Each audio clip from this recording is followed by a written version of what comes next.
Welcome back to Kart Chasers coverage of the RMC US Trophy Final. We are live from Newcastle Motorsports Park, and it's time to go racing in super heat action. John Bonanno, four-time Team USA representative, gets ready to lead this field to the green flag alongside Monday Lawyer, Scott Roberts, and Billy Cleveland. On row number 2, Yasumasa Inouye, Rob Mayer. On that third row, Stephen Hesser and Christopher Mann get ready to kick off from row number 4. Hunter, first of all, good morning to you. A little bit of time away last night. Storm was rolling through. But ultimately back here this morning, we're ready to go racing and give away some tickets over to the other side of the pond. Yes, Caleb. Good morning to you as well. Like you said, big storm came through last night. A couple of tents got destroyed in the paddock. Luckily, ours stayed up this time. But it's time to go racing. Yeah, it's time to go racing. Kept a lot of people on their toes. Big storm rolling through last night. And again, when the racetrack just seemed like it was recovering a little bit, almost set back to ground zero, it looked like. That being said, it's time to go racing once again. John Bonanno on the inside, Monday Lawyer on the outside. First race of the day, Sunday Masters Max Superheat is underway.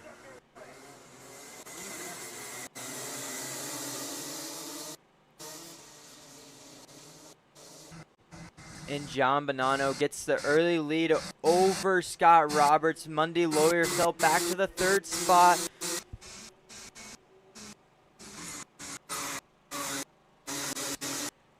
Yeah, falling back to third there for Monday Lawyer. Scott Roberts able to roll his way through and into second. Bonanno with a great lead, but the battle's further back, starting to heat up. Yasumasa Inouye. Christopher Mann already making moves, looking on the inside. Looked like he was able to get clear. Rob Mayer's back there as well, one of the Speed Concepts racing machines. That one being of Mayer. Looked like Mann was able to get through for 6th. We look at the battle for 2nd as well, starting to heat up. Monday Lawyer looking to recover the spot he lost on the opening couple of corners of this race. Already starting to apply the pressure here on Scott Roberts. That Monday starting to put the pressure on Scott Roberts, but you have to think you can't count out Billy Cleveland either. He's just a little bit back from those two right now, but here comes Monday Lawyer to make his move on Roberts, going into 1, and he's clear for P2. Yeah, good move there out of Monday Lawyer, making that move stick into turn number 1. A good pass through out of Monday. We'll see how long it takes, if and when he can catch up to John Bonanno. Let's take a look at that race start and how Monday got past here. Yeah, the inside line just got that little bit of a better jump, and Monday had nowhere to tuck in and try to get in line to P2. We've seen that to be the case a lot here so far this weekend, is the guy that's on the outside usually falls back to third on the start. Well, you really have to kind of look over at the driver starting on the inside line. And I look back to last weekend when both myself and yourself, Hunter, we were working down on the grid over for the final round of the SCUSA Pro Tour. And I remember listening to Dalton Haynes talking to his driver who was starting on the outside. He said, you got to look over at his foot. You got to keep an eye on his foot. As soon as he punches off, you need to be ready to go, or else you're going to have 2 to 3 guys on the inside ready to pounce, ready to go through. And starting on the outside is that much more difficult, right? You have 2 consecutive left-handers, and the first right-hander that you have is turn number 3. So there's 2 opportunities for drivers to pass you on the inside, and you almost have to let it go. You try to hold on to it around the outside, you're met by grass, you're met by rumble strips that are pretty much going to just take you off the racetrack. That's what coaches out here try and teach when it's this layout at Newcastle Motorsports Park. Pay attention to the guy on the inside. Be ready to go, because you run the risk, like we saw there with Monday Lawyer, where now you're having to play catch-up throughout this race, right? You were passed by Scott Roberts, and now the leader in John Bonanno is a little bit ways up the road, right? Instead of, putting the fight to him from that opening lap in those first couple of corners to try and get by on him, we'll see. And as we were talking about that, another replay here on Scott Roberts. A little wide there on the I-70 hairpin, Hunter. Yeah, just a little bit wide and dropped the tire. This track is notorious. If you run a little bit wide on those curbs and you can't get back in time, there's a big drop off at those curbs, and you kind of see that bump we hit right there. That's from people dipping tires all day. And it's notorious, right? It's not, uncharacteristic to overcharge one of these corners, this corner especially, right? Because you are going pretty fast. You're slowing down for the shark fin and then trying to get a good exit for the front stretch. But that corner is one of the most critical ones on the racetrack. You see it like this. Scott Roberts, Christopher Mann on the inside with a really good exit out of the REM machine. Able to get out of that corner really well and get through. But we look at the top two now. And it's John Bonanno, Mundy Lawyer. This time, Bonanno falling under fire. That's because Mundy Lawyer is the fastest man on the racetrack, a 1:10.9. Going a lot better than Bonanno that last time around. It was 0.7 of a second better than the 672. Yeah, Mundy Lawyer is finding his pace and his position on this track right now. A little bit of that help with that lap he just had is the draft. He was able to suck up on this long straightaway. That's going to give him a little bit better of a lap time with how big and long these straightaways are. But now that he's up there, do you have the pace to make the move, or did you just have enough pace to get up to him? And today, these sessions are going to be 10 laps. Now, Mundy Lawyer looking on the inside. On the straightaway, Mundy Lawyer to the lead. That's a good move there that he was able to get done over John Bonanno. And now we'll see if Bonanno can stay with him. And again, no surprise there, continuing that pace that he had. Lawyer 0.2 better than Bonanno that last time around. And didn't want to waste any time. No time wasted. Get to the lead of this race. Mundy Lawyer knows he has the kart that can pull away, and you can see it right here. He's got 3 to 4 kart lengths coming out of the cell tower corner. And that's exactly what you have to do, right, Hunter? So much momentum that you're carrying. This is a very, very long lap at Newcastle Motorsports Park, and I know you can attest to this as well. But making those moves at the first opportunity possible, it's really important out here. Yes, it indeed is, especially at the races, especially when they're not super long races. Like, it's only 10 laps, granted. It is 10. You're looking at close to 11 minutes on track, but when you're in the kart, it doesn't feel like that long. The race feels really short. And making, timely decisions as well, and over that 10-lap race distance is very important for Bonanno. He is still right there with Mundy Lawyer, not letting him get away. Even though Mundy did have a handful of speed in that 623 Tony kart. It hasn't been a runaway for him. Bonanno has been able to stay right there with him. Half a car length still on the rear bumper of Mundy. And Mundy kind of slowed the pace down a little bit when he got to the lead, which is expected.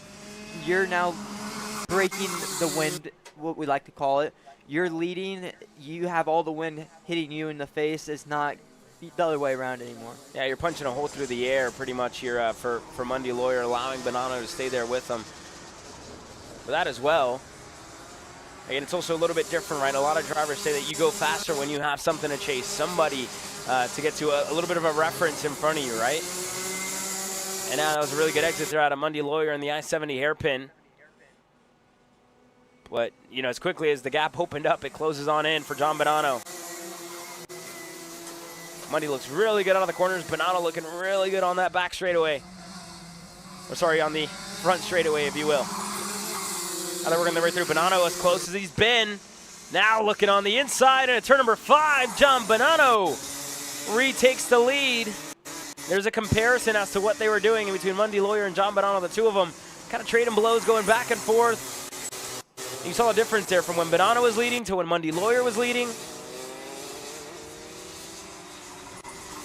It's almost night and day, right, as to what you saw there out of Mundy and as to what you saw there out of Bonanno. But he had been consistently faster on Mundy, and now get himself in a cleaner. We'll see what he can do, but you also can't count out Billy Cleveland just yet. He has started to close on in to the top 2. Yeah, that is correct. I've been looking down with the switch they had for the lead, with Mundy Lawyer leading. Cleveland started closing up a little bit. He was 1/10 to 2/10 faster than the race leaders in this past that's just going to help him get even closer, and they're going to start battling for the race lead here. This one's going to get close. Christopher Mann's also not too far back. Mundy Lawyer backing into the lead. The only really benefit that these two drivers have is that they're passing in a place where you don't lose all that much time, right? Passing on the straightaway, but you still have to slow down as Bonanno hit the curb there in turn number 4. That slowed him down, I think, more than he would have liked, and immediately taking a look over the shoulder, checking in on where Billy Cleveland finds himself in this race, and he is right behind him. Yeah, Cleveland is starting to reel John Bonanno in. The gap just keeps dropping. They were at 1.4. Now we are at 1.1. And here's a replay of the mistake out of John Bonanno. Just kind of got up on the curb, and it kicked him out a little bit wide, trying to save it, and just got a little bit sideways going onto the curb. And it's just very, very minimal, right? The touch there on the curb. Just got that left front onto it. Watch him out wide, and you see the correction in his hands as well, right? Having a counter steer to get the thing straightened back up for him. But you know, also another one of the characteristics here to Newcastle Motorsports Park, these curbs, you know, they're not all that nice to you, especially throughout that section where you need the momentum, and you know, one little incident like that can almost hinder you a little bit. And you saw it there with Bonanno now. A little bit of pressure for him. And behind with Billy Cleveland, who's right there. The 58 has been slowly but surely closing in, and you see the difference in lap time there for Bonanno, a 1:11.9. That was a big chunk to the margin, first of all, that he had with Mundy Lawyer, and to the laps that he had been consistently putting in. Yeah, that is a huge loss for John Bonanno right there. As we take a look between the lap times between Bonanno and Cleveland. Yeah, and there's a look. Lap number 3, he was good. He was, you know, Cleveland was 4/10 better. 500ths to a 10th, and then a 10th up, and then you see the big difference in between them. 0.8 of a difference on lap number 8 between John Bonanno and Billy Cleveland. And that's been the difference maker at the moment for Mundy Lawyer. Hitting his marks every single lap. But with the help of these two, it's not going to be much help. Billy Cleveland going to have a move of his own in turn number 1. He's going to get clear. And again, this is a super heat, not exactly a pre-final. This will be an aggregate to the average as to where they finished in heat race number 1 and heat race number 2. They'll still leave Bonanno within a great starting spot headed into the main event later on today. Yeah, I can't say this race is over. Billy Cleveland is only 7/10 back from your race leader, Mundy Lawyer, and that's right around the drafting range at this track, especially with how long the straightaways are. We're coming up to the last lap this time by, so it's going to be close to see if Cleveland and Bonanno can get there to try to make one last effort for the race win. And we'll see if Bonanno decides to make a move of his own for second here before this one's over, try and better his average and potentially put himself on the inside for the main event later on today. But if they got any speed left in it, they got to use it up now. White flag will fly this time by, and indeed it does. And Billy Cleveland looking really good here, Hunter. 0.2 better than Mundy Lawyer.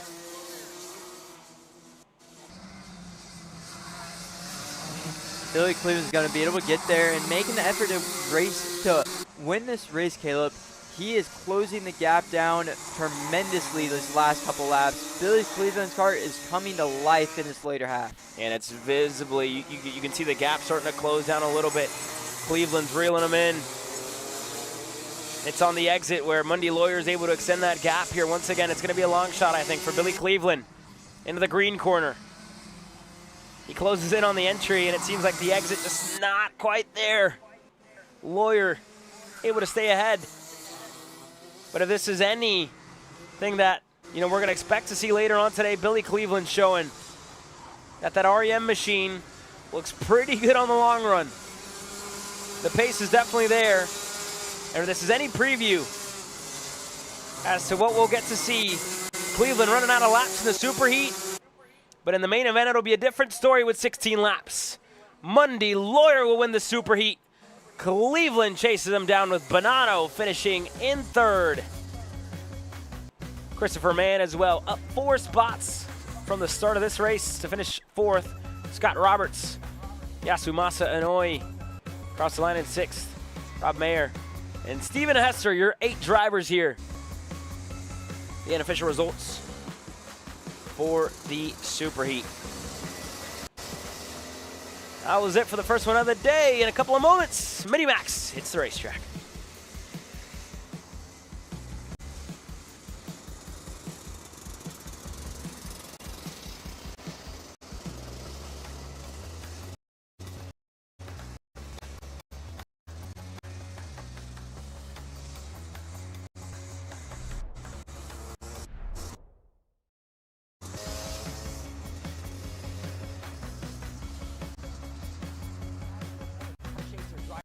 Episode with me, Chris G, and today we're doing some upper back movements. Here we go. Exercise number 1 today we're doing is the reverse grip lat pull down. This exercise movement is one of my favorites because it works your grip strength, your biceps, and most importantly, works that lat area that also protects those ribs in the seat. Exercise number 2 today, the dumbbell chest supported row. Don't forget, good stretch at the bottom. Bring them right to your hips like that, keeping your back nice and arched, shoulders back. Think about having good posture in the cart. Exercise number 3, the inverted Smith machine rows. Grip strength, back strength, overall amazing workout. Thanks again for joining me on another Kart Chaser Driver Fitness episode with me, Chris G. Race ready training that carries into real life.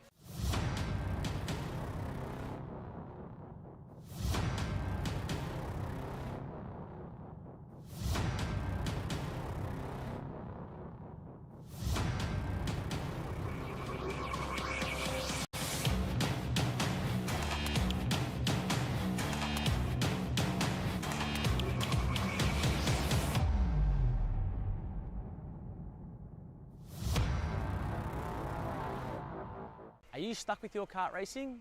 Not sure the ideal kart setup? Or going to a track for the first time? Well, Kart Class has the answers for you. Our online portal has a wealth of experience and knowledge to help your kart racing. From kart setup advice to track guides that are targeted specifically to your circuit, or the driver coaching aspect with mindset, racecraft and driving techniques. If you want to take your karting to the next level, visit us at kartclass.com.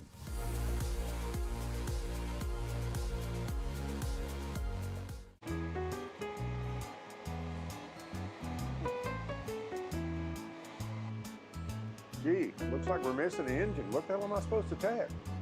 What do you mean? It's my Greyhound. It's all I need. Where's the rest of it? It doesn't matter. It's a Greyhound.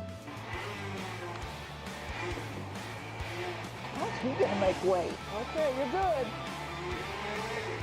Sitting by here with Kyle, our race winner. Tell me how you did it. You were blazing fast out there, and I mean, you don't even have a go-kart, man. Tell me about it. Yeah, you know, Norberg, Schmorberg, the Greyhound-powered Greyhound was great today. You know, it makes the difference. And the team's been working really hard back at the shop, and, you know, just shout out Greyhound. Thank you, Kyle.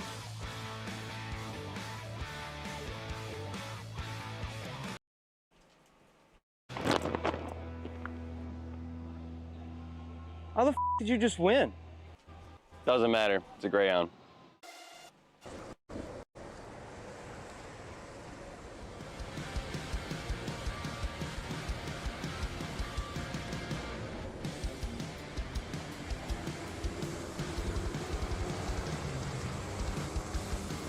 Racing action continues here from Newcastle Motorsports Park. Mini-Max getting ready to go green with Hudson Howard getting ready to lead this field to the green flag. Teddy Murphy running alongside him on row number 1, the kid out of the United Kingdom, putting on a good show yesterday.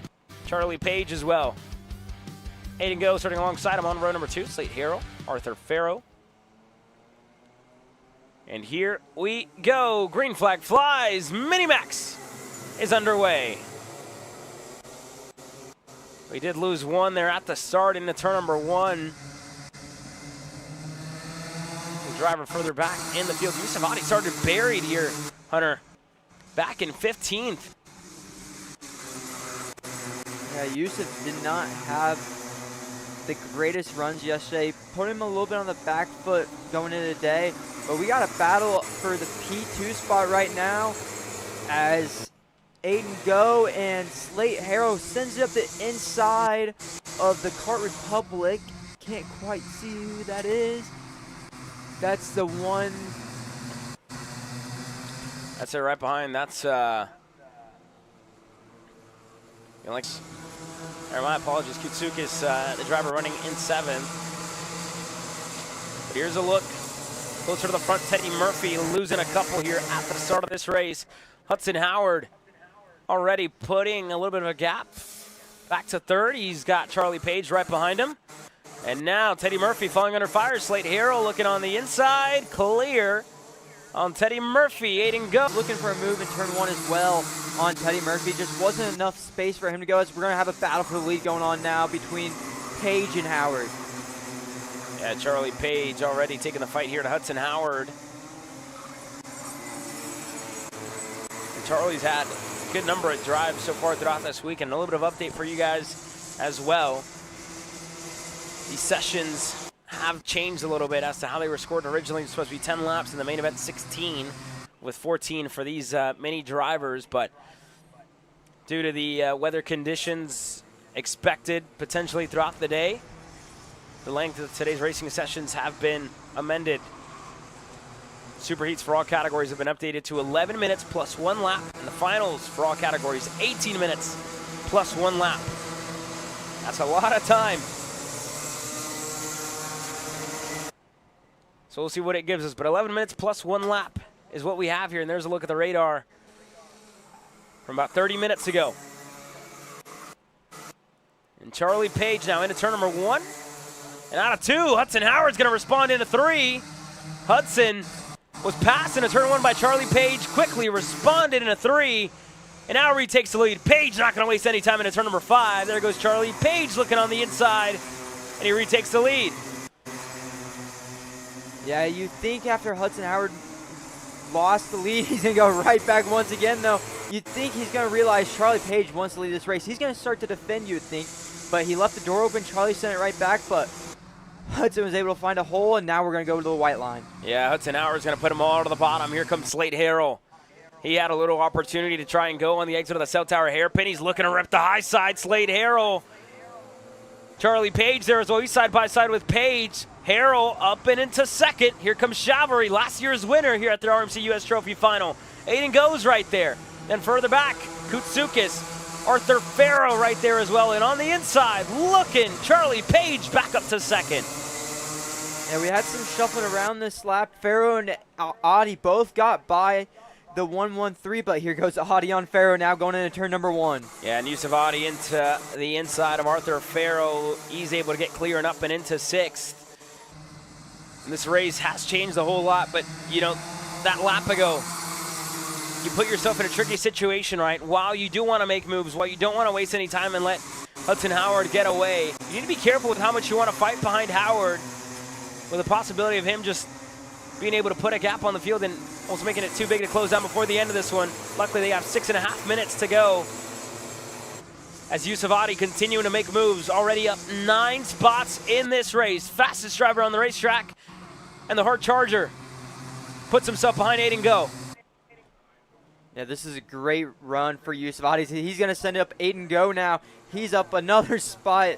Aiden Go's going to lose out 2 for sure, possibly 3 with the Arthur Farrow there.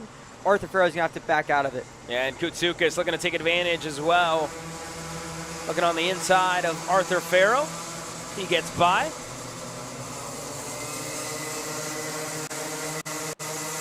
That's a good move there out of Arthur. Now on the front stretch. Charlie Page looking on the inside, able to get clear. And a couple laps ago, he was passed right back into turn number 3. Will it happen again? Howard looking, not going to happen this time. He's got a familiar face right behind him in Slate. A little bit of teammate, so you have to think they're going to try to shuffle Page backwards once again, try to keep this race in the hands of the MPG camp. But you can't count Charlie Page. Every single time he's been passed, he's found a way back around him. Yeah, he has, and Page a lap ago, He set the fastest lap of 1:13.2. He was 0.2 better than Hudson Howard, who's now looking on the inside in the scoreboard. Good move there out of Hudson. Page going to respond again. Howard going to respond into the shark fin. And Page still right there, retakes the lead. Slade Harrell into second, taking advantage of everything transpiring in front of him. And now Howard having one of his ex-teammates and Yusufati right behind him. But what a display. That lap, they passed almost every single corner after scoreboard. They were going back and forth the whole entire time. This has been a great race so far. Now it's Slade Harrell has a chance to lead for the first time in this category this weekend. It's only been Charlie Page, Teddy Murphy, and Hudson Howard that's been able to lead a lap in the mini max. But now Slade Harrell has a chance, but Hudson Howard right on the back end of him. Once again, and here goes Slade Harrell up the inside. They're going to go side by side. Slade Harrell's going to get the help from his teammate of Hudson Howard. Yeah, good move there out of Slade Harrell and Charlie Page into the grass. Hudson Howard was on the inside, gets himself through for second, and Page now looking to recover. Adi up and into third. And now Charlie Page needs to be careful not to lose another spot to Samuel Schaber, who was right behind him in the 5th spot. But Harrell took a look over the shoulder and knew it was time to go. Got himself clear and into the lead. The rest of the pack not too far back either. Arthur Farrow, Teddy Murphy, who's fallen all the way back and into 8th. Needing a little more to recover, a little more fighting out of these top 5 drivers to put themselves into the mix. 3.5 minutes to go this time by.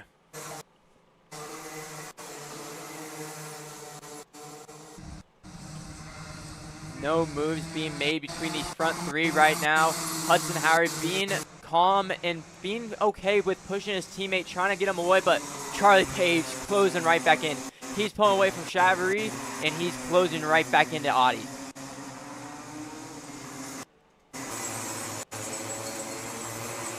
And out of the cell tower hairpin, the top 2 working really well. Hudson Howard content at the moment to push, and I spoke too soon. Hudson Howard with a move of his own into the green corner. Adi with new life, now looking to go on Slade Harrell, who's on the inside, gets into the side of Hudson Howard, looking to make a move at a scoreboard. Adi on the inside, Page looking to follow him through.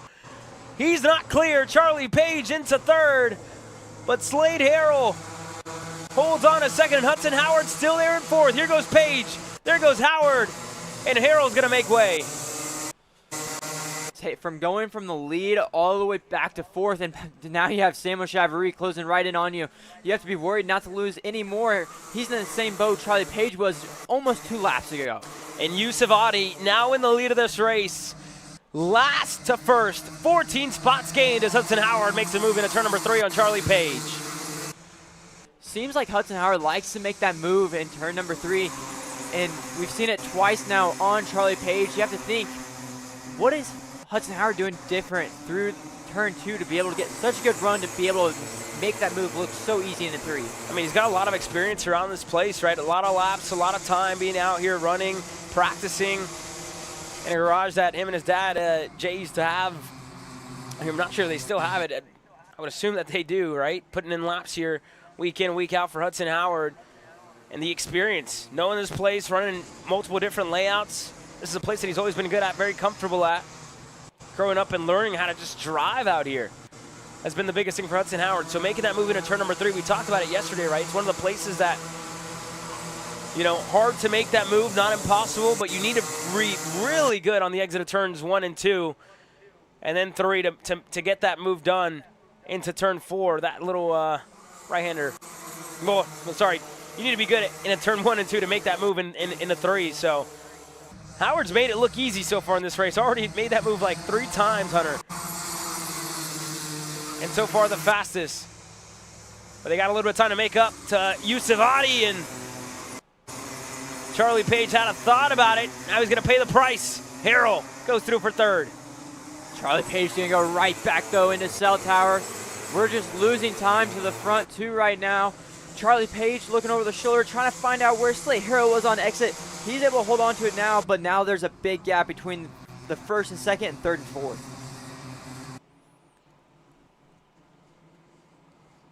This little bit of battling continues here. Charlie Page once again on the bottom of the racetrack. Slade Harrell wanted to set up a crossover, couldn't get it. And now Aiden Go looming in the background with Samuel Chavory, who's still there. Teddy Murphy able to get by on his countryman and Arthur Farrow. Then you go back to Evan Leash and Dalton Sears. That's your top 10 as they stand. But the top 2 with a white flag being thrown. Last lap. Yusuf Adi leads over Hudson Howard. And slowly but surely, both of them setting personal bests. But Howard being that little bit better. Fastest lap of the race last time around, puts himself out of car length. Hudson Howard has went purple the last 2 laps in a row, and Yusuf already taken the low line too early in this race. He's just going to keep putting himself back towards Hudson Howard, and this isn't what you wanted to see, especially when you had about a 2 car length gap as he goes back down to the white line. Yeah, he had about a car length, and by going to the bottom of the racetrack, just allowed Hudson Howard and now fully get alongside him. Hudson Howard to the high side. Adi going low. Howard with the inside and the shark fin. Yusuf Adi going to lose the lead. Hudson Howard to the point. And Adi now into second. One more opportunity. Howard looking over the shoulder. Just going to the middle of the racetrack. Did Adi get a good enough exit? Out of the final corner, out of I-70 and onto the front stretch. Adi going to the bottom. Hudson Howard to the line. It's going to be Yusuf Adi to take the win in the Superheat. Last to first for Yusuf. Made it hard on himself on that final lap. Had a gap to Hudson. But in the end, it all worked out for the 163. The Prime Machine taking the win in Minimax. Hudson Howard across the line in second, and Charlie Page up and into the top 3. Slate Harrell and Aiden Go, your top 5. What a race we just saw there, Caleb. It felt like it was back and forth every single lap for the race lead. These kids just put on a show for us today. And there's still more to come. Main event later on today. But it's time to go and bang some gears. FZ85 coming up next.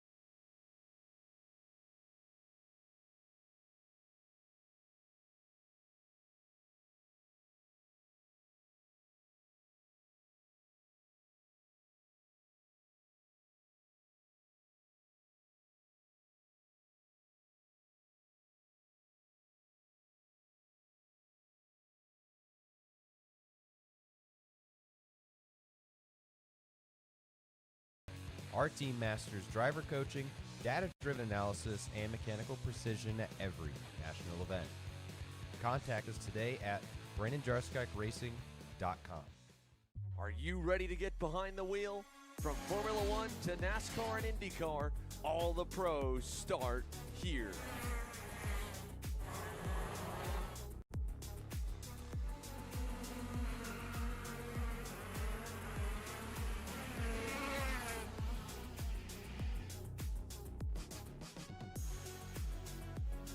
For more information, check us out online at mcckarting.com or call us and go racing today. From the garage to the grid, Acceleration Kart Racing is your one-stop shop for karting. Engines, parts, safety gear, tools, and more from the brands you trust.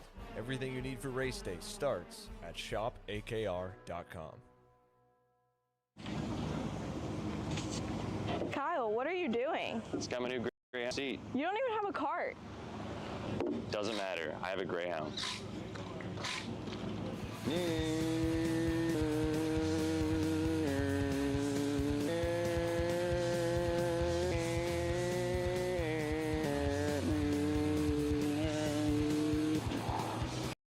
Because Kyle Cuthbertson doesn't even have a go-kart. Doesn't matter.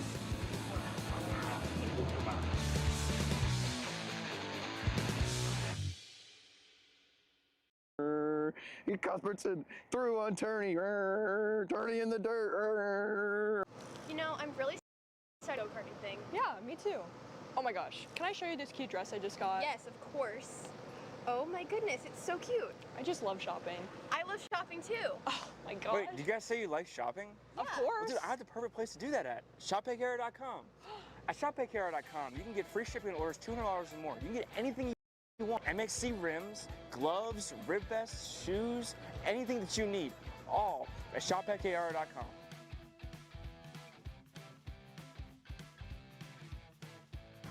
Who is he talking to? No idea. But we're gonna have to check it out. Sounds like a great deal. Sure does.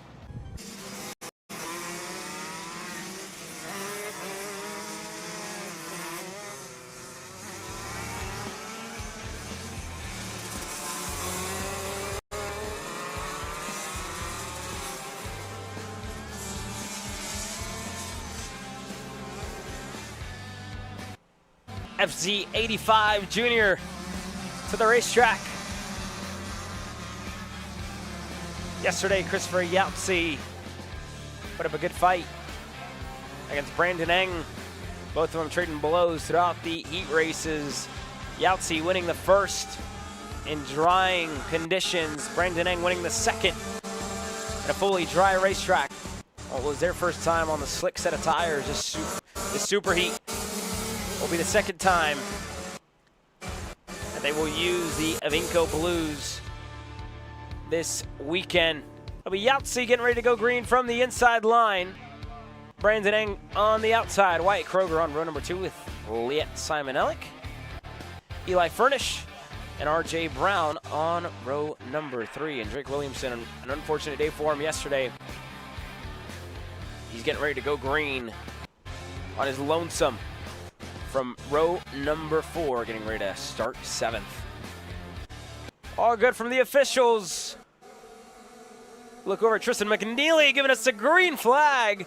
FZ85 is underway. And Brandon Eng with a whole shot taking the lead.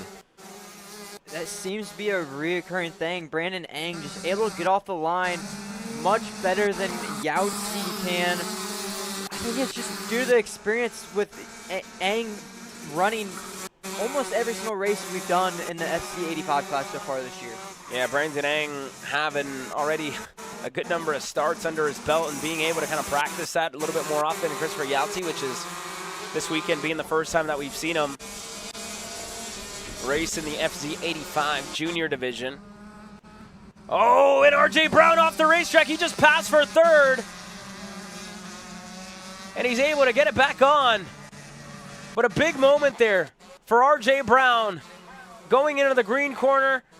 Washing out a little too wide, dropping that tire into the grass, and that just took him off the racetrack. Now the battle up front starting to close on in. Christopher Yautsy starting to close down the gap here, Hunter.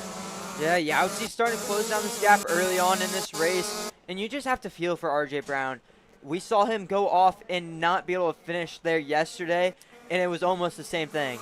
But he was able to keep it going and got it back on track, but Yautsy right on the rear end of Brandon Eng now. Yeah, Christopher Yautsy already putting together a good couple of laps, starting to close in on Brandon Eng. We'll see if it's close enough this time by as they work their way up and into turn number 5. He's there, and I think Brandon Eng knows it as well. Down on the cell tower hairpin.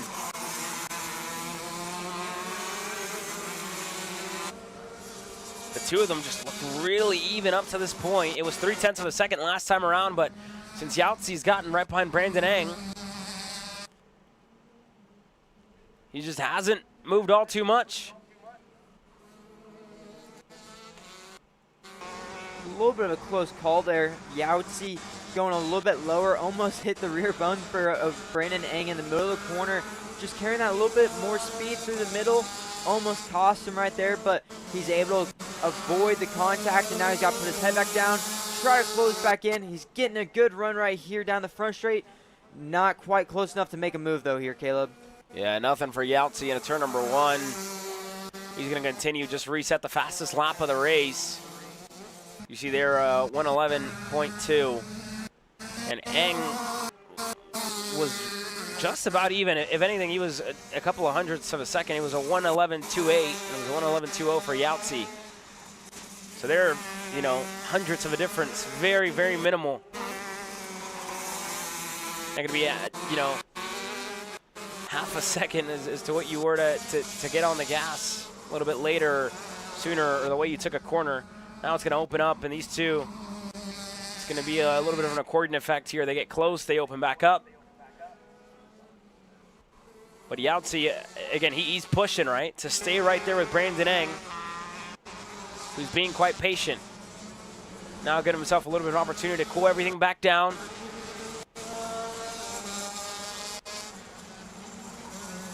A little bit of a rebuild lap, if you will. We're only 3.5 minutes in, a long way to go. So if you're going to plan to move out, with the time given you, take your time. Yahtzee's certainly taking it. You see him closing on the backstretch. At one point or another, it will be time to go, but the two even with the lap times they're setting, and a mistake there on a Brandon Eng. Yahtzee looking on the inside into turn 4. Not there. That was the opportunity. The first one that he got, and I think it just came at him a little bit too soon, a little bit too fast. Tried to go into turn 4. Turn number 5 could have been the spot, Hunter. Yeah, I think so.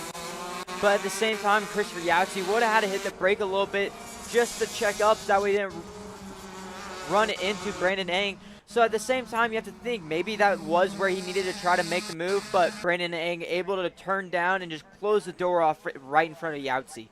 Yeah, nothing for Yahtzee, and again, it was another opportunity tried, an opportunity that failed. So now you hit the reset button. Try and put yourself back into a position. A couple of drivers as well close further back. RJ Brown, Eli Furnish, currently sitting 5th and 6th. So we're right at 10th, and here's another look at it, Hunter. Yeah, you see Brandon just go a little bit wide, drop the tire there, got a little bit sideways. As we have a pass for a lead, Christopher Yahtzee to the point. And you can't really look away. Yahtzee, again, with a mistake out of Brandon Eng a lap ago. Now, able to put himself through on the inside on the exit of turn number 1. But, again, having a look at the replay, right? It was kind of the same one that he's been taking throughout the day and throughout the weekend, I should say. But just getting off to the rumble strips. And that dip at the end of the rumble strips. Just going down with the left rear tire, unsettling him. And that's what allowed Yahtzee to get right there. But it was the same thing with John Bonanno as well, hitting the curb on the inside of turn number 4. And now Eng with a response. Into the green corner. Was able to get by on the inside. Yahtzee going to go right back on him in the scoreboard. And he does.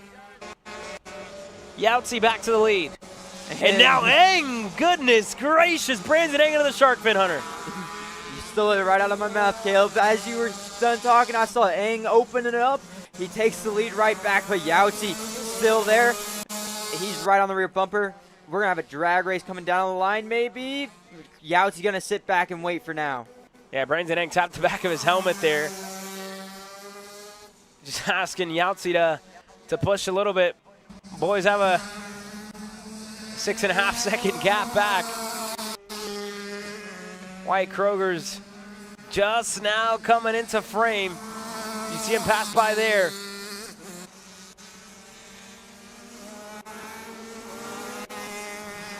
And again, they've gone back and forth that lap.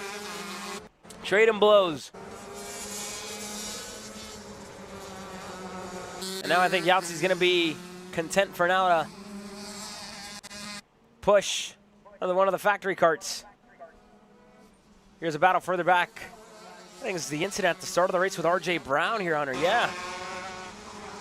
Just carried a little bit too much speed in there. Couldn't get the cart to get rotated in time. You see him sliding through there. It looked like he kind of wanted a downshift and he just couldn't get on it in time. Not how you want to start your race. Yeah, definitely not. RJ still finds himself down in 6th. And the two leaders still just working together. They got a big enough gap. They could honestly start battling now, Caleb. They got 8 seconds on Kroger. They could start battling now, and I don't think they could beat by themselves pretty much this whole race. Yeah, there was another little moment there for Brandon Eng. He, again, washed out a little wide on the exit of 3 over the rumble strips. Didn't lose as much time this time, but it was noticeable for Yahtzee. I wanted to see what the two of them can do with himself in the lead. Now Yahtzee, your leader. We work our way into the scoreboard. We haven't seen Brandon Eng sit back in second for very long. He's usually trying to find a way back by Yahtzee as soon as he can. Eng likes to be in the lead of this race, but who doesn't like to be in the lead of the race? You have all the control. You can slow up as much as you want when you're in the lead. You can back the drivers up, but Yahtzee's got a big enough gap right now. He's going to lead at least for one lap.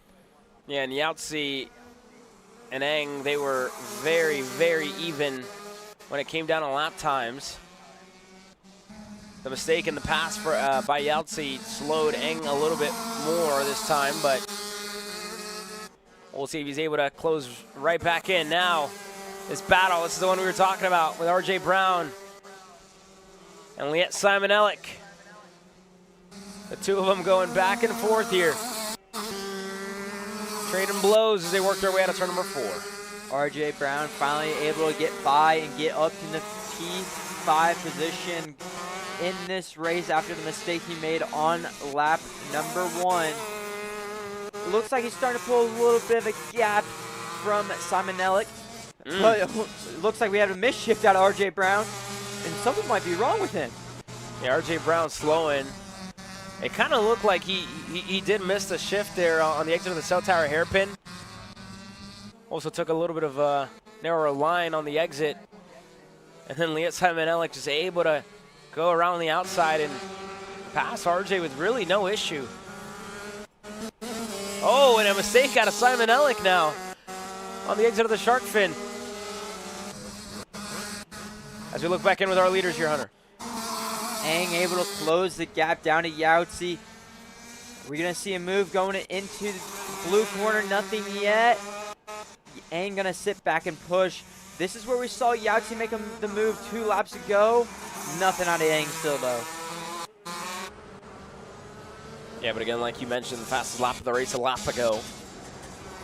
That's why we see this corner close down as much as it has. A car length in between the two, and Brandon Eng and Christopher Yahtzee that have both been trading back and forth when it came down to the lead.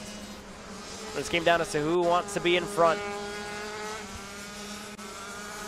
Yahtzee has led. Eng has led a good number of laps as well. But the deciding moments are on their way in this superheat. It pays a little bit more. Yahtzee knows it.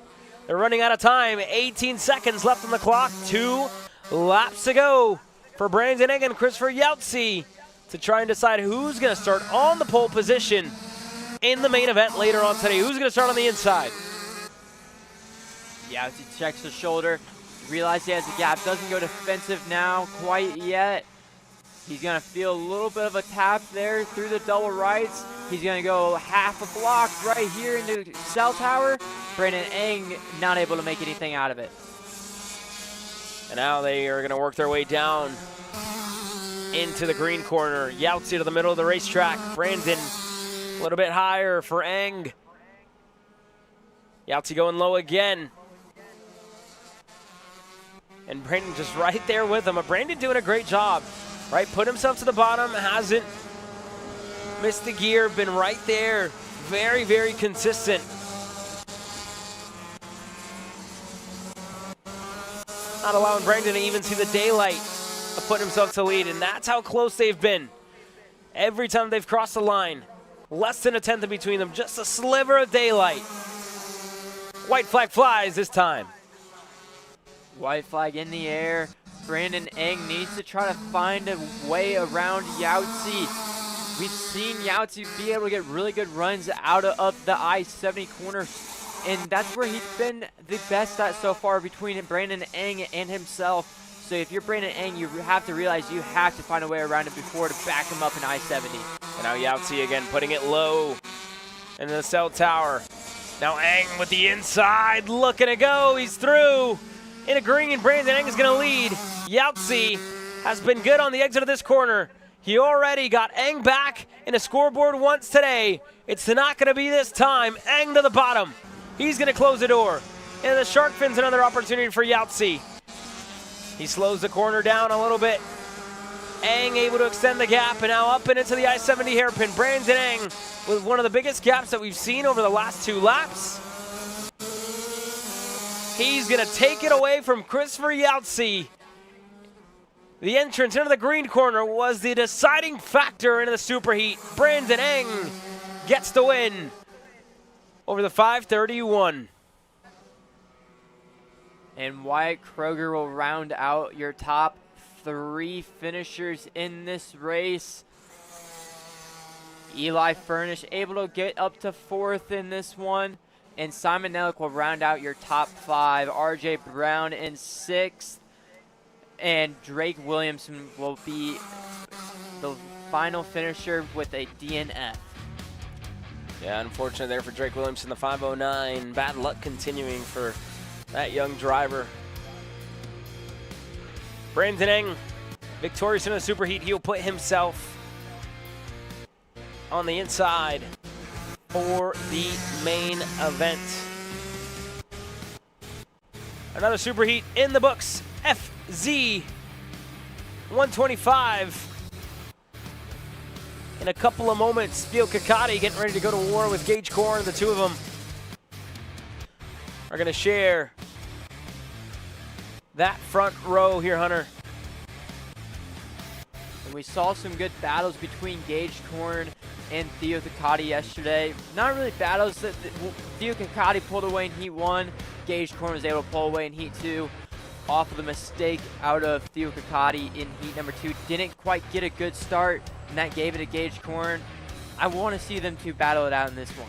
Well, here's what we got coming up next throughout the day. FZ 125 in about 2 minutes' time. Micromax and Junior Max.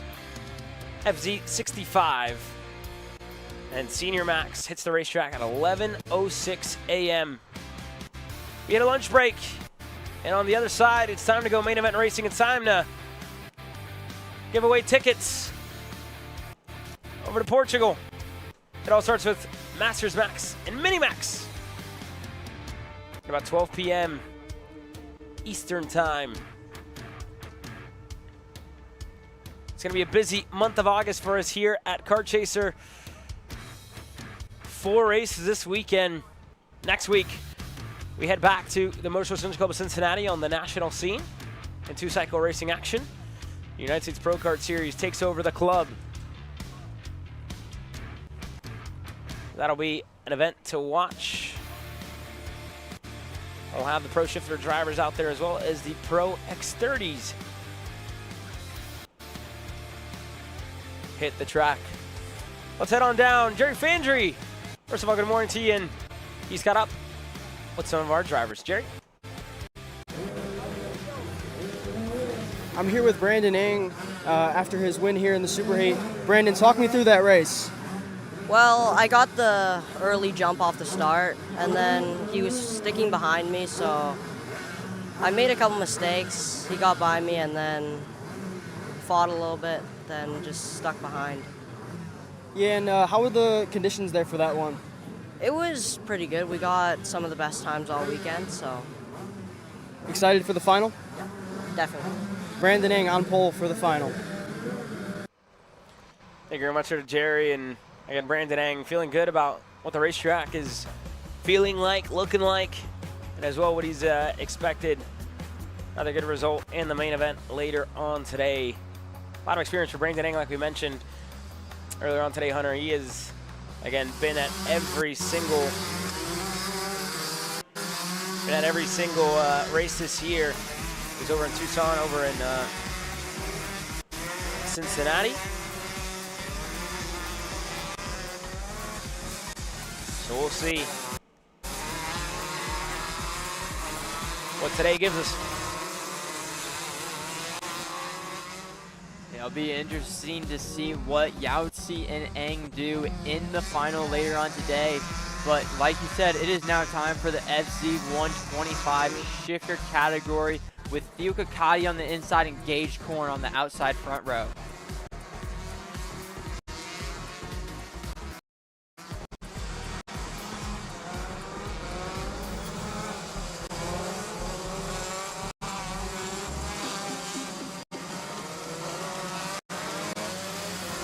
We look back at row number 2, Dylan North and John Crow getting ready to kick off from row number 2, Owen Gazione. Mason Mitchell on row number 3 with Xander Malatesta and Rory Vanderster. Starting back on row number 4, Kevin Simon-Ellick and Mitchell Lowry on row number 5. Kyle Fote and Larry Hernandez Jr., your 12 drivers getting ready to take the green flag. The 2 drivers getting ready to kick off from row number 1. They've traded blows as to who gets the whole shot. Well, it's time to find out. This time, Tristan McNeely with the flag. Gage Corn on the outside. Theo Ciccotti on the inside. Green flag flies. FZ 125 Senior is underway, and Gage Corn gets the whole shot with John Crow sliding in line right behind him. Good start for John Crow, the oldest man in this field, up to P2 early on in this race. Theo Ciccotti back in 3rd. Rory's back in 5th. We saw him defend a lot yesterday in heat number 2. Oh. And he's actually just not going to get past there. It looked like another one of the factory carts was able to get by him. It looked like Xander Malatesta potentially, the one that was either Malatesta or another one. That's the 498 of Owen. Yeah, Owen Gazione there. My apologies. Able to get through. Dylan North, the driver who currently finds himself in 4th. Then you go back to Owen Gazione, like you mentioned, Rory Vanderster in 6th. And now Ciccotti with John Crow ahead of him. Looking to close down this gap as they work their way up and into the I-70 hairpin. Theo Ciccotti not quite close enough to make a move going into I-70. He's going to be close enough down this straightaway, though. He's going to pull out, shift a gear. He's going to be clear in turn number 1 for P2. Dylan North now on the backside of John Crow. Yeah, good move there on the inside of Theo Ciccotti. Now John Crow's got Dylan North right behind him, and Owen Gazione, who's not too far back. They're going to work their way into the blue corner now. Everybody deep into the brakes. But it's finally a little bit of clean air for Theo Ciccotti as he looks to chase down Gage Corn, who, again, I spoke to this morning, and he felt really confident about the speed they had in the FZ125. With a chassis swap overnight. A heavily beaten down Maranello machine that belonged to Joe Ruck and that he used all last year throughout the Pro Tour and this year as well, with multiple different welds on it, and said it was almost impossible to turn right throughout the weekend, and it was finally time to give it up and put on a different chassis. Put you know, the FZ125 on a different chassis this weekend, and it's performing a lot better. And I think you're seeing it in the pace that he's shown as well. But Ciccotti keeping him honest here. Yeah, Ciccotti able to go a little bit better than your race leader that last time by. It wasn't by much though. It was only 2/10. So Theo Ciccotti's got 6/10 to close down now, but he's close enough where he can get that draft, and you can see he's visually close enough. He's 2 to 3 car lengths back. Yeah, and along with Theo Ciccotti, John Crow, he hasn't lost any time. Gazione is right there. Dylan North, Rory Vanderster is not too far back. So everybody's staying kind of within frame of each other. Play it down to Jerry. What do you got for us? Yeah, Caleb, I'm standing here trackside. A bit of a weather report. About the last 5 to 10 minutes, we've started to see a bit of raindrops coming down, but it is still extremely light. Not seeing much of a difference in terms of the current track conditions, but we'll be on the lookout to see if that gets any heavier. Thank you, Jerry. And yeah, reports of some light mist coming down there from Jerry. That's mixing things up here for these shifter drivers. And now to the back. Looked like Malatesta wanted to have a go there on the inside of Mason Mitchell. That didn't work for him. And here's a look at the weather here from Newcastle. 69 degrees Fahrenheit. With 80 degrees down on the racing surface. And now on the inside, Dylan North able to go by on John Crow. First it was Gazione a lap ago. And now it's Rory Vanderster. The 3 factory carts able to go by on the veteran driver. John Crow falling back to 6th.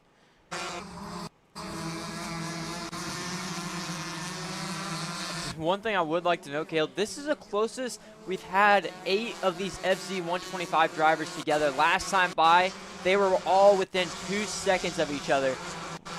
Most of the races, it's been 2 to 3 drivers pulled away, but we got 8 drivers within 2 seconds early on in this race. Yeah, this field is very, very tightly packed. Difference is minimal in between them all. Owen Gazione put in a really good lap that time. 108.720 for him. Theo Ciccotti as well, who sits in second, and Gage Korn in third. Or sorry, Gage Korn in the lead with a 108.7, a 108.8 for Ciccotti, and a 108.7 as well for Gazione. So these times are very identical in between the top 3. And as well in this group right here, the Vanderstar with John Crow, Mason Mitchell, and Malatesta, who's right there with them all. And 8th, up and over the curve for Rory. Don't lose too much time as now Malatesta looking on the inside. Clear for the MDR comp cart to get clear. And now it's another overtake there by John Crow. Rory gonna go right back. Crow looking to rip the high side. Rory having to make way. It's off back in the line. Crow able to get clear. Elbows out racing here in the mid-pack. Yeah, elbows out racing in the mid-pack, but one thing to note, Theo Ciccotti is losing time to your leader, Gage Korn. He is dropping back into the hands of Owen right now. Owen went even faster last time by. He just did a 108.5. Yeah, the drivers in first and third are still continuing to kind of turn up the pace here a little bit. There's 4.5 minutes to go. We are at the halfway point, and you got to think, is Ciccotti just kind of biding his time, or is he, simply doesn't have an answer for Gage Korn? Because you see this, right? In the middle stages of this race, a lot of drivers, especially in the shifter package, put themselves in this little conservation window to try and save up a little bit for those last laps, those last lap dashes that you have to really push. But it's also a situation where you also don't want to allow the leader to get away, and you don't want to fall back like Ciccotti is right now to a teammate in the 498 and give him an opportunity to take second and get a bigger payday before going into the main event. The superheat, again, pays a little bit more points than the heats did. Adds a little bit more importance. And there's a look, a comparison in between Gage Korn and Owen Gazione. Owen's been that little bit better, almost since lap 2's been that almost a little bit better, but finally on lap 6, Gage Korn is finally able to get that little bit of an edge on him, less than a half of a tenth. And you see lap number 6 was the fastest lap for Gage Korn, and the lap prior was really when Owen got all over the rear bumper of Theo Ciccotti. So now it sees that, Owen's probably being held up here a little bit, and that little bump that he gave to Theo, probably, letting Theo know, hey, I have a little bit more speed. See what I can do in a second.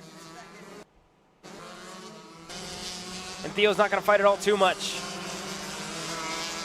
Owen Gazione now up to second.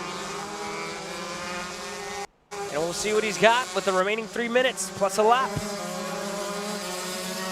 See if he can close out on the 434 of Korn.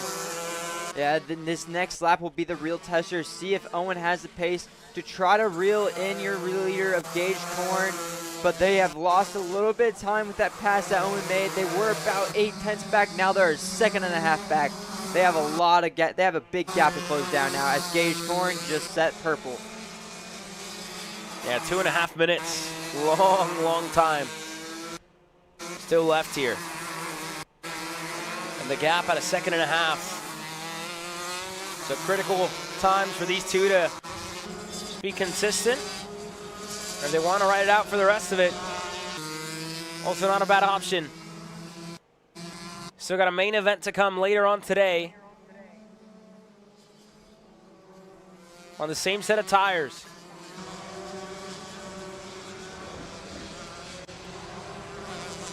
But again, for Gage Korn, he was flawless off the line here. Let's have another look at it. And Gage Korn with a good start, but you know who had the best start? John Crow.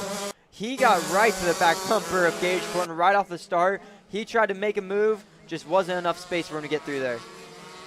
Yeah, he was just quickly met with the rear bumper there of Gage Korn. Nowhere for him to go. Didn't want to force the issue. And Crow still in 5th, applying pressure to the driver ahead of him. Another one of the factory karts in Dylan North. Then Malatesta, who's also been doing a great job to close down the gap here to the top. He started a little bit further back. Malatesta started 7th. He was down in 8th, and now he's back up and into 6th. Leaving Rory Vanderster back in 7th. And Mason Mitchell, another one of the drivers who's lost a little bit of time, in 8th. He's just lost that little bit of time. And Owen's starting to pull away from Theo Kakati. Dylan North having a good race so far, but we do have a battle between John Crow and Xander Malatesta. Yeah, Crow and Malatesta just swap positions. Malatesta, we talked about him slowly building and able to get ahead of the Crow show this time by. You'll see it populate there on the left-hand side of your screen on the timing pylon. 442 now ahead of the 431. Now look at these two drivers, and Owen and Theo. Separation in between the two of them now. Is that about 2/10 at the line? Which is very minimal, about 2 car lengths, really. If not less than that.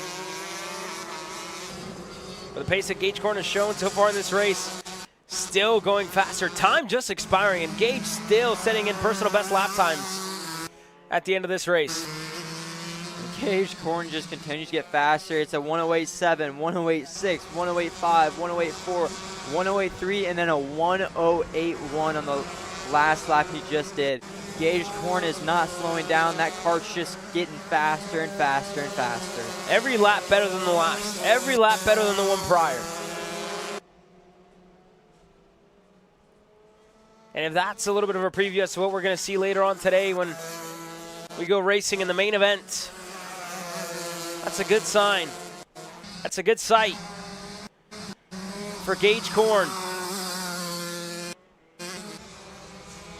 who's put together a really, really good superheat. He's nailed the starts, only struggled with one in the first heat race. Said the flag caught him by surprise. But he has been flawless so far this weekend from Heat 2 forward. Gage Korn has been dialed in ever since we've gotten out of the drying track conditions. As soon as the track got fully dry, Gage Korn has just been on another level compared to everybody else in this class this weekend. And you have to think it has to do with probably the testing he's been able to do. He was here last weekend, ran the whole entire Pro Tour weekend in the KZ category. Yeah, and it's paying off. Gage Korn is going to win the superheat. He's going to punch his ticket to the pole position in the main event later on today. Owen Gazione across the line in 2nd. Theo Kakati, Malatesta up to 4th, getting 3 spots in this superheat, with Dylan North across the line in 5th. John Crow finishing 6th.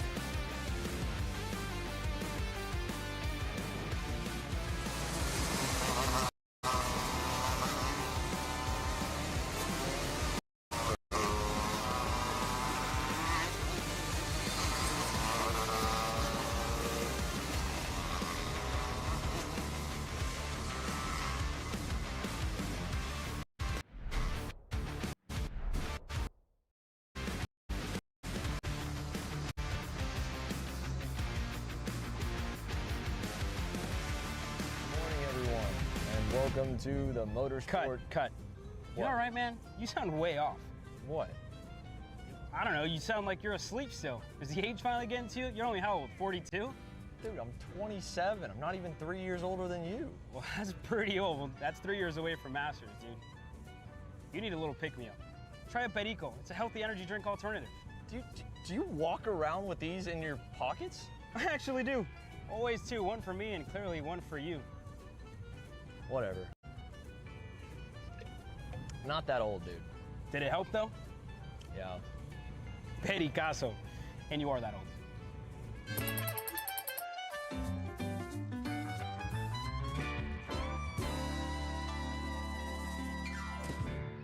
Karting isn't just speed. It's control, precision, freedom. At Atlanta Motorsports Park, Kart Freedom isn't just a team. It's where drivers are made.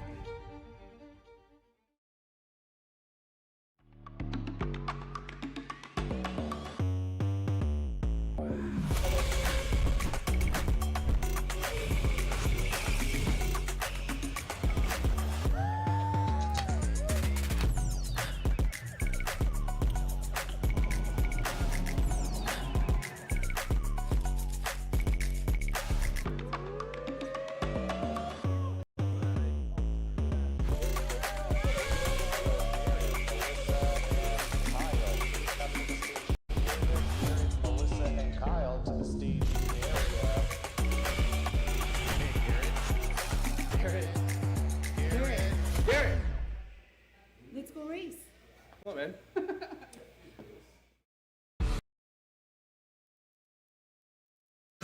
I've caught up here with Gage Korn after the 125 superheat here. Gage, first off, yesterday we noticed in the first heat you struggled a little bit getting the launch off the start. Did you make any adjustment there in the superheat? I mean, yesterday in the first heat, I honestly didn't know what the flagger was doing. I had never seen what he was doing with his hands before, so I was a little confused there. So that's why I missed the start. But second heat and the superheat got the starts pretty good. Missed it slightly there on the launch, but got away with the win there. So.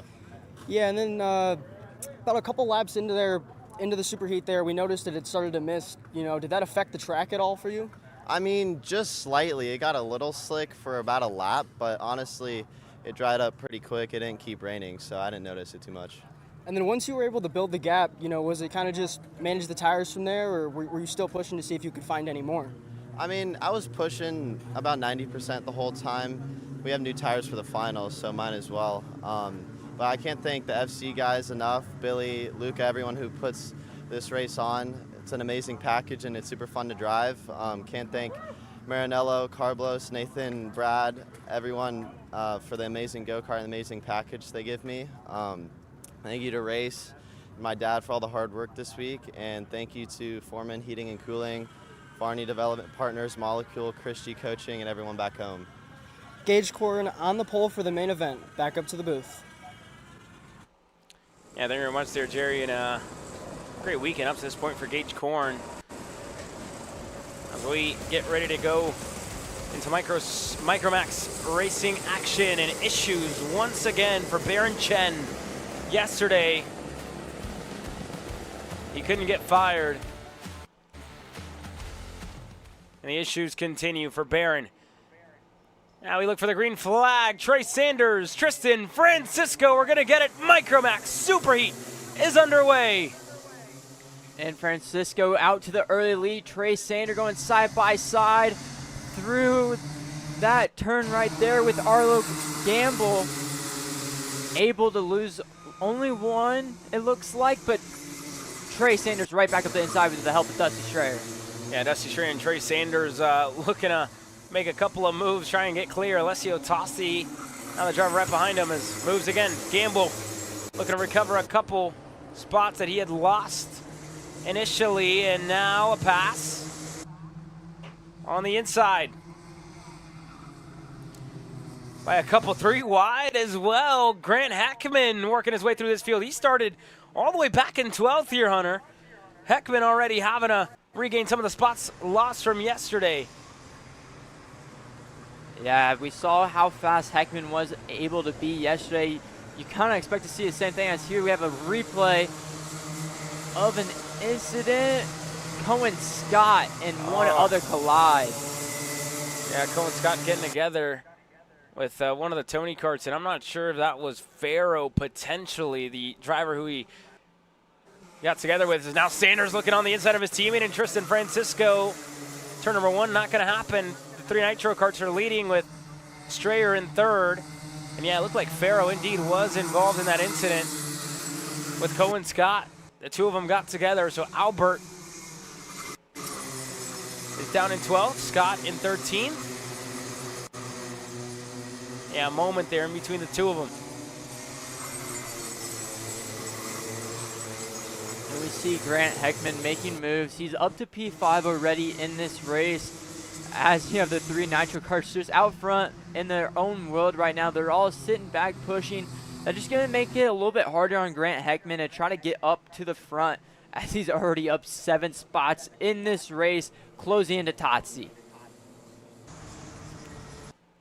Yeah, Alessio Tosti now looking at taking advantage of the 3 drivers ahead of him, going back and forth, and they're still fighting for position earlier on in this lap. And with him, Grant Heckman, who had a great charge through the field yesterday and was sent back to the rear today. Now he's going to make the move into turn number 1. Showing that pace in the superheat. His younger brother, William, is still racing with us on Kart Chaser this weekend, but he's over in Cincinnati, racing over at the Cup Karts North America Summer Nationals. Just about an hour and a half to 2 hours down the road. Both of them showing some speed. Now we'll see what Heckman can do. Already able to get by on Tosti. Dusty Strayer getting left behind in 3rd.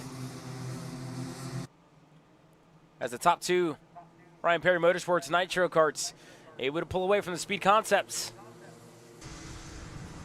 And yesterday for Dusty, really fast in qualifying, and he had one of the jets clogged throughout in heat 1 and 2, and finally diagnosing the issue overnight. Which is why we saw him fighting as much as he was. And now today, falling back to 3rd, losing a little bit of touch with Trey and Tristan. This will help though, but he is going to get past Sanders on the inside into turn 1. He's going to go by on Francisco, and Heckman with a move. He's going to get clear for 3rd. And talk about Heckman. Heckman is flying right now. The leaders are doing, just did a 1:16.1. Grant Heckman a 1:15.5, 6/10 faster than your race leaders in this race so early on. Grant Heckman is flying early in this race, Caleb. Yeah, that was, again, a long one. As they're working their way through here, Grant Heckman showing that speed. Dusty Strayer right behind him. Tosti in 3rd, in line at least. And you see Heckman 9 spots gained already, Hunter. Making it look easy, and we're only, 5 minutes just about into this race. Yeah, he's making it look easy, that is for sure. And, we saw him do the same thing in Heat 1 and Heat 2 yesterday, coming from the back. He was just able to make the moves look so easy coming through the field. Easier than we've seen anybody else do it. And that time by Tosti goes fastest with a 1:15.3. Grant Heckman still doing a 1:15.5, 2/10 faster than your race leaders. I feel like Grant, Dusty, and Tosti are going to get back to the leaders in this race. Yeah, we'll see, and they're starting to pick up the pace here. The driver who's 3rd in line in that second group being the fastest one of them all. And there goes Tosti looking on the inside, able to get by on Dusty Strayer under the cell tower hairpin. And Strayer's going to set up a crossover. They're going to leave Heckman all on his own as they continue to go back and forth. I think at this point, Strayer is just trying not to lose any more spots, trying to hold on here to 4th. And the top 2,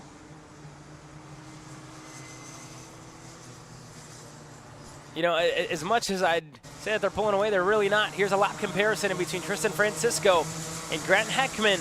Over the last couple of laps, Heckman has been a little better here, Hunter.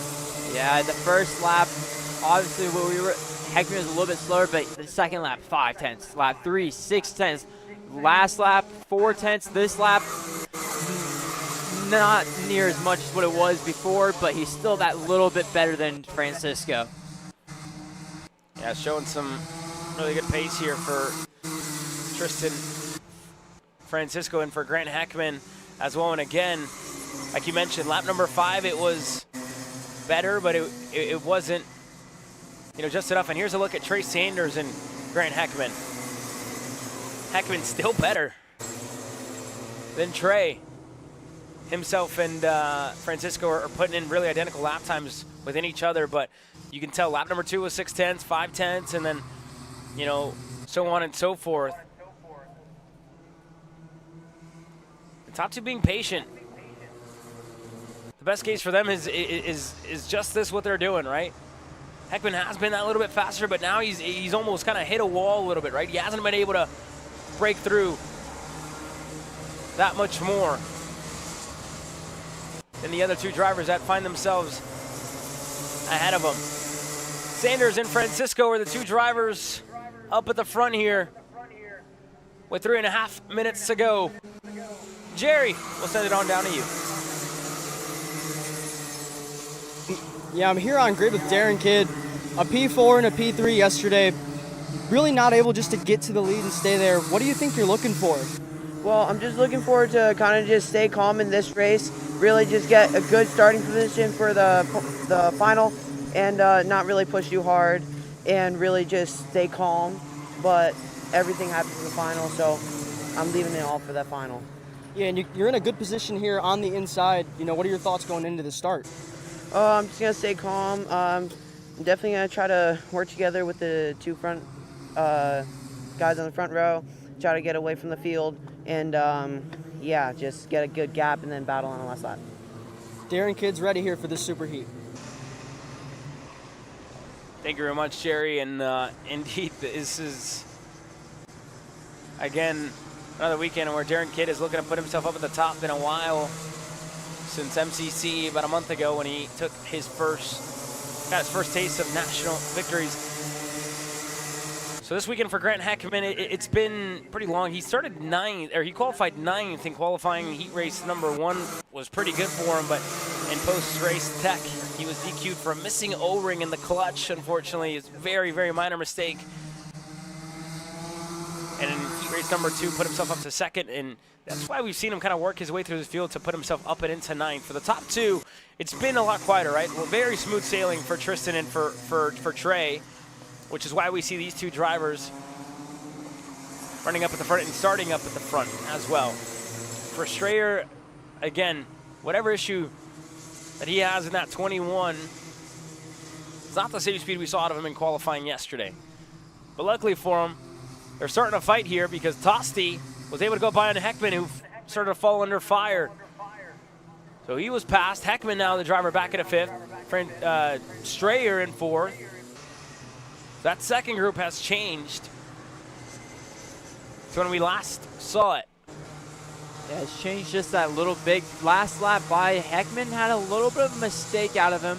He did a 16.2 when he was running consistently 15.5 to 7. So he made a small little mistake on the previous lap, which cost him, but he's going to go right back on Dusty Cherry down the main straight. Yeah, there goes Heckman looking on the inside. Clear into turn number 1.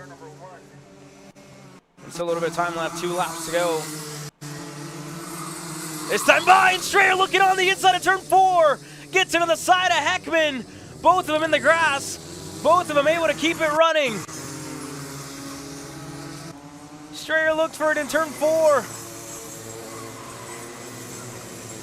And got up and on the side of Grant Heckman. The 2 of them keep it going.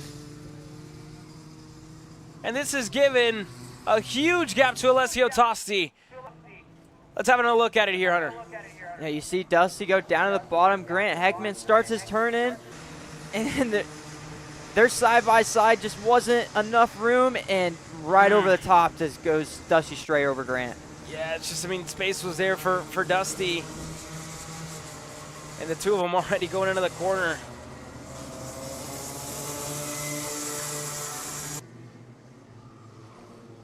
And both of them just keeping it pinned. And able to go through. White flag this time by, the first change that we've seen in quite some time. Francisco to the inside of turn 1. Sanders looking to respond in a 2. Francisco holds on to the outside, holds on to the lead. as they work their way up and into the blue corner. And they're going to go, Francisco going to take the bottom side of the track. Trey trying the high side, just nothing quite there yet. Still nothing to see through here. Francisco going to continue to be on the bottom side. Trey going to the outside with the over-under attempt going up the hill. Not quite there yet, Caleb. Not there. The green corner going to be another one of the biggest passing opportunities here for Trey Sanders. Francisco going to know how to defend it, putting himself to the bottom of the racetrack. Now Trey goes high. And now back to the top of the racetrack. Into the scoreboard hairpin. Francisco still in the lead. Shark fin coming up. This is the battle for the pole. This super heat. We'll see who had better points coming out of the heats. Who's going to have the bigger payday? Out of the super heats, Francisco to the bottom. And here comes Tosti. Also right there. Sanders with a great exit. Out of the I-70 hairpin. Through the grass. 2 tires down low. Side by side. Wheel to wheel. Tosti there as well. But Trey Sanders is going to steal it at the line over Tristan Francisco. Sanders wins the super heat. Francisco second. And Alessio Tosti, as we're going 4 wide to the line further back. Dusty Strayer holds on to 7th. Damage limitation. Heckman in 6th. Farrow was in that group. Zolman, Arlo Gamble. But Trey Sanders, big dog, gonna get it done in super heat. At 33 is gonna look pretty good. For the main event later on today, Francisco kept him honest all throughout. And it's time to move forward. Junior Max is coming up next.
Time to go racing in Junior Max Super Heat action. Nico Orbezo getting ready to kick off from row number 1. It's an all Iron Rock Motorsports front row with Alex Chandler starting to his outside. Darren Kidd and Oliver Chasse on row number 2 with Yutaka Tsunoda. And Clayton Stiles on row number 3. William Beater and Aiden Hammond on row number 4. Christian Sanguinetti and Marco Fazzari on row number 5. Your top 10 starters, Brandon Eng and Diesel Bazanski in all factory karts. Row number 6, Rory Baziak, Wyatt Kroger, Stefano Lanzialotta, Max Mitev, Leo De Silva, Eric Wojciechowski, Tanner Barsh, Holden Myers. Your top 20 starters, your top 10 rows, William Rochetti, Kusei Imamura, Marley Chadhari, Riker Magro, Liam Berghall, Travis Van Horn, Joshua Wheeler, Cruz Rodriguez, Enzo Cantone, Giovanni Blackerby, Cooper Attore, Brody McDonald, Anna Macron, and Enzo Di Gennaro, a two-time representative for Team USA, getting ready to start at the tail of the field. Keep an eye on the 290. Keep an eye on the Parolin, who's going to look to work his way through.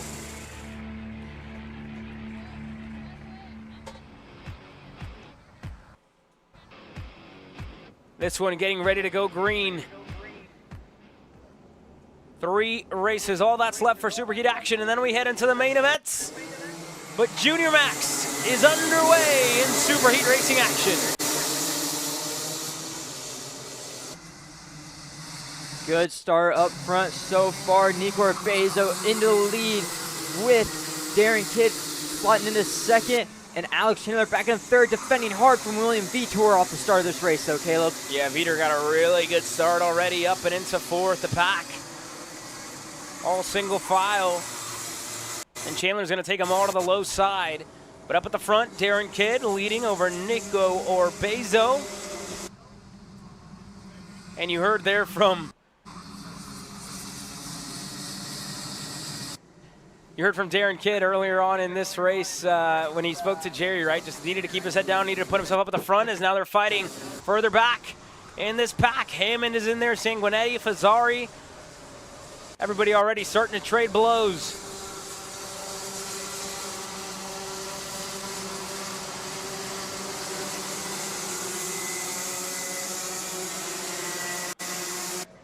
Alex Chandler able to pull away from William Vitor, but William Vitor is going to come under fire now from Hammond and Tsunoda. Tsunoda not quite enough room to make it move, but there goes Brandon Eng on Clayton Stiles in the back. Yeah, Brandon Eng with a move there on Clayton Stiles, and now Stiles going to go right back into turn number 3.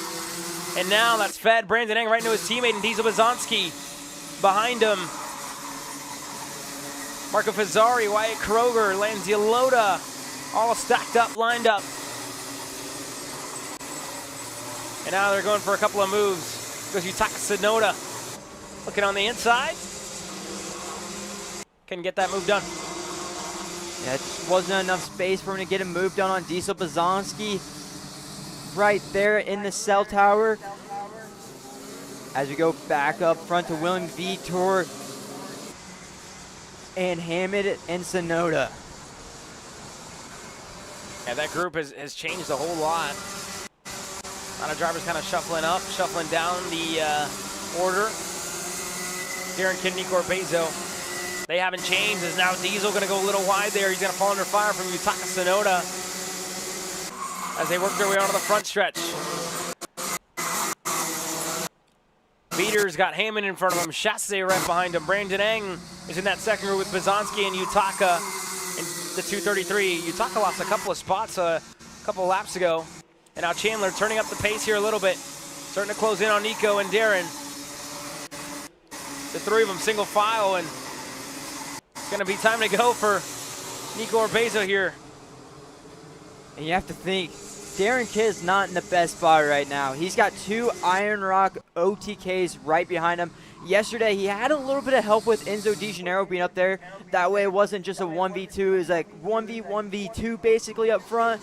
But now it's just Darren Kidd against those 2 Iron Rock OTKs. Yeah, Darren Kidd. He's gotten a lot of grace from Nico Orbezo up to this point in the race. They work their way out of the I-70 hairpin. We'll see what Nico can do. Now onto the front stretch. Got a really good exit. And Nico knows it. Can't waste all too much time. He's going to go. Chandler's going to follow. And then, as expected, right on cue. But the Iron Rock's not wasting any time. Going into turn number 1. They're going to take advantage of the opportunity and lead this race.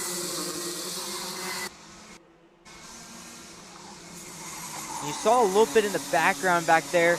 Hammond has started to pull away from Veeder. And Veeder is going to come under fire from Clayton Stiles now and Chassé.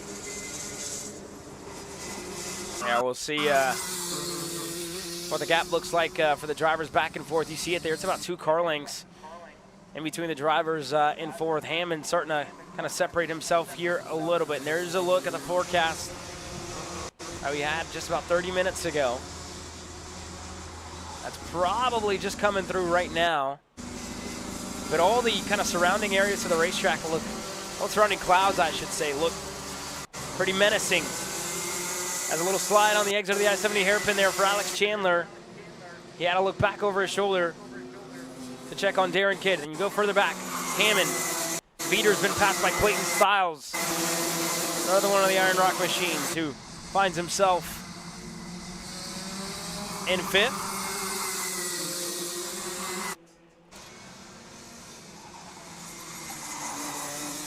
These top 3 have played it perfectly. The fastest lap of the race. These 3 aren't even the fastest on the track. You have to go all the way back to 11 to find Marco Fazzari. He's the driver who set the tone pace-wise. He's behind Diesel Bazanski, Brandon Eng, and Lanzia Loda on the edge of the top 10. And just a little update on one of your fastest guys we've had in this field all day and your Heat 2 winner before the post-race DQ. Enzo Di Gennaro is up 17 spots at the beginning of this lap, up to 17th right now, Caleb. He is flying through this field.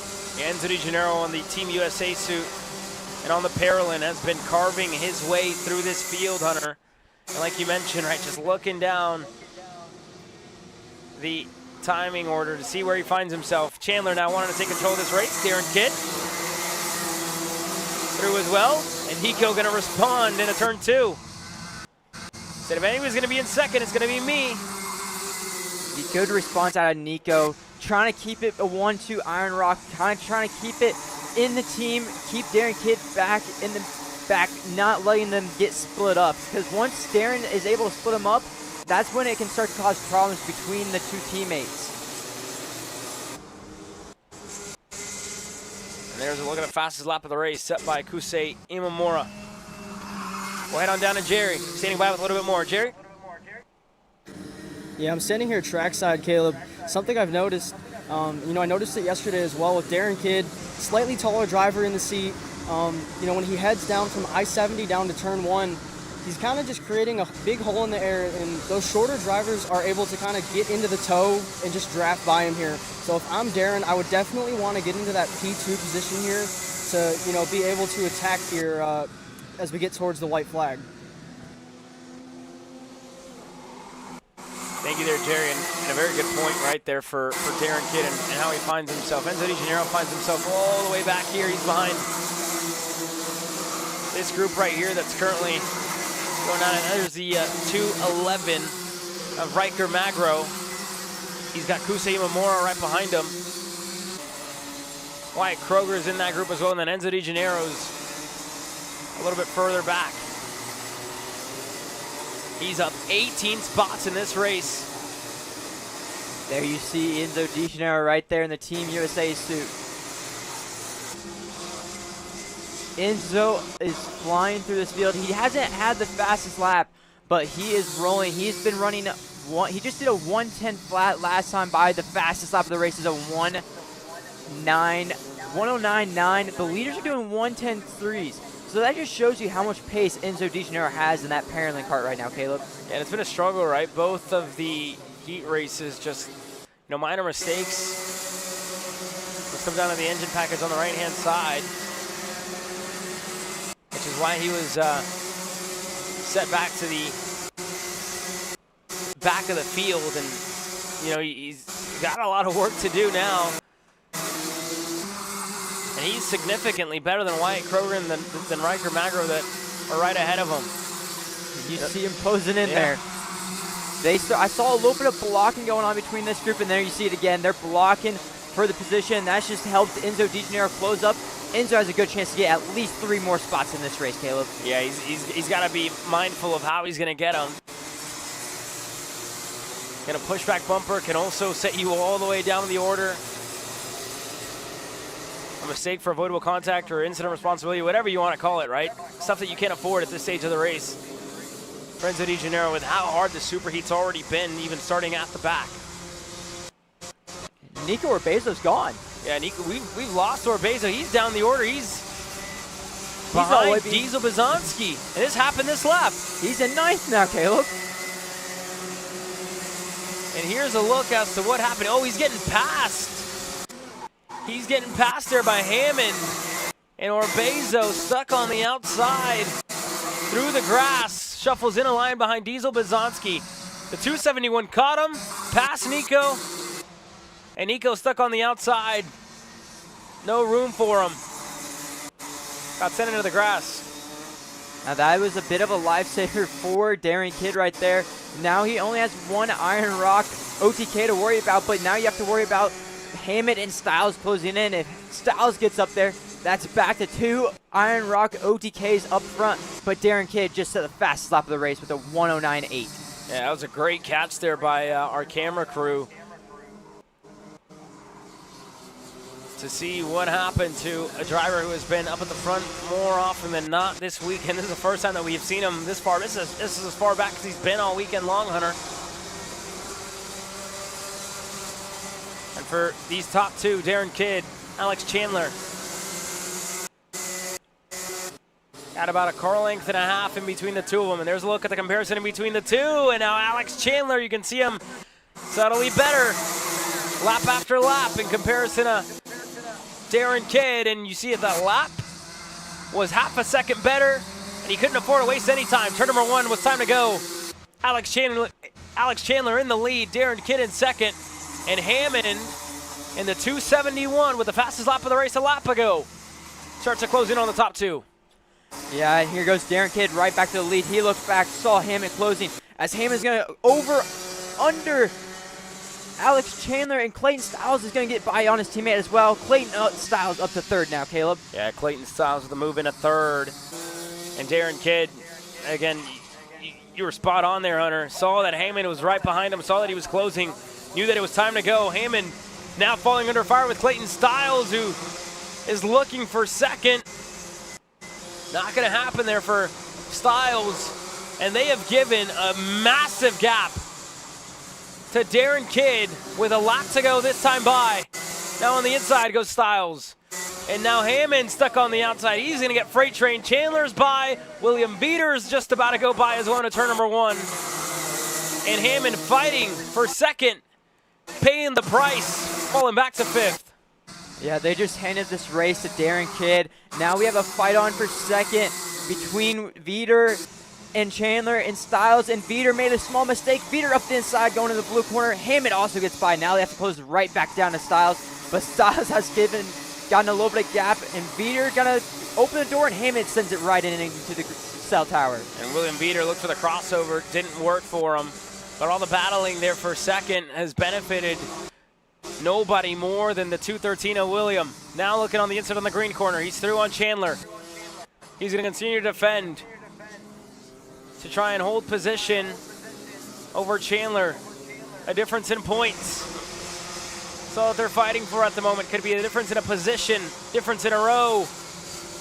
But Darren Kidd in this superheat, he let chaos take off behind him.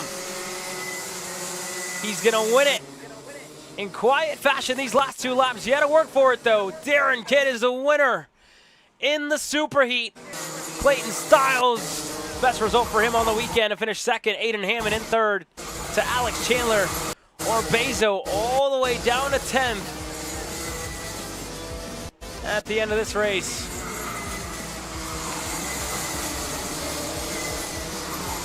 Bizanski 8th, Yutaka Sonoda 9th. Oliver Chasse, Lanzialotta.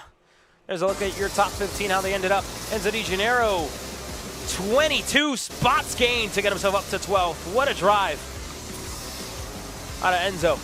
Yeah, that is one heck of a drive out of Enzo Di Gennaro. Up 22 spots from dead last on the grid in only 11 laps. That's averaging 2 passes per lap, Caleb. That's a good average. Yeah, that's great. Great race nonetheless for the 290 Paralympic of Enzo Di Gennaro. We work our way forward. Coming up next, FZ65. Getting ready to take the racetrack.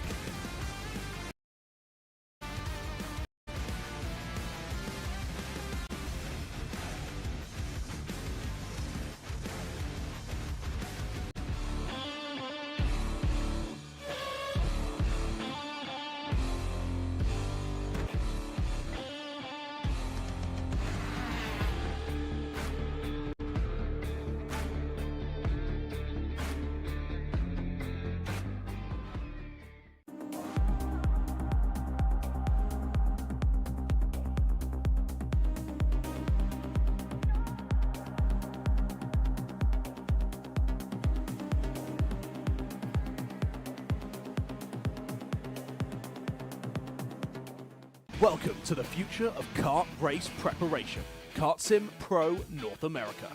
Featuring laser-scanned North American kart circuits and precision-tuned kart physics developed using real telemetry, dyno and tyre data, Kart Sim Pro North America delivers the most advanced and realistic kart simulation experience available today. Whether you're training for race day, refining your lines, or shaving tenths off personal best, Kart Sim Pro gives you pro-level insight without leaving your home. Trusted by world champions, coaches, and karting enthusiasts alike, this is where virtual practice translates into real-world performance. Experience the thrill, the challenge, and the edge. Kart Sim Pro North America.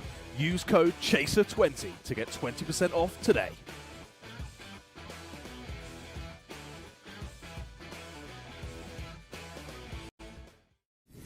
When it comes to innovation on the track, Odenthal Racing Products leads the pack. From the highly popular EasyGP camera mounts to our tough case to GoPro case, racers everywhere trust ORP for strength, reliability, and precision. We're proud to be the #1 engine mount manufacturer in the USA. And with our new Easy Bumper Retainer System, you won't get caught out with a failed bumper bolt again. Odenthal Racing Products. Lead or get left behind.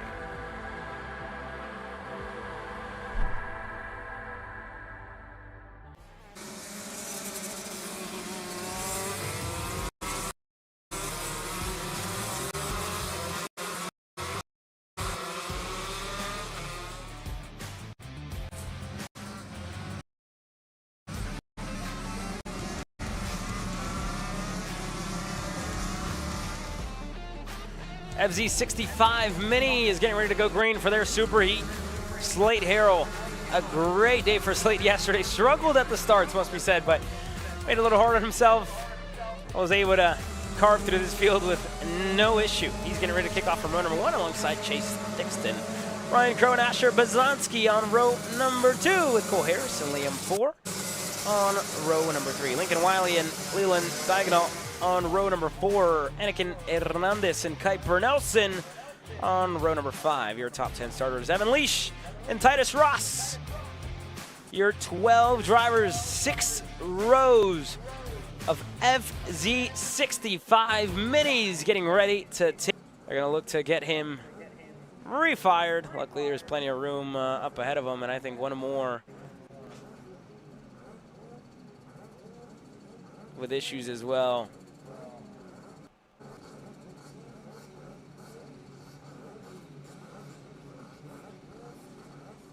Here we go, we got them all. All of them are ready to go racing. Here we go, we look for the flag. FZ65 Mini Superheat Racing action is green. And Slate Harrell with a good start for once in the FC65 category so far this weekend. He's out to the early lead with the whole shot. Hey, how about that? How about that? All it took was two heat races yesterday, right? And now he's got it down. Chase Dixon's right behind him. Asher Bazonsky right there in third. And I got to say, I think out of all the classes we've had, that was probably one of the better starts that we've seen throughout all the shifter categories, all the 3 of them that we have here this weekend. Kudos to the FC65 Minis for getting things fired off as well as they have. And giving us also some great racing action throughout the weekend. But here we go. Slade Harrell leads over Chase Dixon, and Asher Bazonsky was looking for a crossover in the exit of the scoreboard hairpin. He's got it. Bazonsky through for second, and now the driver in fourth, Ryan Crow, isn't too far back either. Yeah, Bazonsky's always had really good pace in the beginning of these races, Caleb. That's where we've seen him shine so far this weekend. It just seems in the later half of the race, he starts to fall off a little bit, and he's showing it once again. He's got pace early on in this race. He's going to try to close into Slate Harrell here. Yeah, Asher already putting in a good couple of laps. Fastest lap of the race there at the end of lap number 1. And again, he passed, and he's the driver in second. So it shows you, right, how good Bazonsky was in this opening lap. Yesterday, one of the, you want to call issues, it was really a mistake that he had. It was on the exit of the I-70 hairpin, kind of missed a shift, and he was passed. It's all part of the process. It's a lot to think about. You're making moves, you're planning out a race, and you're also, trying to remember to change the gear that your kart finds itself in. We're looking with this battle as well. This group right here has Cole Harris, Lincoln Wiley, Titus Ross. They're all right there with each other.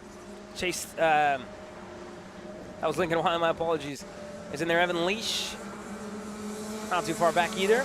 This group of 4, all very close together. This is the edge of the top 5. All behind Ryan Crow.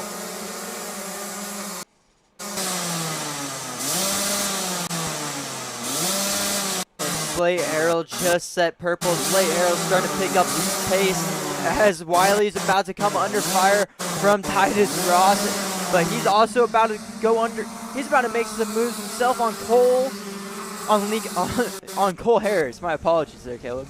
Yeah, Cole Harris looking for a way around Ryan Crow at the moment. The top 3 really starting to separate themselves, and fourth on back, all within the same little bit of real estate. A little mistake throughout a Crow, a little wide there on the exit of the cell tower. He's going to have 2 going through. Through goes Harris. Through goes Lincoln Wiley as well. And now Ryan Crow's got Titus Ross right behind him. Ross up 5 spots since the start of this race. And now a battle for fourth. Looking on the inside. There goes Wiley, who goes through on Harris, who's going to respond with a crossover. Able to get up on the gears a little bit sooner. And he's through. And you see Dixon was able to get by Bazonsky on this lap. I saw Bazonsky go throw a little block going into the green corner as Wiley spins. Or no, that's John Crow. Ryan Crow. Ryan Crow facing the wrong way around on the exit of the I-70 hairpin. What a moment there for him as they continue to fight up front. The 2 of them getting together. Cole Harris, Lincoln Wiley. Harris looking to turn into the corner, just tag the right front. Spun around, and the battle for fourth imploding here. Caleb, this might just be me, but it looks like it's gotten a little misty out there. You see some of the flagmans have gotten their rain jackets on now, and that would explain some of the spins we've seen so far. And it's visibly looking a lot darker outside than what it has all day today. The sun shining so far this morning. Let's head down to Jerry. He's got more for us. Jerry? Yeah, Caleb, I'm standing here right outside of the scale house, and it is really starting to come down. You can definitely say it's raining right now, and definitely going to be a challenge here for these shifters on track. Thank you, Jerry. You've seen the line start to change. That's a look at the radar just about 30 minutes ago.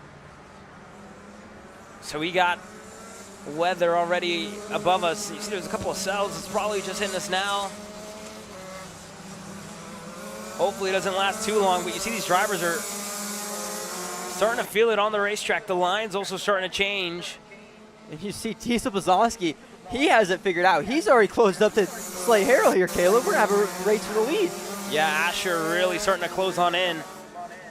Slade Harrell, again, he's the first one that's getting to all these zones. This right here looks a lot darker than what it has, and you see them, even a little bit of raindrops on the lens as well. You see Asher just really closing in at this point. Looking on the inside out, Slade Harrell, Asher Bazanski in the mixed conditions, thriving, putting himself to the lead of the race, and the superheat, and a little mistake out of him. Just a little too wide onto the entry, off the racetrack, up and over the curb, quickly responds on Slade Harrell, Bazanski back into the lead. Yeah, you saw Bazanski just go a little wide, touched his outside rear tire, just touched the grass, and got him a little bit sideways. Slade Harrell noticed that, went up the inside, but Diesel able to get better exit.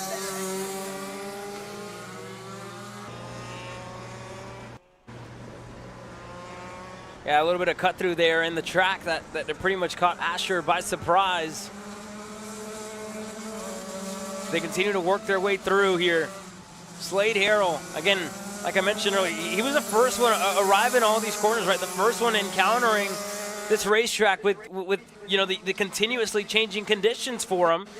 And Asher with a little bit of a marker ahead of him, able to overtake him, able to get in front. But Slade now, with the advantage that Asher had throughout those laps, right? You see him still closing in. As the rain still continuing to fall here. Nothing major like what we saw yesterday, but still significant enough to catch these drivers off guard when it comes to slick tires. And the grid down for Senior Max that's coming up next. There's probably a stalemate down there right now, Hunter. Everybody with, you know, tools in hand, tires in hand, not exactly sure as to what to do. Yeah, they're probably a little confused what to do down there on grid, but based on what we saw yesterday, Caleb, I don't think this track is to the point where it needs wet tires. Asher and Slade are still in the 121 to 122 range on the times, and we saw the turning point was a 123 to be on the slick tires. So I feel like if you're down there on the Senior Max grid, you have to have the slicks on. I feel like there's not enough rain right now to be on the wet tires. Yeah, I don't know. We kind of had the same situation last weekend, right? Throughout one of the races, you know, it started to miss. It was KA Masters, I believe, and in the next race, everybody was kind of, you know, not knowing what to do, where to go. But the track was, you know, not. It wasn't enough rain to put on wets.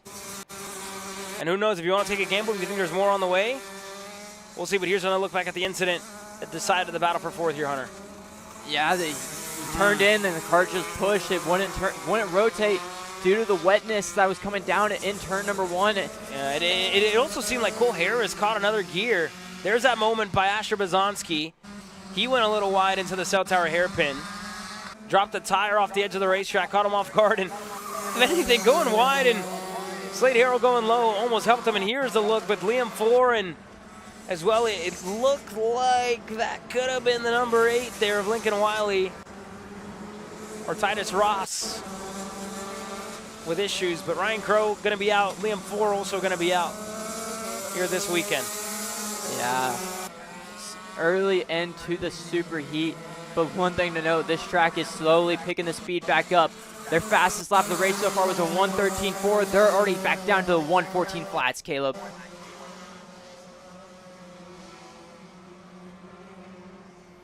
And you got to look all the way back to find the next group of drivers. Asher Bazanski and Slade Harrell have put a massive gap on this field. Chase Dixon's right there with him in third, and then Cole Harris in fourth, just now crossing the line. Slade Harrell, it looks like it's starting to kind of brighten up again a little bit, but he is closing in on Asher Bazanski. They were down in the 121s. If you look at the lap time comparison throughout this race for these drivers, it's something to look for, because it was 121 earlier. That was the lap times they were setting, and now they're back to the 114. So the track is obviously getting better throughout the lap times, and you see Slade Harrell start to kind of reel it all back in with a minute to go. Yeah, Caleb, and the track changed really fast. In 2 laps, we have dropped almost 7 seconds of time. As you look here, goodness gracious, look at that. They're passing for the lead now. Slade Harrell's going to pass Asher Bazanski up front. But look at lap 4, look at lap 5, look at lap 6. Lap 4 and 5, very, horrible lap times. Then you go back to lap number 8, 113, and this is all just how much this track has changed throughout this race, right? So if we were asking the question about slicks versus wets coming up, the answer is clear right now, and you're seeing it right here with the lap time comparison. It's going to be a slick tire racetrack later on today. And there's a look at Asher Bazanski alone. Lap 3, you can see that the track starts to worsen, right? With the start of the mist, with the start of the rain. Lap 4, lap 5 at its worst, down in the 121s. And then lap 6, bettering. And this is all in the difference of 3 laps. 3 laps is the difference in the weather that we've seen. And now we're back to what it was, which is why we're seeing this field as close as it is now. Bazanski, Harrell, Chase Thixton as well, all within the same little bit of the racetrack, and it's not even the top 2 that are fastest. It's the driver in 3rd, the number 9 of Thixton, fastest driver on the racetrack with a battle at hand. White flag in the air this time by. Yeah, this is going to be a great last lap battle. Like you said, Caleb, Thixton went purple last time by, and we're going to go 2 wide down the straightaway. Slate Harrell back to the point, but Asher with a good over-under on the exit of 1. Back to the point goes Asher Bazanski. Slate Harrell, when he thinks he's got himself back and into the lead, Asher Bazanski there to deny him, and he's done it again on the exit of turn number 1. Going into 2, Bazanski now in the lead of the race. Slate Harrell in a second. Chase Thixton, the number 9, has been sitting patiently in 3rd, still holding the fastest lap of the race. We work our way into the cell tower, and this is where Bazanski's going to start to bring that factory cart a little bit closer to the bottom of the racetrack, into the green corner. Mistakes not in the cards for these 3 drivers. You can't afford to miss a gear. You can't afford to miss a shift. Need to be perfect, and now Harrell's gonna have a little look on the inside. Bazanski, look at Thixton, looking to cross them both up, and he will on the exit of the scoreboard hairpin. Thixton into the lead, Bazanski through for 2nd, and Bazanski still with life. Harrell still right there, into the I-70 hairpin. Harrell to the bottom, Thixton still in the lead, and that's gonna give it to him as the 2 drivers in 2nd going side by side. Harrell almost sideways onto the front stretch. Thixton holds on at the line to take the lead from 3rd to 1st in the end. Harrell in a 2nd, Bazanski across the line in 3rd. But FZ65 Mini, what a display in the superheat. I cannot wait for the main event later on today, Hunter. Yeah, that was a good race there, Caleb. The mist of a little bit of the rain gave us a really good last lap battle between the 3 drivers in this FZ65 class. And it shows you, right? It shows you the level. It shows you, again, Billy talked about it. It was invite only this weekend for the first weekend in FZ65 Superheat, in FZ65 Mini. When you talk about it this weekend, and these drivers are delivering, showing some, again, great racing action in this package that, I'd love to see next year, see it grow, see more drivers want to take part, because they are delivering. Look at the gap in between the top 3. 0.2 of a second. The difference with a great display in the end. That's it for the Superheat. Chase Thixton continuing a good string of results. Coming up next, it's time to go racing in Senior Max.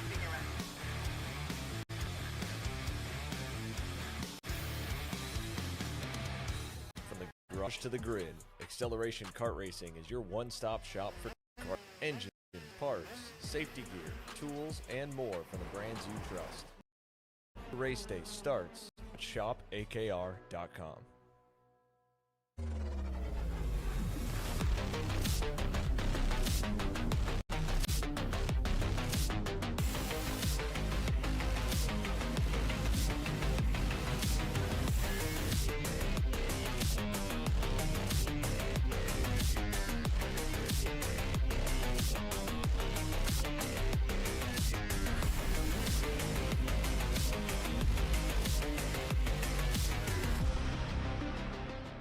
Hi, I'm Jackson with Alpha Race Hub. Alpha is an all-in-one motorsports software solution that can solve all the software problems you need for your track, facility, or series. Alpha can cover all your software bases, from online registration, digital e-waivers, a proprietary timing and scoring software, incident management, automated points tabulation, tire and barcode scanning. We even have our own mobile timing app and rental kart activity management software. If you're looking to consolidate your motorsports software solutions, reach out to us at alphatiming.co.uk. Macron Motorsports builds champions every day. Drivers who won on the World T4 Series is pure spec racing. Same engine, same chassis. When you win, it's because you were the best that day. Your edge is not the kart. It's the setup, the strategy, and the race team. With our Arrive and Drive program, you simply bring your gear, we provide the equipment and the championship-winning support to event.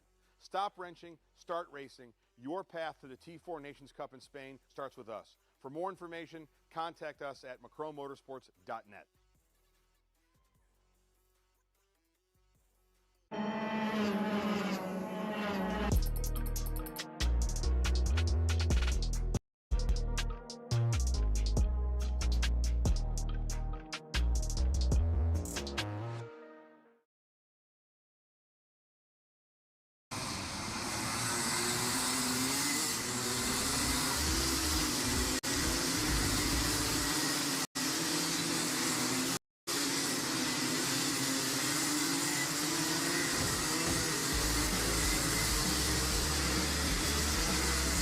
Time to go racing, the last of the super heats before the lunch break. And then on the other side, main event, Senior Max getting ready to go green with Mr. Inevitable in 2026. In Rotax competition, Aiden Ingrata getting ready to go green as issues for Atkinson getting fired. Isaac Malquit is going green alongside him on row number 1. Oliver Hodgson and Blake Nash, a Factory Karts lockout of row number 2. Antoine Lemieux and Mason Kuhn on row number 3 with Finnegan Bailiff and Arnaud Sabarin on row number 4. Brandon Saraki and Ryan Rafa are on the edge of your top 10. That's your top 5 rows. Ryusi Sawada on row number 6 alongside Macy Williams, who has slowly but surely been working her way through this pack. Landon Booher and Gage Korn getting ready to kick off from row number 7. You look at Atkinson, who had issues. Cole Atkinson was slated to start 29th. And again, wasn't able to get fired off the grid. But we have 34 drivers total here this weekend, all the way back to Marshall Graham and Frankie Zhu, the last row that's gonna take part here in this main event. A couple of drivers out of line, getting back into line. But it's time to go racing. Ingrata on the inside, Isaac Malquit on the outside. Senior Max Superheat action is green, and Gage Korn, we've lost them, spun around 3-4 together at the start of this race. A hectic start further back in the field, and the leaders able to pull away with Oliver Hodgson emerging in the lead. A great start for Oliver Hodgson. Blake Nash! Blake Nash off the racetrack into turn number 3. Going into it, Nash with issues. He is out. Nothing for Blake. That looks like a heavily damaged front end on the factory car of Blake Nash right there, Caleb. And Oliver Hodgson on that same row. He's emerged in the lead. Isaac Malquit's fallen back to 4th with Mason Kuhn right behind him, and Finnegan Bailiff in line as well. Ryan Rafa with a great start, putting himself inside of the top 10. And now Bailiff gonna make a move in the scoreboard, hairpin on his teammate. Rafa looking to follow. Kuhn dropping a tire, having to save it. And he's through. Brandon Saraki was looking for a move on Mason Kuhn as well. And then you see Macy Williams in the background, as there you see the factory car of Blake Nash right there. Yeah, I don't even think it's firing up for him. He tried to start it, and it just didn't for Blake. Luckily for him, this isn't a pre-final, it's a super heat. So with the good points average that he had, to put him within a good starting spot, 4th overall, and again, not bad considering the situation that he finds himself in. But up at the front, Oliver Hodgson, now with Aiden Ingrata right behind him in the battling. Further back, continuing, Sawada, Ryusei with a little bit of pressure as now moves further back being made. Let's have another look at the start. What on earth happened to Blake Nash? Well, there goes Gage Korn. You see Gage get a shove from the back. He was trying to not get into Macy Williams. That just caused him to get spun around, and then you see 4 more to get together. And then you see... Oh, his hands in the air. His hands in the air, and then you see the damage to the front end right there with the car on the outside of him. I'm not sure if that engine just kind of stalled on him on the exit of turn number 2, but his hand was up in the air. So probably a mechanical issue for Blake Nash is what put him out of contention in this race right after the start. And here we go, up at the front, Aiden Ingrata looking to go on Oliver Hodgson and Antoine Lemieux. Cut Oliver Hodgson a massive break there in turn number 1. Had the opportunity to go. And didn't. And now if you're Isaac Malquit, right, what's going through your head, right? You got the driver ahead of you that decided not to make the move, and now looking to make a pass. And another driver with issues here further back. Yeah, that was the 310 of a comp cart in the back. LeMay able to hold on, but here comes Finnegan Bailiff on Isaac Malquit. That moves Finnegan off, but he's off the racetrack. He's going to lose a couple. Oh, Finnegan's around, and he collects one of the prime machines. It looked like it was Sabarin, the driver who he collected, looking to get on. One of them gets taken off as Finnegan, passing the green corner, went a little wide on the exit, and he finds himself into the grass, spun the wrong way around, and collects one of the prime OTKs. I believe you are correct there, Caleb. That was Sabrin, because you saw Macy Williams barely scave through there, and they were right next to each other, and now you see Sabrin fall down the order. Yeah, and this all has changed. Joey Friend, all of a sudden, hard charger today. 12 spots gained in this race so far. Joey Friend up to 11th, fastest driver on the racetrack. The most moves made. Just on the edge of it, outside looking in. He's got Christopher Goulet right ahead of him. Saraki still in 9th. Ryusei Sawada and Macy Williams up to 7th. She finds herself right behind Isaac Malquit, Ryan Rafa, and Landon Boer on the GFC. And Landon Boer is up 8 spots right now. We haven't really talked about him that much this weekend. We talked about him a good amount last weekend in the KA100 senior class, but he's having a great run in his Rotax debut as well, Caleb. Yeah, this is a great weekend thus far for Landon Boer, putting himself inside of the top 5, and this has really been a breakout weekend for a good number of drivers here. Boer, one of them. You talked about Mason Kuhn as well, qualifying inside of the top 5, put himself on row number 2, kind of emerging up at the front, and then Ryan Rafa, the Rotax package is really no stranger to him. Up in the Northeast, a package that he's familiar with, that he's ran up at the Northeastern Karting Championship with Full Tilt Racing, and now bringing it down here, looking for a ticket. As Oliver Hodgson now on the inside of Aiden Ingrata. Hodgson, I must say, when we spoke to him at the end of the day yesterday, he didn't seem like he felt pressured at all after the day he had had, because, again, in Oliver Hodgson standards, in comparison to what we saw, you know, last weekend out of him in the X30, you know, you would have expected to see him up at the front all weekend, and it's taken up to this point in the Super Heat to see him up at the front. But he didn't sound pressured. He didn't sound nervous about what he was expecting to see. He was confident and said, you know what, tomorrow we got the package to beat, and we're ready to go. Found what we needed in heat race number 2, and it's showing, right? It's coming to fruition here in the Super Heat. Yeah, it is. And you saw Aiden Ingrata get passed by LeMay there. He also got passed by Landon Boer, but he sent it right back in green quarter. But here comes Saraki on the inside of Macy Williams. Yeah, Brandon looking for a move. The rookie on Macy Williams. He's going to have to make way, and he's unfortunately going to pay for it. Ryusei Sawada is going to go by on him on that blue liveried factory cart. And in the process, Macy and Ike lost a little bit of time. Both of them being each other's dancing partners at the moment, looking to close on into Ryan Rafa and company. Here goes Boer looking on the inside of Aiden Ingrata.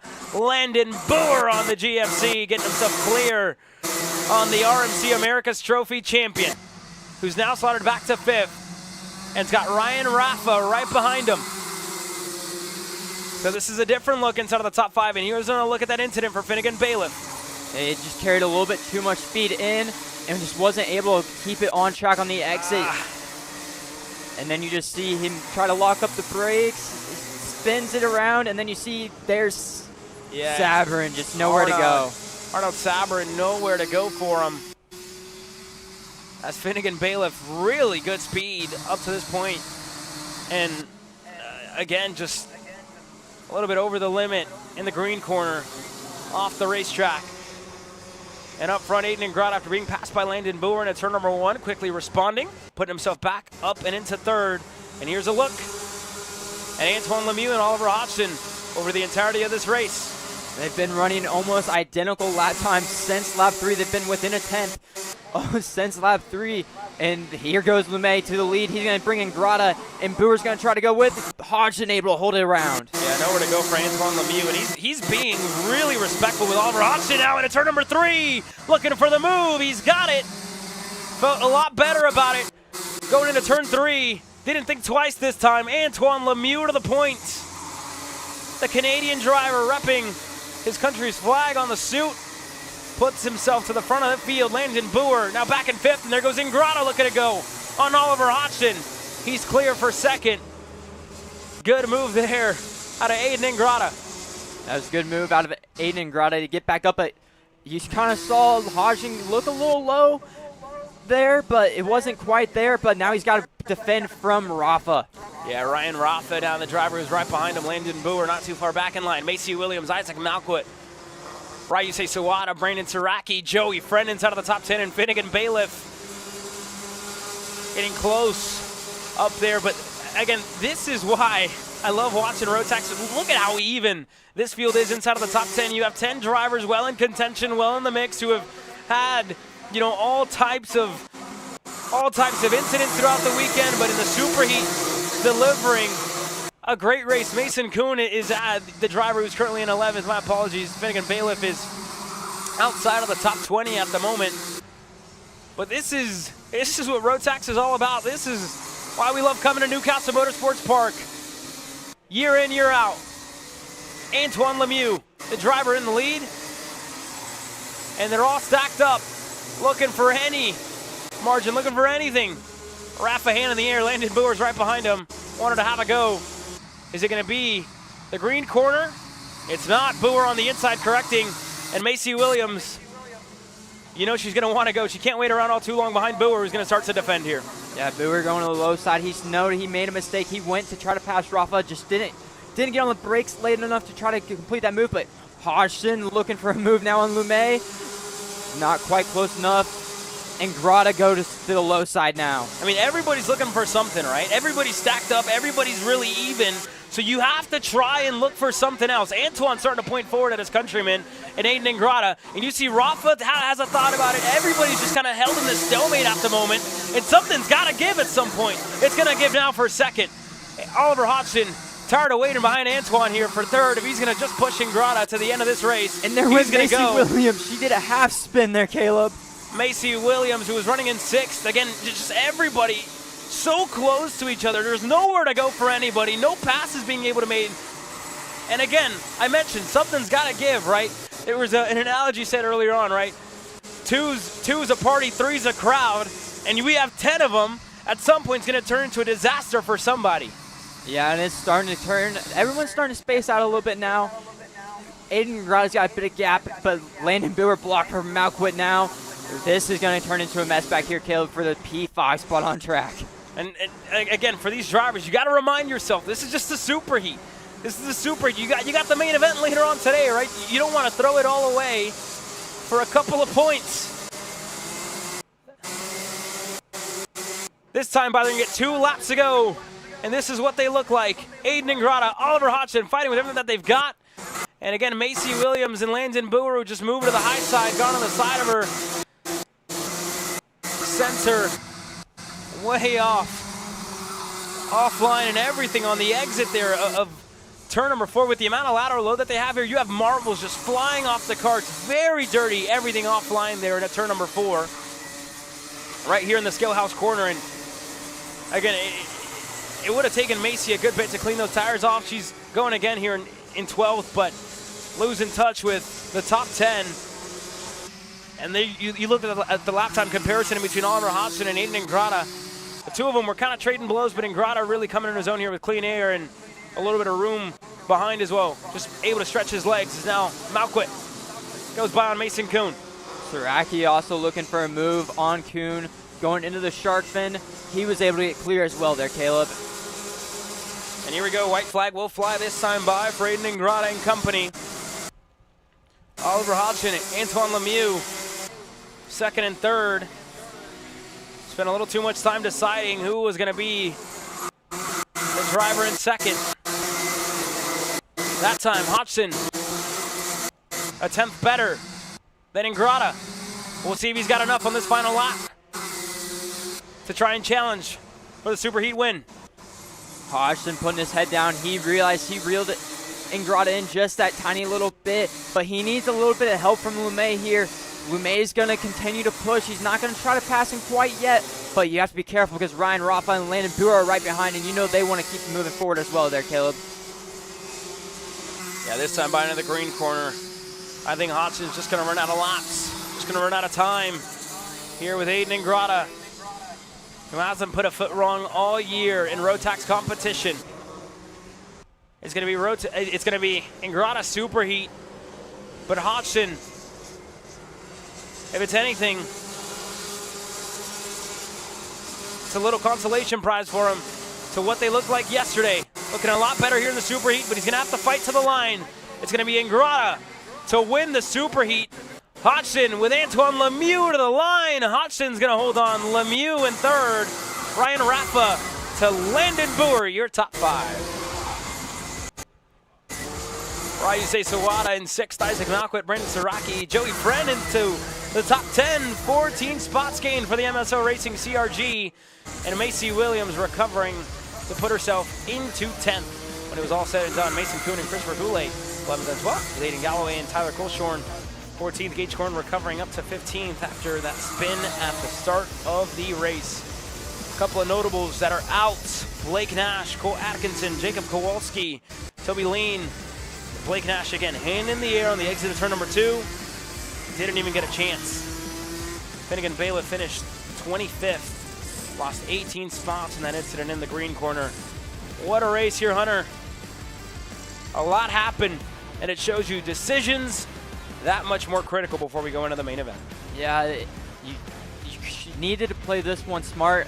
Aiden Ingrata did just that. He was a little bit more calm in this one than we've seen him in the past. Didn't make any mistakes. As soon as he got to the point, they started battling for second on track, and that just gave Aiden Ingrata that little bit of gap to take the win in this superheat.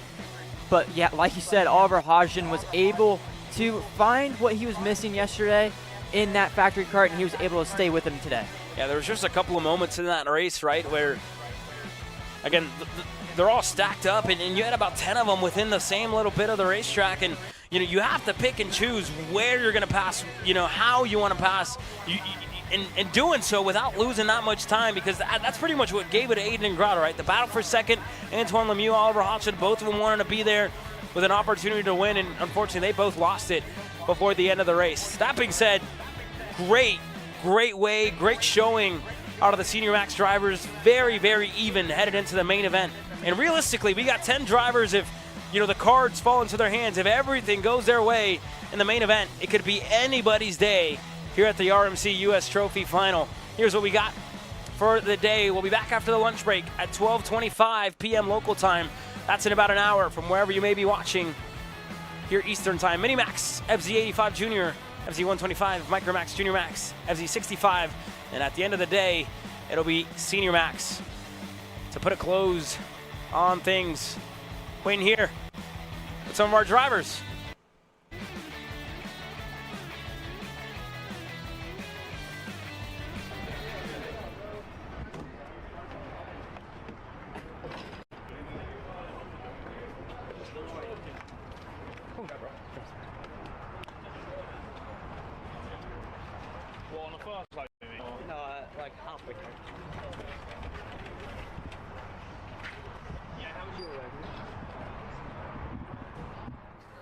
All right, I'm here with Antoine Lemieux.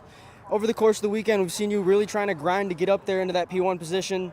First session for you, you've kind of had, a lot more success, a lot better pace. What really made the difference for you there? I think the rain kind of helped it a bit. Just kind of puts everyone on the same level with all the setup and everything. But I think we did a good race. P3 in the end is fine and get a good spot for the final. Now, obviously, we don't know right now what the conditions are going to be, for the main event. What are your thoughts going into the main event, depending on the conditions? I think we'll just see what the weather does, and then if it's wet, it's wet. If it's dry, it's dry, and then we just see what we can do in the final. Antoine Lemieux is ready for the main event. Thank you very much, Sir Jerry, and thank you as well to Antoine for his time. We hit the lunch break.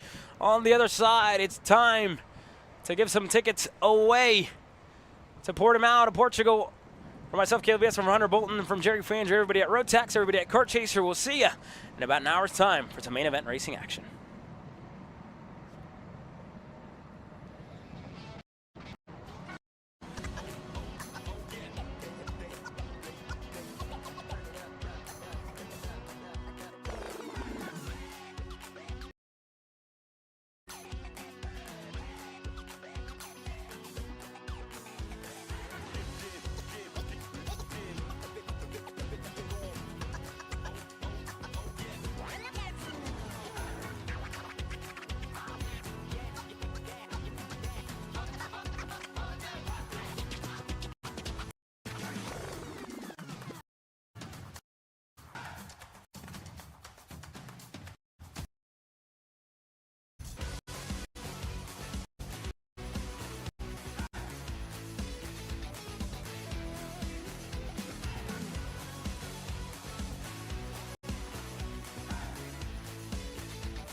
Well, we thank you very much for joining us here today. For those of you here in the paddock, we ask that you please rise and remove your caps for the playing of our national anthem.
It's time to go racing. Opportunities for drivers to go represent the Stars and Stripes at the Rotax Grand Finals in November when they head over to Portugal, over in Portimao. Let's take a look at Newcastle Motorsports Park, a layout similar to what we had last weekend. This track just a little bit over a mile long, all presented to you by Kart Class. 18 corners. Just about 18 different opportunities to make a move around this place. Make or break, earn a ticket to go overseas at the end of the year. As always, my name is Caleb Vieska. Hunter Bolton joining me alongside in the booth. Hunter, me and you have both ran this layout, keys to victory, this 18-corner racetrack. It's hard, it's hard to tell with how long the straightaways are here. Usually in a track like this, you like to be in the lead on the last lap because that means you get to defend. But with how long the straightaway is coming out of turns 17 and 18, it's almost impossible to win from the lead unless you have a gap coming down that straightaway. And again, this isn't only the tickets available here this weekend aren't only for Team USA. There's drivers from all around the world, Japan, the United Kingdom, Canada, all here wanting to earn a ticket to represent their country. And one of the biggest stages, I should say, in karting, the Rotax Grand Finals. So Team USA obviously in the cards for a couple of our American drivers, but also available for all other nations that are here this weekend. Masters Max, the first class, with the opportunity to do so. Mundy Lawyer starting on the inside from four-time Team USA representative John Bonanno. Billy Cleveland on row number 2, Scott Roberts, Yasumasa Inouye, Rob Mayer, Stephen Hester, and Christopher Mann. 8 drivers total, 4 rows, all eyes on the 623. Masters Max. Main event racing action from Newcastle Motorsports Park is underway. And a great start from Mundy Lawyer to take the early lead. Cleveland able to slide into second. John Bonanno back to third. Mundy Lawyer wasting no time at the start of this race to get himself up and into the front. Now Billy Cleveland slotting into second here. The driver on the REM OTK with John Bonanno falling back to third. And the group further back. All of them single file line. Stephen Hester currently sitting in fifth. Gained a spot since the start of this one. Yasumasa Inouye, the driver who sits in fourth. But so far so good for everybody in this field here in Masters Max, Hunter. Yeah, so far so good on the start. Scott Roberts fell back just a little bit on the start. He's got to work his way back forward. Same with Christopher Mann. Christopher Mann is wearing the Team USA suit, but he hasn't had the greatest run so far this weekend, Caleb. Yeah, it just hasn't been exactly what he would have wanted leading up to this point here. in the weekend, right? We're at the main event, and he, hasn't shown some of the pace that we've seen out of Christopher Mann across other RMC events on the year. For Scott Roberts, starting to turn it up a little bit here. Made a move there on Yasumasa into turn number 1. I'll move Scott Roberts up to 4th with Inouye, the driver who has fallen back to 5th on the Mike Doty Racing LN kart.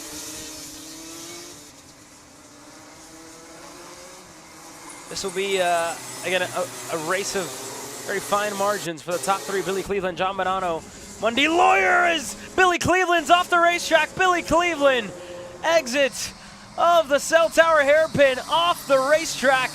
Bonanno gets promoted up to 2nd with Mundy Lawyer now with a big gap back. Sits at about 4 car lengths. But big issues for Billy Cleveland as he was sitting in 2nd. Now he's falling all the way back behind Christopher Mann, who's looking to make a move here on Yasumasa. Yeah, looking for a move, just not quite there yet. And Billy in Cleveland, we saw him make a couple of mistakes, and as we take a quick look back at the replay here, you see him on the exit curb, and then you see John Bonanno go up the inside. He hits that curb, and Cleveland has no room, and John Bonanno just kind of runs into him after jumping up over the curb. Yeah, and they just hooked that. It was from bumper to rear bumper there. Bonanno's rear bumper just got lodged into Billy Cleveland's front bumper. And again, Bonanno just going over the curb kind of threw him out a little bit wide. And it was that little bit of mistake out of Billy Cleveland on the exit of the cell tower hairpin. Going a little wide on the exit, on the rumble strips. Kind of looking to get back and to line it. And Bonanno at that point is already on the inside. It's already making the move. And, hard one to kind of call there, Hunter. But one thing that is for certain is that the 658's got a lot of work to do if he wants to get back to where he was a lap ago. He does have a lot of work to do. And the other question is, does John Bonanno have the pace to reel in your leader? And you can see he's visually closer coming out of the shark fin here, Caleb. Yeah, this has been a pretty good lap for John Bonanno thus far. It's just over half a second, the gap in between your top 2, and I think it might be even a little bit closer this time by. We'll look at it. This time, Mundy Lawyer, Bonanno, and Scott Roberts with the fastest lap of the race. That's Speed Concepts. OTK showing a little bit of pace here, 1:11.420 for Roberts. Good lap out of Roberts. We saw him have pace earlier on in the weekend. Saw him fall back in the super heat this morning, but he's starting to come back to life in the final here today, Caleb. And there's a look at the gap at the line in between Lawyer and Bonanno. It was at half a second in between the two of them whenever they crossed the stripe the last time around. And ever since, Bonanno's just been easily reeling him back in. He was a 10th and a half better, like you mentioned there, Hunter, a lap ago. And now just continuing to try and close here to Mundy Lawyer. The two of them kind of traded back and forth, right? Mundy, whenever you look back to the superheat, Mundy Lawyer was behind John Bonanno, closed in, passed him, and then the two of them stayed, within the same little piece of the racetrack for the entirety of the race. Scott Roberts, this is, again, as best as he's looked so far this weekend, looking really good to start off this race. Christopher Mann also can't count out the 618. He's not too far back. And also Billy Cleveland, right? When you talk about how close he's been so far this week and at the start of this main event, just kind of regrouping, right? Putting everything back together, putting the pieces back together, trying to get forward. Right now, though, we have a pass for 2nd. Scott Roberts looking on the inside on John Bonanno. He's going to get clear. And Roberts is going to stay ahead. And you can't blame Roberts for doing that move. No, you can't. He's 4/10 faster than Bonanno in your race leader. He knows it. He's got to go get Lawyer and stop the pull away from happening early on in this race. And that's a timely move, right? That's what coaches around the paddock teach week in, week out. Whenever you have the gap, whenever you close in at the rate that Scott Roberts was doing, so that's when you make the move. That's when you try and make the pass for position, pretty much. You can't sit you can't sit around and wait all too long in 3rd, right? Got to do something of your own here, and Scott Roberts is doing so. Pace is definitely there, and Bonanno as well. A little wide there on the exit of the I-70 hairpin. He's going to lose a little bit of time, and Christopher Mann, a 618, has represented Team USA in the past. He's right there in the drafting window of John Bonanno, who Again, doesn't look as good as maybe he's had in other races this weekend, Hunter. Yeah, he doesn't look as phenomenal as he has in the past, but we're about to have a race for the lead on our hand, as we're also going to have a race for third on our hand with Mann and Bonanno. But Roberts is closing into Lawyer dramatically right now. He was 0.3 faster last time by. He's going to be at the rear bumper by the time we get to the line, Caleb. Yeah, it's almost been every single lap here for Scott Roberts. He has been closing and gaining 0.3, almost, yeah, pretty much 0.3. 0.3, I would say almost 4, but in Roberts' time kind of closed that off from being 0.4, but almost 0.3 of a second better a lap by Roberts, and that adds up over 2 laps, 3 laps. That's about a second that he's gained on him. And you're seeing the ground starting to close, and you're seeing the moves already for third. Christopher Mann is looking on the inside on John Bonanno. Christopher Mann is able to get clear for the lead of the race. Bonanno back to 4th. Good move out of Mann to move himself forward. Now Cleveland sees Bonanno in his sights. He's a little bit further back still, but Scott Roberts, it almost looked like he was going to try to send it up the inside, going through the double rights. Thought better of it. Lost about a kart length now, Caleb. Yeah, well, here we go. They exit the cell tower hairpin, and Scott Roberts is, again, he was a 10th better the last time around, and I was going to say he's just progressively getting better and better lap after lap. Reeling in the 623 of Mundy Lawyer. We'll see if this time by it's going to be enough for Scott Roberts to fully get onto the rear bumper of Lawyer. They worked their way into the shark fin and up and into the I-70 hairpin. And a look at the gaps in between Scott Roberts, not Davin Roberts, Scott Roberts and Christopher Mann. And those are the differences in between the drivers in second and third. Roberts has been better, with the exception of 1 lap there in the middle. But Roberts now with half a car length. Opportunity is going to present itself, and Scott Roberts is looking to take it on the inside of Mundy Lawyer. Scott Roberts to the lead of the race. Good move out of Scott Roberts to take the lead away from Mundy Lawyer. Now you have to think, can Mundy Lawyer stay on the back of Scott Roberts? And we'll see. Mundy Lawyer battler, is he going to sit back and push for a minute? Kind of learn from Scott Roberts.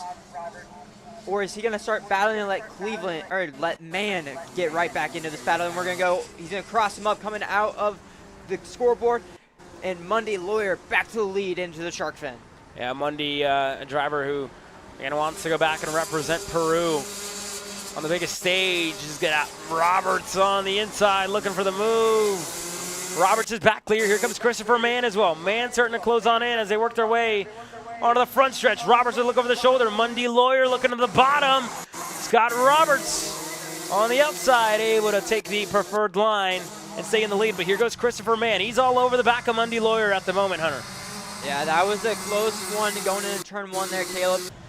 Lawyer was looking for the move, and Roberts heard down. Lawyer had to slam on the brakes real quick. That way he didn't get his front end chopped off right there. Able to get back in the line and stay in second, though, as of right now. Here we go. They get out of the cell tower hairpin. Roberts over Lawyer, over Christopher Mann, and John Bonanno and Billy Cleveland. All of a sudden, looks like those 2 drivers have got new life. Granted, they need a little bit of help from the 3 drivers on your screen right here. Need them to fight a little bit more to put themselves well into contention. Time at hand for all of them, 7.5 minutes plus 1. That'll feel like an eternity for Roberts. It's going to feel like an eternity, but they're closing in. And Bonanno and Cleveland, they're about to start having a battle of their own, but Lawyer back to the bottom side going into turn 1. Oh, Mundy Lawyer! Mundy Lawyer just has to check up. He was going to go in the side of Scott Roberts, collects Christopher Mann.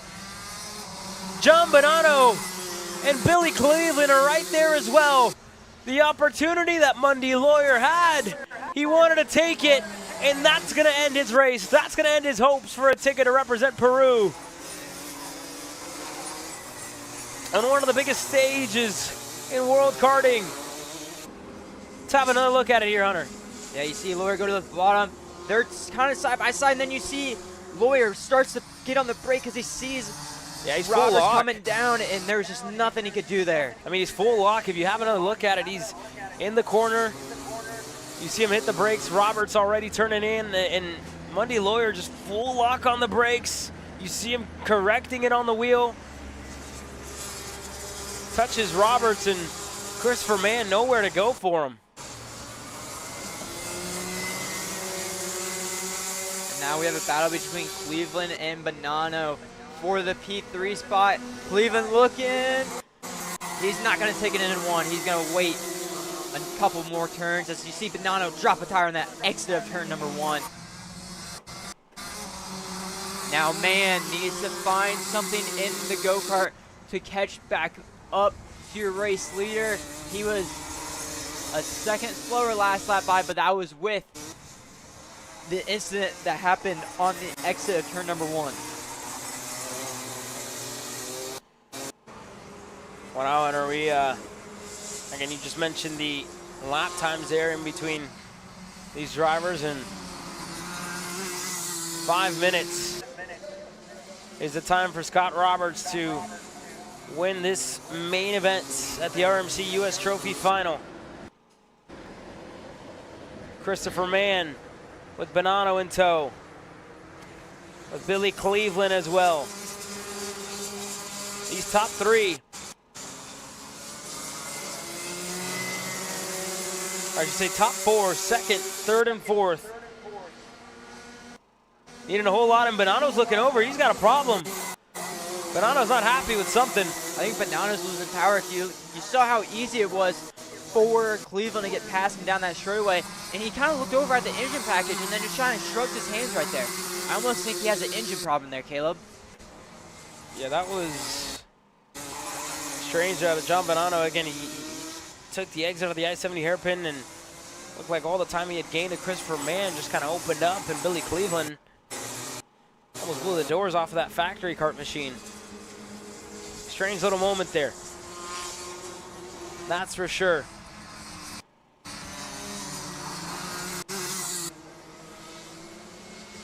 Last time by, first clean lap for Mann. Mann was a 10th slower than your race leader of Roberts. That means he needs to find something to be able to reel him in, or he needs a mistake out of Roberts, because this is the best Roberts has looked all weekend long. We haven't seen him perform this well at all.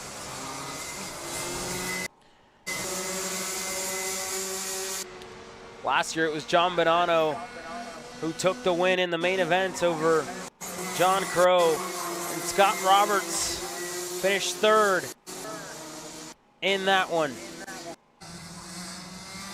I was back in 2025 at the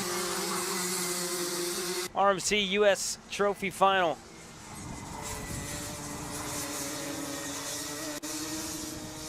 And this weekend, it's Bonanno, the driver, who's back and forth, and Scott Roberts 2 spots better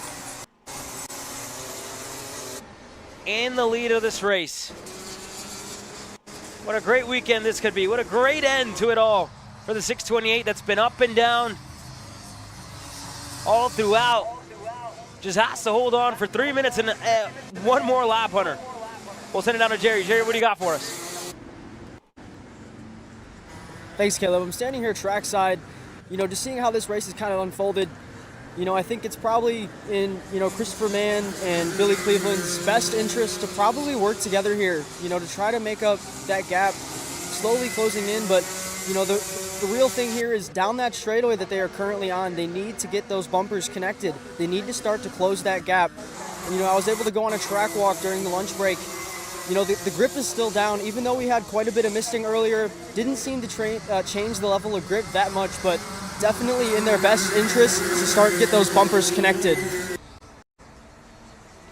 Yeah, thank you very much, Jerry, and I can really agree, right? This is, again, rev limiter racing at its finest. And you have the gap starting to close on in. The drivers in second and third gained 4/10 on Scott Roberts the last time around. You saw the two of them just ducking, asking for that last little bit. on the straightaway. They're finding it, and they're almost, you know, like Jerry mentioned, the grip is still down, so the decisions that you have, you know, to make throughout are that much more important. While we did have a lot of missing throughout the lunch break, like you mentioned, still looks to be in a good condition, optimal condition, if you will. This time by, they might just beat the clock for an extra lap. Next time around to see if they get either 2 or 1 lap to go. If you're Scott Roberts, if you're Speed Concepts Racing, you're going to want this race to end that 1 lap sooner. You're going to want them to not get to the line in time. That could be the difference in a move. This one is going to go all the way down to the wire here, Hunter. Roberts, Christopher Mann, Billy Cleveland, all in frame. Mann is closing in. He is a kart and a half away, and then he has a kart and a half gap back to Cleveland. This is going to come down to the wire. They cross the line out at 1:12. They've been running 1:11 lap times. It's going to be a very close call to see if they get the white flag or 2 to go this time by, Caleb. Yeah, man, didn't look all too good on the exit of the shark fin. Roberts did. On the other hand, they're going to have 10 seconds. They got to get to the line before then to see if they either get 1 or 2 laps to go this time. It's going to expire, and they're going to get an extra lap. 2 laps to go for Roberts, for Mann, who's given it everything to close on in to the 628.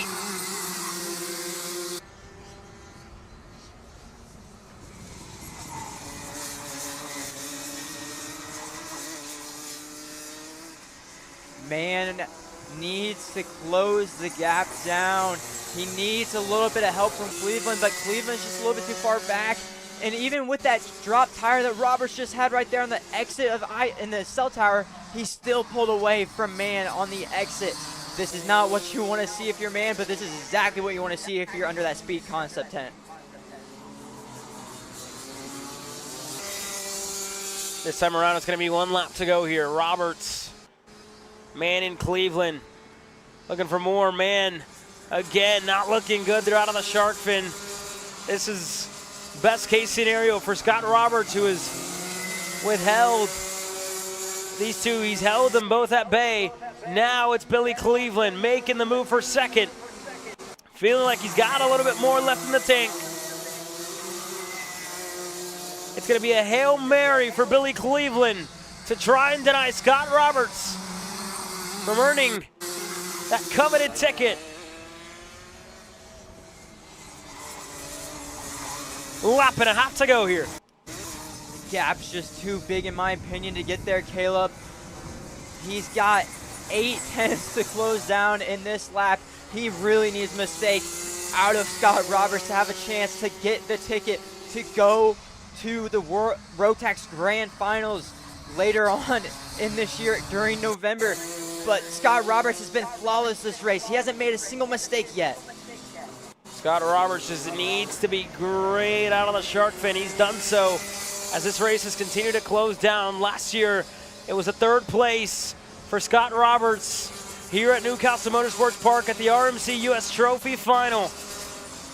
This year, in 2026, he has withheld the storm from Billy Cleveland, from Christopher Mann to the line. Scott Roberts wins the US Trophy Final in 2026. He wins the ticket. He is your winner in Masters Max. Billy Cleveland getting in the 2nd position, and Christopher Mann rounds out your top 3. John Bonanno in 4th. Yasumasa Inouye crossing the line in 5th. And Scott Roberts victorious at the Rotax US Trophy Finals at Newcastle Motorsports Park. 3rd last year. This year, he goes 2 spots better. Coming up next, it's Minimax getting ready to go racing.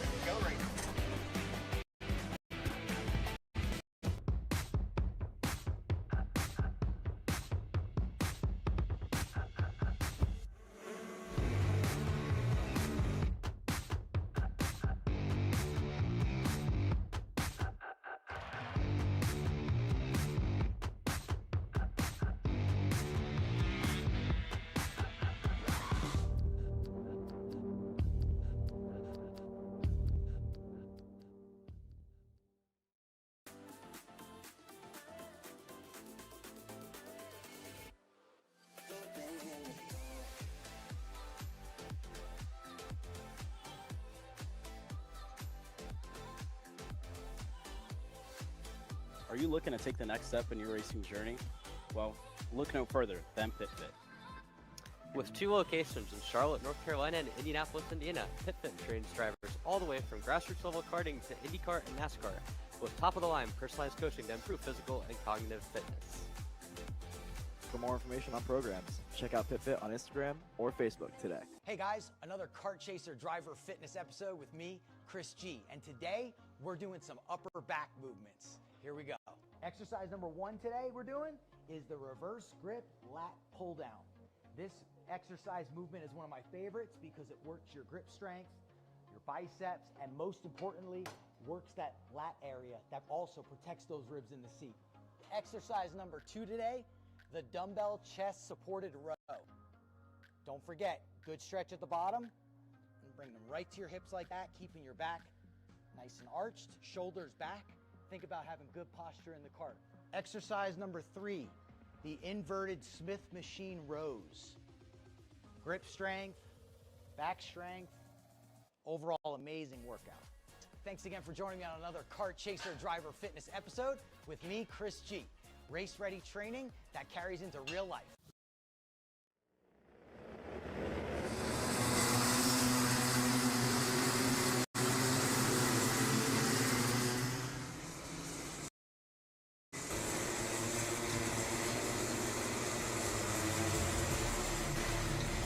This race getting to go green. Minimax and Aiden Go going for a spin here at the start of this one in the formation lap. This grid and this race will be one to watch. Hudson Howard and Charlie Page are going to share row number 1. United Kingdom's own, looking to represent Team UK this year at the Grand Finals, gets ready to kick off from 3rd. Teddy Murphy, Yusuf Adi alongside him on row number 2. Adi representing Canada. Arthur Farrow, another one of the Brits here with us this weekend. Arthur Farrow, Samuel Chavarri, the two of them. We're going to start side by side. Samuel Chavarri looking to represent Costa Rica, I believe. And you go back to Slate Harrell, Dalton Sears, Max Koutsoukis, Evan Leash, Aiden Harbaugh, Mace Lasek, Lincoln Lima, Hendrick Ross, Aiden Go, starting 15th at the back of the field. Keep an eye on Aiden, looking to race his way to the front. 15 drivers total, all looking to represent their country at the Grand Finals in November. The officials telling these drivers to slow down. Everybody ready to get going. Minimax is into the tram lines, and they are underway in the main event. And Page runs wide. He's dropped way back. He's going to have a lot of work to do early in this race to get back up to the point where he's been all weekend. But this is the furthest up we've seen Arthur Farrow all weekend. Arthur up to 3rd, and Teddy Murphy into 2nd early on in this race. Arthur Farrow with a great start. Teddy Murphy there as well, as they're all rolling their way through. Hudson Howard, the driver in the lead of this race, comfortably up there. Now a couple of moves. Slate Harrell looking on the inside. He's through. And Aiden Go already making moves to start this one off here, Hunter. Yeah, he's making moves. Along with Slate Harrell, he brought along with him was Yusuf Adi, and there you see Charlie Page right behind them as well. Hudson Howard starting to pull a gap early on in this race over Teddy Murphy, Arthur Farrow, and Samuel Chavarri, as you have Slate Harrell, Yusuf Adi, and Charlie Page trying to work back up to the front now. Yeah, well, here we go. They're about to complete that first lap, and it's a matter of, you know, picking and choosing your battles here early on in this race. Hudson Howard knows this place like the back of his hand. You don't want to see that driver run away. Lap number 1 completed. Charlie Page looking to recover a couple of spots lost at the start. That was Yusuf Adi making the move there into turn number 1 over Slate Harrell. And now Adi's up to 5th. Harrell back to 6th. And Aiden Go already 7 spots gained, Hunter. Great run out of Aiden Go already early on in this race. But if you're Teddy Murphy and Arthur Farrow, you have to see the gap that Hudson Howard is starting to gain, and you have to realize you guys need to start working together. Quit battling as Yusuf Adi up the inside of Samuel Chavarri. Yeah, Yusuf Adi with a great move, and again, another look at that start. That sent Charlie Page down to 7th. You see Hudson move out wide. Hudson kind of gives him a little tap, but Yusuf Adi also is in the rear bumper of Charlie Page, and that did not help him any either. You know, Page, he's, you know, luckily for him, everybody's kind of been fighting at the start of this race, so he is not awfully far off. But and now Go, wow. He does have to be careful because Aiden Go, as Charlie Page was making a move, Aiden Go went for both of them on the exit. He's able to get by. Charlie Page is going to lose out on it even more. Oof, when that was a big moment for a driver there further back, that was Page. And Audi and Murphy are going to swap positions for a second. Murphy didn't want to give it up. He just had to make way. Now Aiden Go looking on the inside on Farrow. Farrow going to drive him down to the bottom. Chavarri around the outside is going to get around Arthur. A little change in position up there. Between those couple, Aiden Go's charge forward, continues, putting himself up and in a fifth. Aiden Go seems to be working through this field like it's nothing right now. He is currently up 9, technically up 10 spots already in this race, with him up into 5th now. His next target is Slate Harrell. And now the question is here, the battle from second on back. They just need to reel in Hudson Howard here, because this start of the race went exactly the way of the 149.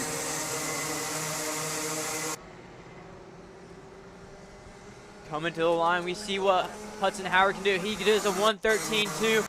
Yusuf Adi only does a 113.5. Hudson Howard able to open up the gap another 2 to 3 tenths. Yeah, and Aiden Go had to start from the back of this field. And post-race technical inspection, unfortunately a non-compliant exhaust, put him all the way to the back of the field. And here's a look at the times in between Hudson Howard and Yusuf Adi over these 3 laps. Obviously lap number 1. You can kind of remove that being the opening lap, and then on lap number 2, Adi was that little bit better, but he was having to make moves. And here on lap number 3, Howard was just 2 tenths better. He set the fastest lap of the race. But I gotta say, Adi does look really good here on lap number 4. Yeah, Adi does look much better than he did the lap before. As we go back to the battle between Farrell and Chavarri and Dalton Sears. Yeah, Dalton Sears, the Kart Republic that sits behind Arthur Farrow. He's going to stay right behind him and push him along if need be. Now Sears going to look to the bottom. And we'll see the gaps in between Aiden Go and Hudson Howard. Both of their lap times identical. Hundredths. The only difference, and the driver right ahead of Aiden Go on the racetrack is the fastest. That's Slade Harrell, who has Teddy Murphy right ahead of him. And you were right, Caleb. Yusuf Adi did look much better that lap.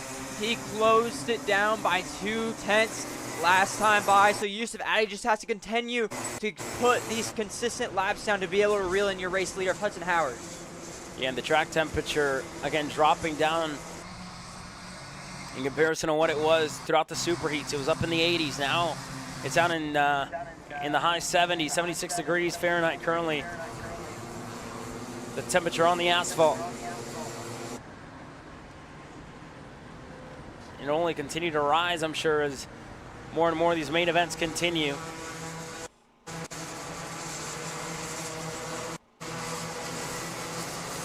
Now, a move. They're looking to set up a crossover for Slate Harrell. Got a really good exit out of the I-70 hairpin. And Teddy Murphy's going to have that Kart Republic on the inside. And Harrell able to clear him into turn number 1. And now this battle further back, Dalton Sears, Samuel Chavarri. 2 of them traded spots, and Aiden Go fell back to 7th. There must have been a mistake out of Aiden Go that last time by. Indeed there was. He did a 114 flat to the 112.7 of Yusuf Adi. Yeah, something definitely a miss there for the 198 the lap ago. And now Chavarri with his Team Costa Rica suit, looking to get back to the grand finals this year. But he's got to make up a good number of spots to catch up to the likes of Murphy, the likes of Harrell that sit 3rd and 4th. And Adi and Howard, luckily for everybody in this field, Yusuf Adi a lap ago went 3 tenths better than Hudson Howard, and the battle for the lead is about to heat up here, Hunter. It is, and then now you have Charlie Page coming right back on Aiden Go. Aiden Go's going to lose 1 spot, and here comes Arthur Farrow. Arthur Farrow, not too far back. Here are your 2 leaders, a car length in between the 2 of them. And Adi, once again, that time around, 6 tenths of a second was what he closed down to Hudson Howard. The thing we have to think about, Caleb, is they used to be teammates. How much are they going to battle early on in this race? They still have 10 minutes left in this race, and Yusuf Addy and Hudson Howard have worked great in the past together when they were under the same tent. Yeah, well, you got the driver in second and Yusuf, right? He is carrying so much speed throughout this race to try and close down the gap. So do you want to sit around in second? Or can you put yourself up to the front and potentially try and pull away from Howard? But since he's kind of gotten to the rear of Hudson, he is almost seems like he's hit a wall now with a great exit out of the I-70 hairpin on the front stretch. He's got to play his cards well here. He's patient in a 1. Just smart driving. Smart driving out of the young kid, but one thing to know, that 1:12.4 he did the previous lap just went to a 1:12.9. He slowed down 5 tenths by getting to the back bumper of Hudson Howard. So that makes you wonder if Slate Harrell and Teddy Murphy can get it figured out and try to reel them in as well. And we did have issues for one driver, Mace Lasek, with a problem. It's Hudson Howard and Yusuf Adi for a second. Looked like we were going to have a move for the lead of the race. There's smoke coming out of the back of Hudson Howard's car. There was some white smoke kind of billowing. And it looks like the right rear hub is, it looks like it slid in almost, Hunter. It does. It indeed does. And we'll get a good shot of it. Yeah, look at that. Wow. It is slid all the way in. It was probably rubbing on the chain guard right there, Caleb. These left-handers are going to be a problem for Hudson Howard. That right rear hub has slid in. And at this moment, it's probably rubbing up against the chain, probably rubbing up against the side of that chain guard at the moment, which is why we're seeing the smoke kind of billowing. And there's a lot of left-handers at this place where you kind of need to lean on that right rear tire. He is struggling at the moment. And you see they're making the pass behind him, and then he pulled in Hudson Howard into the pits early in this race after leading. Heartbreak for Hudson Howard. The right rear hub slid in completely. And we noticed it right here on the exit. A moment for him on the exit of the cell tower hairpin. The little bit of contact they made between Yusuf Addy and Hudson Howard, it was right to his right rear, which is probably the cause of it. I don't think it was because the hub was left loose. I believe it's due to the contact that they made on the exit of cell tower. And here's Hudson Howard. Heartbreak for the 149. His hopes of earning a ticket have gone away from him, unfortunately, here in the main event. Yusuf Adi, your new leader, with Slate Harrell, the driver, in second. Teddy Murphy's right behind him in third. And Charlie Page and Aiden go with 10 spots gained in this main event. They are currently faster than the 2 drivers, and granted, a lap ago, Teddy Murphy and Slate Harrell had to pass a wounded Hudson Howard.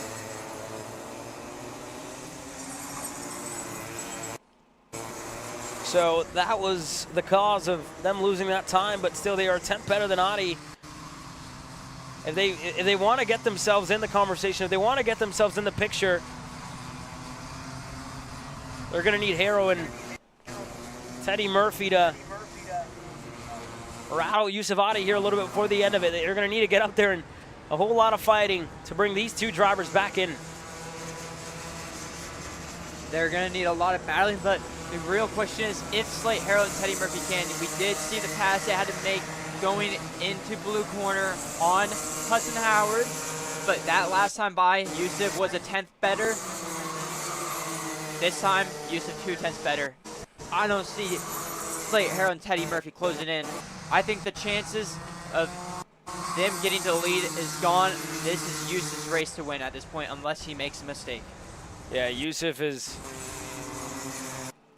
again, showing that his 163 prime power machine is a step above the Kart Republic, a step above the Nitro Teddy Murphy. These two are playing the game perfectly, right? They haven't passed, they've pushed, they've given it everything. With 5 minutes to go, this one, again, it's not over yet. There's still anything can happen. It's racing at the end of the day. But they're going to need to pick up the pace here.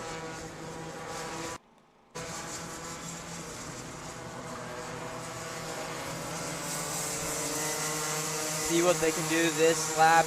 Teddy Murphy getting a little bit of a better exit. Going to be able to shove Slate down. No, he's going to go for the pass going into turn number 1 now. Yeah, Teddy Murphy looking on the inside there of Slate Harrell, and now a little bit of a change in between those two. A 10th. But Yusufati was able to do better. The gap in between the leader and second currently sits at a second with 4 minutes to go. Yusufati as well, this race from the start of it, he's out of work. And now Harrell's gonna go back on Teddy Murphy on the exit of the cell tower. Now into the green corner with 3 car lengths in between himself and the driver in third. 3.5 minutes to go. If Yusuf takes the look back and sees the gap he has, he can quite literally just put it in cruise control and win this race with only roughly 4 laps remaining. He can lose a 10th each lap and have no problem. They need to figure something out if they want a chance to win this race as Yusufati continues to pull the gap away. It went from 1 second all the way to 1.7 last time by. Yeah, this gap has opened up a lot more than what it was a lap ago. Continuing to grow and hopes continuing to fade. For the drivers in second and third.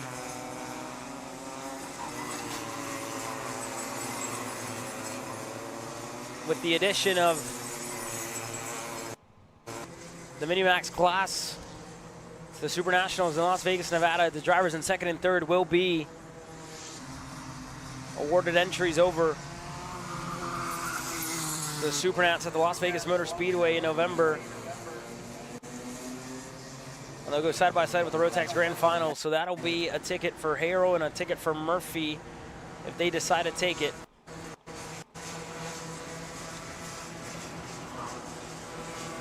But for everybody else, for Charlie Page, the story of what could have been. The start of the race looking like one of the fastest drivers on the racetrack up to this point. It's really a story of what could have been, right? And that corner right there, the exit, kind of all came undone for him. We haven't seen Charlie Page on our platform at all. And this weekend he came out stellar, dominating, showing us who he is. And then just to have it all get destroyed on the very first lap on the exit of turn 1 has to be a rough pill to swallow for the young kid as he goes on throughout this race as we go back up to Yusufati with the lead.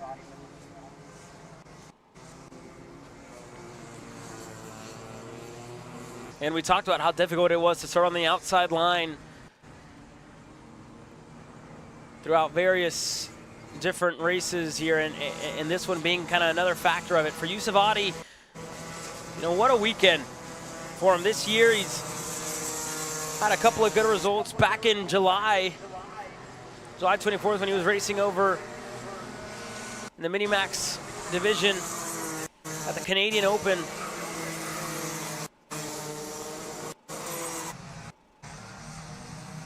He was able to come across the line in second in that main event in the Mini-Max division. This weekend, he's looking to put himself at the top step of the podium.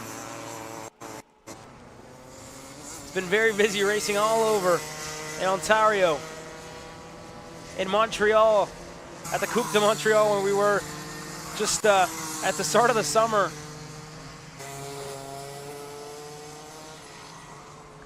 And we also had him over at the Winter Series, racing in Mini-Max. And this is what we got this weekend. A lot of racing action, a lot to cover, a lot to go through.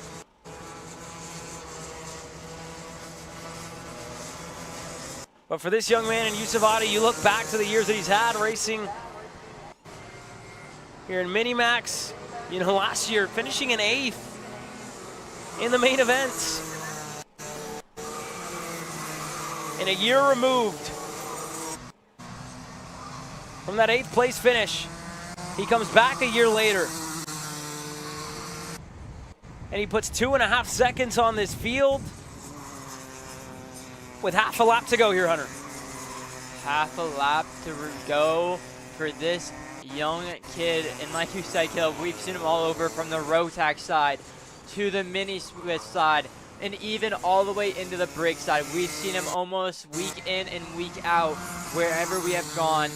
He has drove so well this weekend coming through the field, and today he put on a performance and he has pulled away from the field. And it'll be a story that will feel complete for him. An 8th place finish last year here at Newcastle at the US Trophy Final. A year later for Yusuf Adi in 2026 in Mini-Max. In that prime OTK, it's story complete for Adi. He's your winner on Sunday in Mini-Max. Slate Harrell able to take the 2nd position away from Teddy Murphy, and Teddy Murphy will round out your top 3. Charlie Page in 4th and Aiden Go in the 5th spot. Yusuf Adi gets it done. It's taken a lot of work to get to this point right here, but he's a US Trophy Final winner.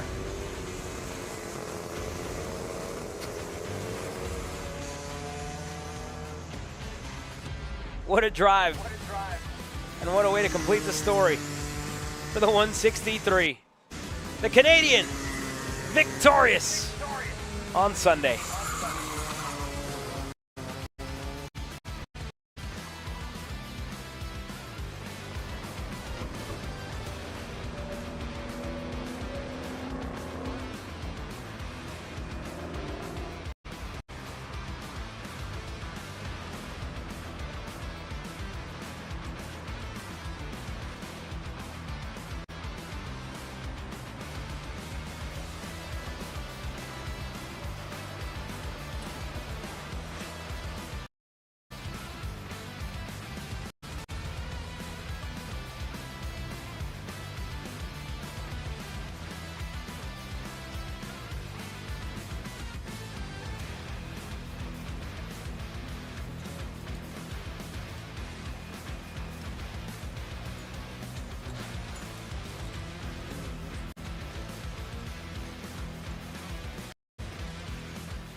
Action continues from Newcastle in the 509 here. Unfortunately, with issues for Drake Williamson. Bad luck continues for the 509. With the FZ85 main event getting ready to go green, Brandon Eng and Christopher Yeltsin getting ready to share row number 1. Wyatt Kroger and Eli Furnish on row number 2. Liet Simonellik and RJ Brown are going to share that third row. Drake Williamson, the driver with issues that we saw at the start on this outlap, found himself in the grass.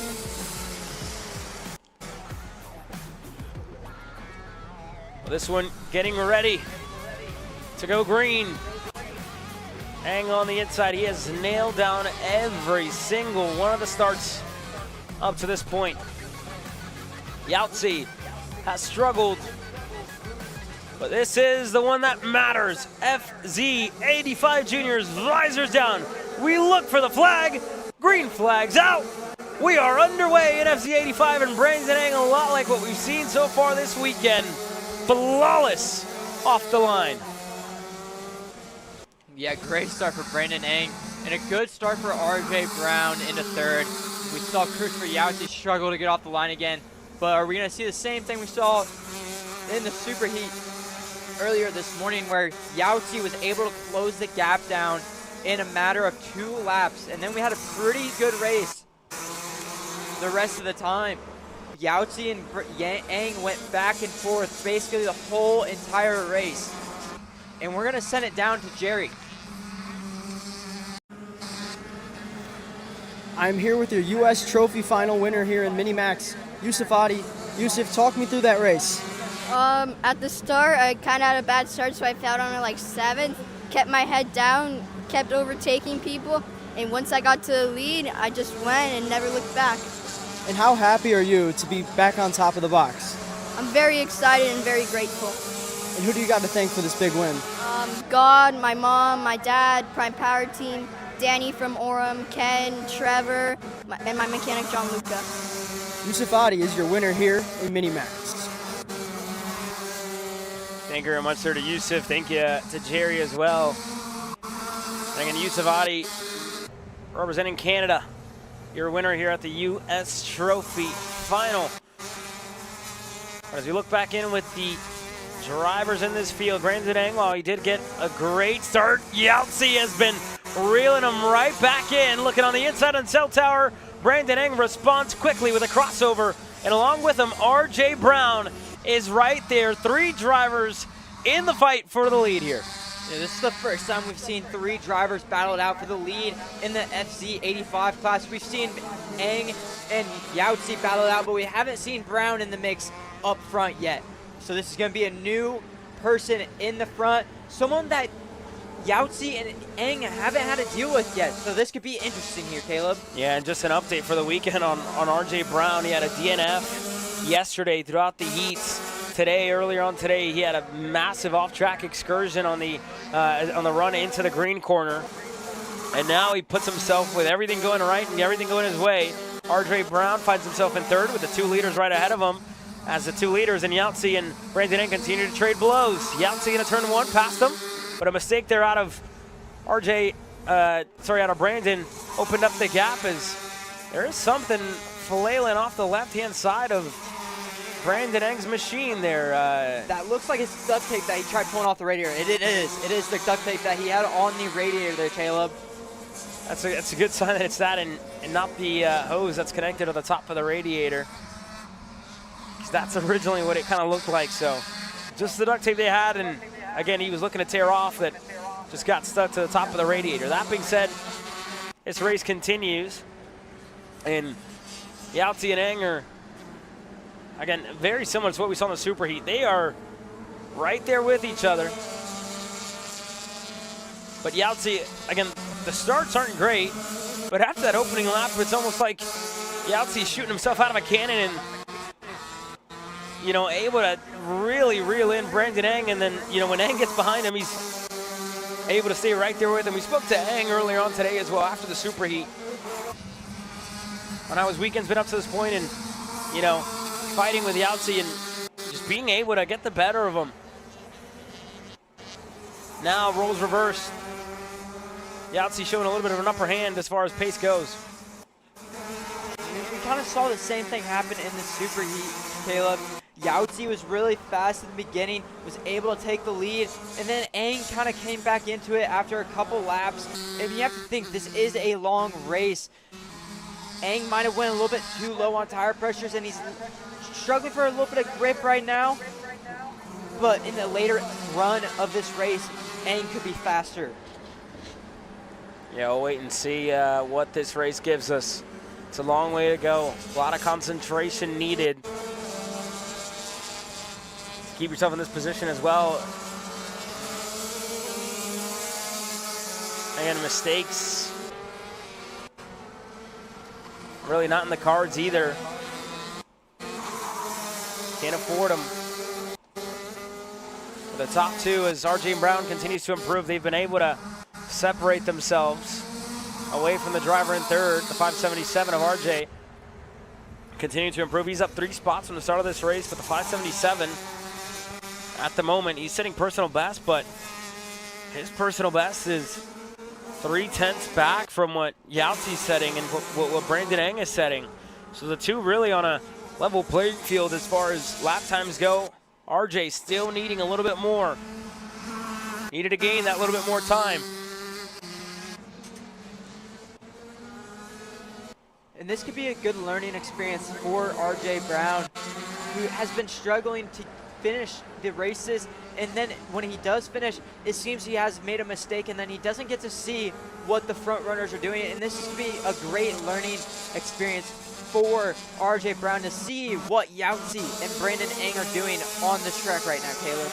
Yeah, there's a look at RJ Brown's laps. Lap number 1, he was very good. Got a great start. Lap number 2 as well. A little bit of improvement for him. And again, lap number 4, lap number 5, he started to kind of fall off. 0.3 was what he missed.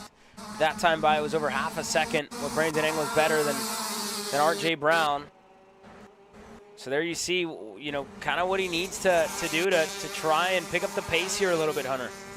Yeah, now we're going to take a quick look back at our weather. The track temp has started to rise back up with all the karts going back on track after our short lunch break. You can see the track temp has already risen back up to 83 degrees Fahrenheit. Weather, it's gotten a little bit chillier. We were sitting at 69. Now we are at 68 degrees Fahrenheit, Caleb.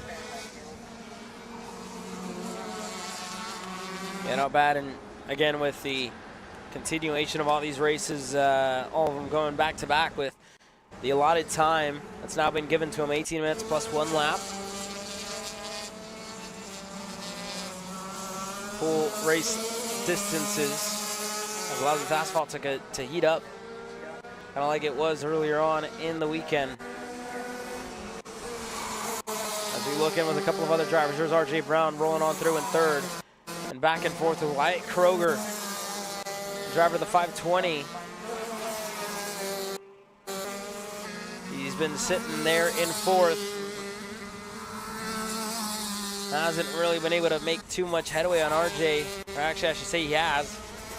He was 0.6 better the last time around in comparison to the 577 of RJ. It just shows you, right, how important these starts have become for these FZ85 junior drivers.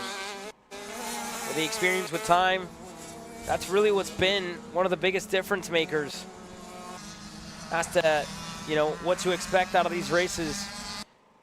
And after them, FZ125 will hit the racetrack. You see Gage Corn and Theo Kakati hanging out, getting ready to go green. Both of them are going to share that front row here in a couple of moments.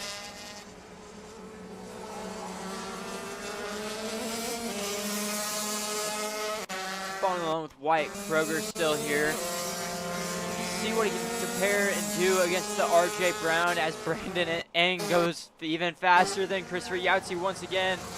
RJ Brown does a 111.5. Wyatt Kroger drops all the way down to the 111 flat. We're back up to the lead. Brandon Eng sitting patiently behind Christopher Yahtzee. Hasn't tried to make a move yet. This is the most patient we've seen Brandon Eng be after losing the lead.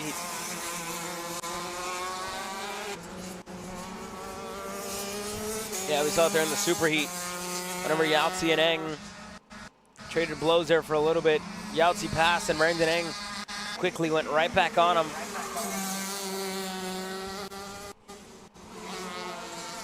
That was the deciding factor when it came down to the race win. That ended up going the way of Brandon Eng, starting on the inside line, Yahtzee on the outside.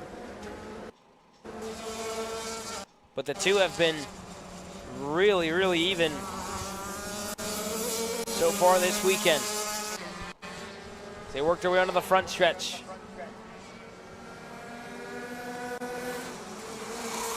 Nothing in. I think this is going to be the story, right? Just very even between drivers in first and second, and a game of patience, a game of... Right now, he is slowing down dramatically right now, and there goes Eli Furnish. Eli Furnish is going to pass him. He's through on the driver for fourth. Yeah, something's going on with the 577 of R.J. Brown. You saw him, you know, awkwardly slowing on the exit of the cell tower. And it doesn't look all that great on the exit of the I-70 hairpin. He's pulling the gears. I think there might be either something going on with the gearbox. It's hard to tell here, Yeah, Caleb. I don't know.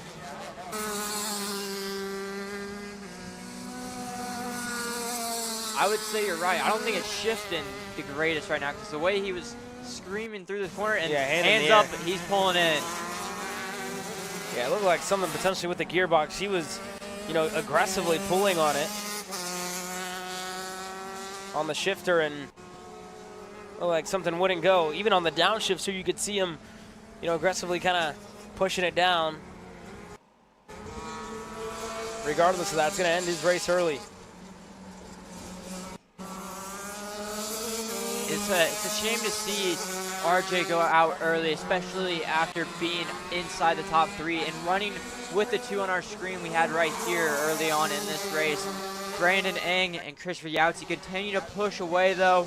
No moves being made, no mistakes being made out of Yahtzee yet either. He has continued just to hit his marks and continue to put down good and consistent laps. Same with Brandon Eng. 5.5 minutes to go. Time continuing to run down. A car length, even a little more for Yahtzee and Eng. It's a matter of time whether or not Brandon Eng can try and catch Christopher Yahtzee by surprise. And there's a look. The gap in the line, it's almost nothing in between the top two. Less than a tenth in between the two of them. And not even a tenth in between their lap times. Just really very, very even. Very even on the lap times, and you kind of see a small gap that Yahtzee is able to pull out of that corner right there in I-70. Yahtzee gets just that little bit of a better run out of there than Eng does, and that's what is helping Yahtzee stay in the lead, because Yang has to use that whole straightaway to get back to the rear bumper of Christopher Yahtzee as we follow along with Kroger. Here's Wyatt Kroger working his way through these couple of corners now into the left-hander for Wyatt Kroger.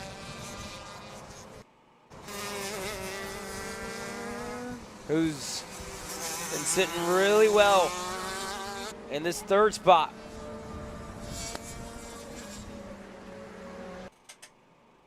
Looks good, and here's a lap time breakdown as to how this race has gone for Wyatt. He had a really good lap on lap 7 and lap 8, and then it just seems that he's missing something now. He dropped all the way down to the 111 8s and 6s after being at the 111 flat. Just missing that last little bit to stay down in the consistent 111 O's, Caleb.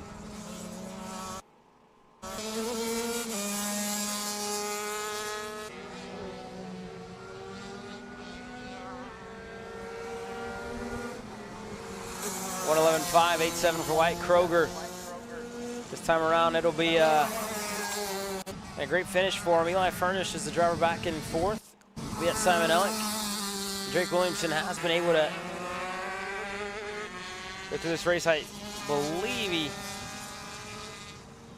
might still be out there with us. I think, no, we did unfortunately lose R.J. Brown, obviously. I think Drake Williamson might have been another one of the ones that won't be continuing this race. 3 minutes left on the clock. And the separation up at the front in between Brandon and Christopher Yautze starting to be a little bit more visible. 0.2 of a second. Yautze was better than Brandon Eng. The gap increases.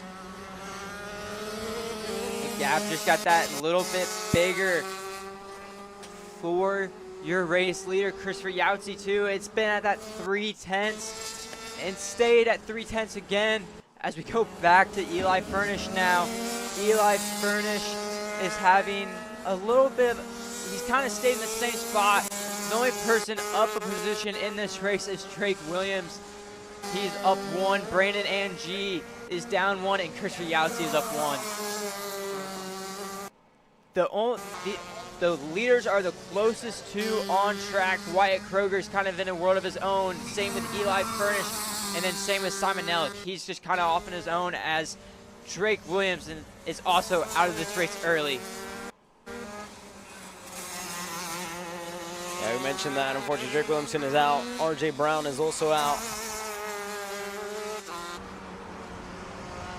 There's been no moves. Wyatt Kroger started in 3rd. Eli Furnish is as well started 4th. We got Simon Nellick in 5th. Yautze and Eng, the only two that have really traded spots in this race.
We're passing for the lead now. Brandon Eng looking on the inside of Christopher Yautze. He's going to get it done in turn number 1. And as the gap was opening up, it's now closed right on down. Brandon Eng, your new leader. A lap and a half to go for these two drivers. And you saw Christopher Yautze try to send it right back into 3. Just wasn't enough space. Had it back out of it. Lost a little bit of ground to Brandon Eng. Now he has to close right back in to your race leader in the 579 factory cart ride under the factory tent. And we know Yautze can do it. This is his home track. He has the most laps here out of anyone. Now probably not in the shifter cart, but he is here every weekend for the club races. Yeah, Christopher Yautze, he also had a strong showing last weekend over at the SCUSA Pro Tour. And now he continues that same pace here in the FZ85 Junior. It'll be the white flag this time by for these two drivers that have been right there with each other for the entirety of it. Eng sat patiently behind. And when he needed to turn it up, he did. White flag in the air, 1 lap to go in FZ85. 1 lap to go, and you see Eng starting to defend a little bit. Christopher Yautze going to the high side. No, it wasn't quite there. He's going to go to the high side, going out down in the blue corner. Eng able to move right back out and block him up. Eng going to take the low side, going into the double rights. Yautze just trying to find a way around. Still nothing for him. Maybe a little bit over under here. Eng able to park the bus perfectly in the cell tower corner, going over to green corner now. Up the hill they go. Eng block. Nothing for Yautze as he's going to try a crossover. They're going to go side by side, going down into the scoreboard. Nothing there. Brandon Eng to the bottom of the racetrack. Yahtzee was in this position at the end of the superheat. What did you learn? How do you adapt? How do you go one spot better here in the main event? Brandon Eng, again, just needs to be good. Up and under the I-70 hairpin. Yahtzee's gonna need a great exit out of here. He's all over the back of the 579 to the line. They're gonna drag race to the end. Yahtzee looking for a way by. He's not gonna find it. Brandon Eng is gonna win an FZ85 Junior over Christopher Yahtzee. Brandon Eng played that race perfectly. He let Christopher Yahtzee lead the way, use up his tires instead of his own, and then was able to make the move when it counted with a 2 to go and was able to defend the last lap perfectly to hold up Christopher Yahtzee. He parked the bus perfectly in I-70 and slowed up Christopher Yahtzee just enough where he wasn't able to get him a good drag race down to the line. Brandon Eng sweeps on Sunday. He won the superheat and he wins the main event. What a drive out of Eng. He'll stand on the top step of the podium later on today.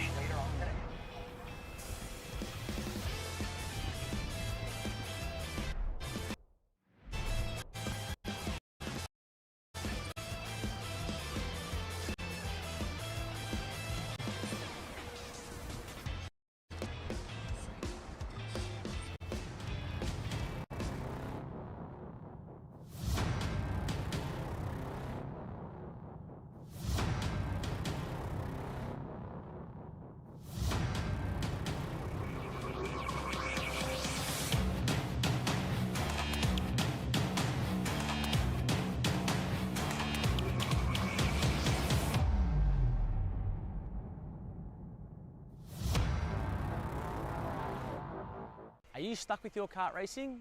Not sure the ideal kart setup? Or going to a track for the first time? Well, Kart Class has the answers for you. Our online portal has a wealth of experience and knowledge to help your kart racing. From kart setup advice to track guides that are targeted specifically to your circuit, or the driver coaching aspect with mindset, racecraft and driving techniques. If you want to take your karting to the next level, visit us at kartclass.com.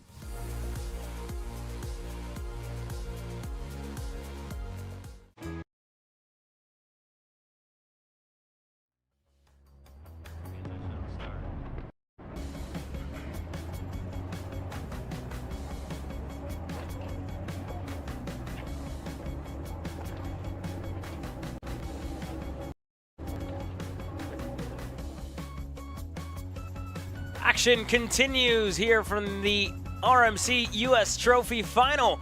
The FZ125 Senior is getting ready to hit the racetrack. Gage Korn has been flawless after heat race number 1. He's getting ready to start alongside Theo Kakati on row number 1. As always, my name is Caleb Vieska alongside me here in the booth. Joining me for the next couple of races, Jerry Fandra. You've been trackside. What have you seen standing by watching all the races kind of take place so far today? Yeah, Caleb, it's been a great weekend, through and through, a lot of racing. Honestly, it's been quite a tame weekend, compared to a lot of the race weekends this year, especially in the heart of the summer here throughout the race season. Great to be here and excited here for this FC125 feature. Yeah, this class has been exciting to watch. It wasn't so exciting in the superheat. Gage Korn put a massive gap on the rest of the field. Luckily for him, everybody with new tires on for this main event. And the battle in the midfield looked very, very close throughout. We talked about Gage Korn and Theo Kakati on row number 1, Dylan North and John Crow on row number, Owen Gassione and Dylan North on row number 2. John Crow and Xander Malatesta getting ready to kick off from row number 3. Mason Mitchell, Corey Vanderster on row number 4 with Kevin Simonellic and Larry Hernandez Jr. on row number 5. Kyle Fote and Mitchell Lowry, your 12 drivers getting set to take the green flag on the FZ125 main event. Jerry, we've seen this racetrack. You've raced it good number of times. Keys to victory here in FZ125. I would say my first key here to win in FC 125 is definitely trying to get a great launch. You know, if you're able to put yourself ahead, take that first step, and get one step closer to victory, definitely try to get that launch. You know, my second key to victory, I'll definitely try to keep it on the track. And my third key to victory is make sure you take care of your stuff early. You want to make sure you have something in the later stages of this race. Yeah, very good point. A lot to know, a lot to keep an eye on. Gage Korn's going to start on the inside, the quote-unquote dirtier side of the racetrack there at the bottom. Theo Kakati on the outside. Korn has been good off the starts. We got them all lined up. 6 rows, 12 drivers. Visors down, we look over at Tristan McNeely, getting ready to throw the green. We got it, green flag flies. FZ 125 Senior is underway, and Kakati again struggling off the line, but he's gonna hold on to third. Gazione gets himself up to second, and Gage Korn, in the first couple of corners, not even looking back. He's left them all in the dust. Yeah, Caleb, Gage might have been listening to me there, getting that huge jump off the line, and right there a move from the 419 right there into blue corner, going to put him up into what I believe is the 4th position. Yeah, Rory Vanderster with a great move there to work his way up to 4th, able to get by on John Crow. Dylan North, now the driver who's fallen back. Dylan started in 4th in the start of this race. He is now back in 6th. Malatesta is another one of the ones that started there further up on row number 3, and now he's looking to regain a couple of spots. Malatesta all over the curb on the inside, working his way into the scoreboard hairpin, and he's able to get clear there on Mason Mitchell. Mitchell just had to make way. Malatesta wasn't gonna back down, and you saw him just hop over that curb and work his way through, and these curbs are very aggressive here, Jerry, right? They pick you up, throw you down. You'd also feel it, you know, all in your ribs, all in your back. Yeah, right, Caleb. You know, in certain curves here, it's all about how you use them, right?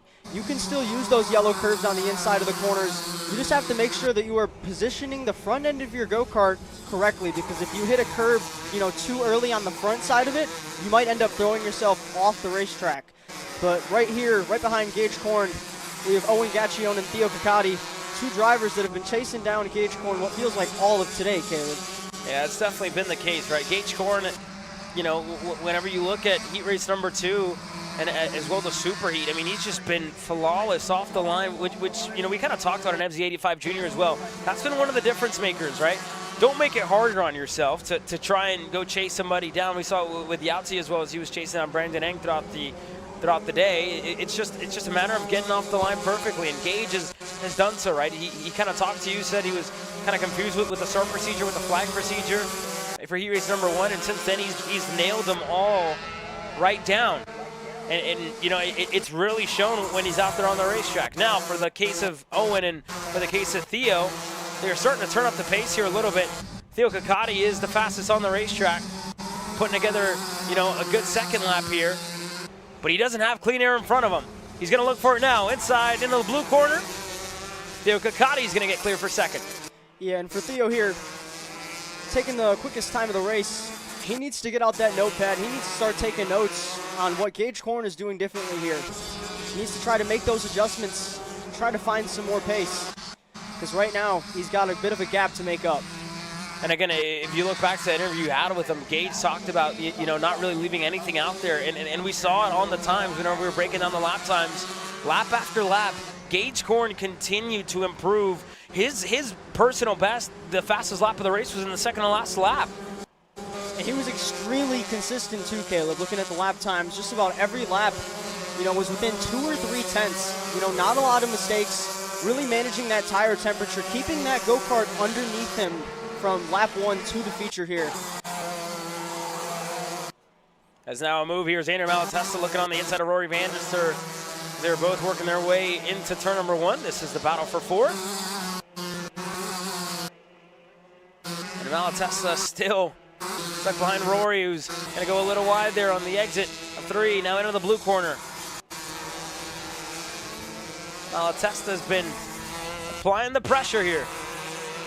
Yeah, I noticed he took a bit of a tighter line there through the double rights, maybe just trying to get under the rubber a bit. That's what a lot of these drivers have kind of talked about, right? It's a little easier in the shifter to kind of get under the rubber and still able to, you know, get a good exit out of some of these corners. When you talk about the shifter package, using the gears for your advantage, using that to brake a little bit more. Hunter was up here in the booth with me. He's now worked his way down trackside. Hunter, what do you got for us?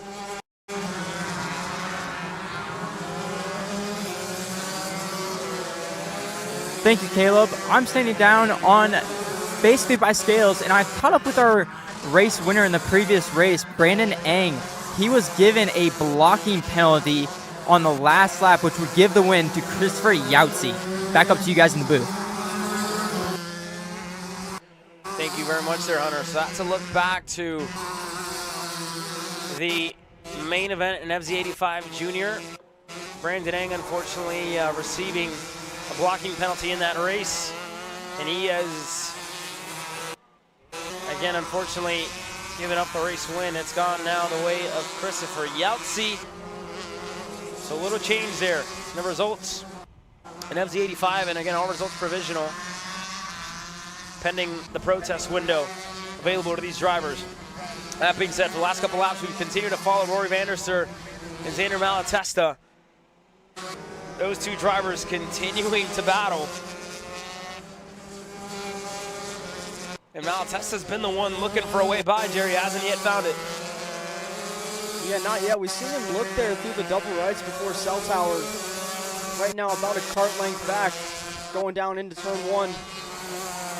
Just going to choose to sit in line for now. You know, right there in that P5 position. He's got Dylan North and Mason Mitchell behind him. Still 12 minutes left in this race. No need to panic. No need to try to get that move done right now. You know, you can kind of just breathe here and just sit in the draft here of Rory Vanderster. And maybe, you know, take a thing or two from Rory and, you know, make that adjustment. Yeah, Xander, like you mentioned, tried them double rights and has been consistently looking for a way by.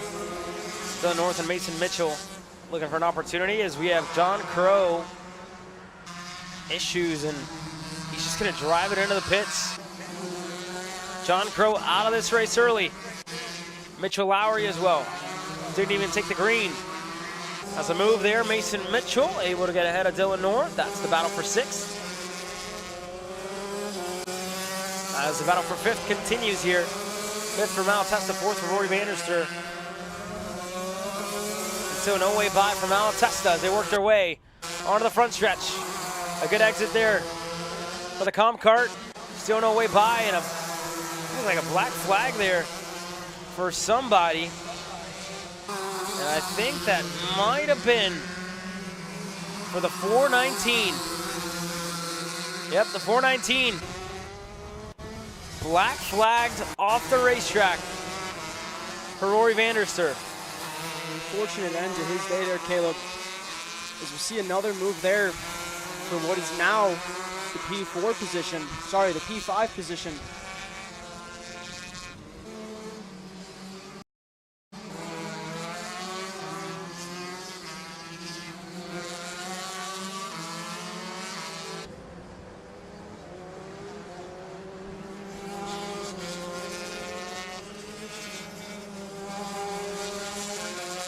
Yeah, so here we go. Here's a look at an incident earlier on in this race.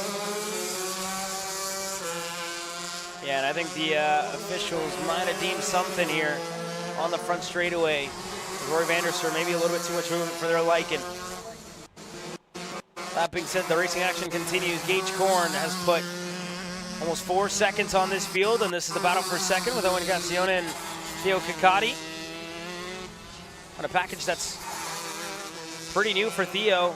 We talked about him not being behind the wheel as much, being behind the scenes, working with factory karts. But the opportunity to race presented itself this weekend, and again, another weekend just learning, right? For Gage, he's got an FZ 125 back home. He was here last weekend. And that kind of plays into the hands of the 434. Just being familiar with the track, being familiar with the package. And a fresh set of tubes, or I should say fresher set of tubes, will always help as well. Like I mentioned earlier, Caleb, that consistency that consistency is strong. You know, it's one thing to be able to go out on the track and be able to put down that fast time, but to be able to do it once and then do it again and just be within 1 to 2 tenths every time. You know, a lot of the kids that I coach, I tell them consistency on and off the track is what makes you a winner. It's what takes championships home. You know, right now the consistency is great. And right now for Owen Gaccione and Theo Ciccotti, they can't even see Gage at this point. You know, they know they're racing for second, unless something else happens to Gage. But ultra consistent from Gage Corn. Yeah, and look at the difference in lap times as well. Break this down here, Jerry, because you have, again, a big difference lap by lap in between our leader and the driver in second. Yeah, and you can see on lap 3 there, 1080.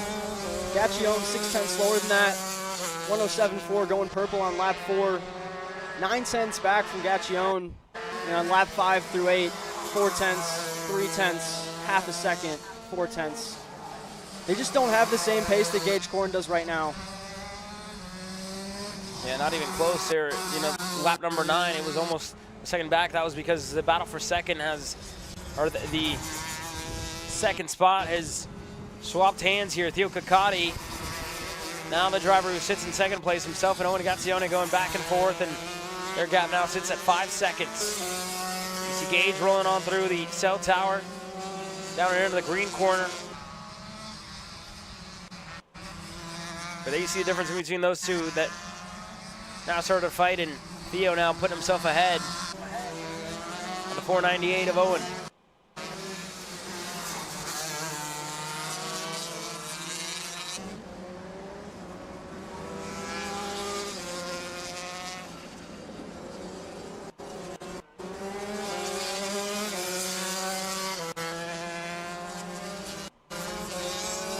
Something I noticed about Gage's driving style, you know, he tends to really use up the the outside rear tire, but he's very, very smooth on the wheel, and he tends to use that upper portion of his body to his advantage, especially through the higher speed corners, like, you know, turns 1 through 4.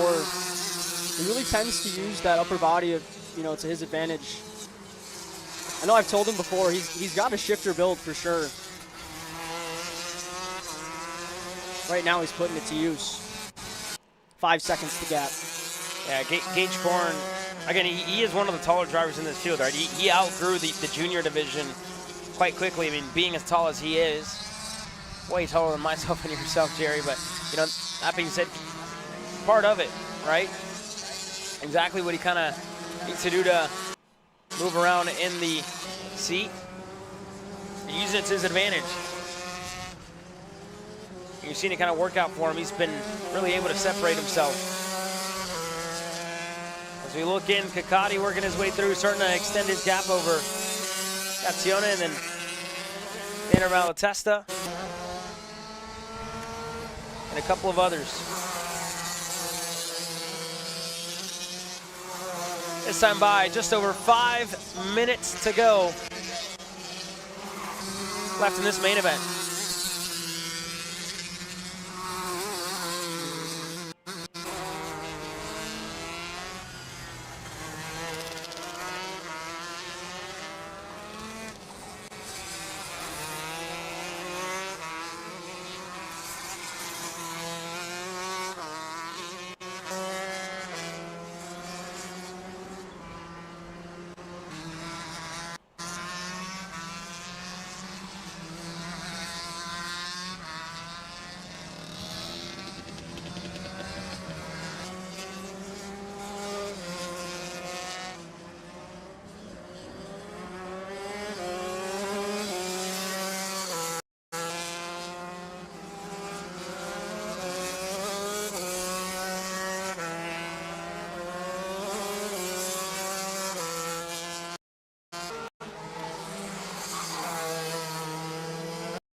We have a couple of drivers that have, again, unfortunately had early exits. John Crow, one of them, as well as Roy Vanderser and Kevin Simonelli.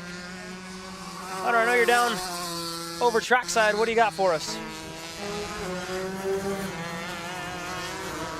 I was able to catch up with John Crow after his early DNF in this FZ 125 final. And the reason for the early DNF was a broken pipe. His exhaust broke right where the header meets. Back up to you guys in the booth. Thank you very much, Hunter. So a broken exhaust pipe, unfortunately, for John Crow, just at the connection point, is what's caused that early exit to John Crow's race. And you saw him cut through the grass here as well. Just bring it into the pits, and I think as soon as he realized it, decided to bring it in the earliest way possible. That time by Theo Kakati, works his way through, and we had issues as well for Owen Gazione.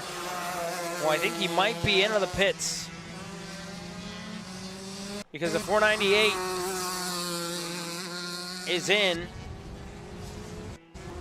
and not exactly sure what happened with 498. We'll see if Hunter can't get us more intel. But the driver who was sitting in third for the majority of this race has now brought an early exit to it. So only half of our field remains. Gage Korn, long gone. Theo Kakati in second. And Xander Malatesta, how about the 442, getting promoted up to third. He's gained 3 spots so far in this race. Dylan North, Mason Mitchell, and Larry Hernandez Jr. The 6 drivers that we have running. Hunter? I was able to catch up with Grant Heckman's father down on grid before the Micromax rolls out onto the track for their final for the day. And I was talking to him about the experience he has in the Rotax, because we see him a lot in the 206 side of things, but don't really get to see him a lot in the Rotax side of things, or even the 2-cycle side of things for us.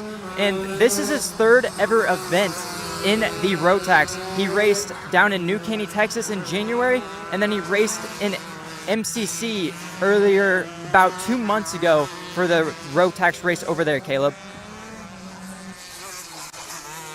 Thank you very much there, Hunter. And that's a little preview to what we're going to see later on today in Minimax. Grant Heckman getting ready to kick off this race. Showing some great speed, must be said here, Hunter, as well. So only, again, 3rd race in the Rotax package. Getting ready to go green. There's a look at Owen Gazione working his way into the pits. Nothing obvious for us off the rip, but he is looking down at something.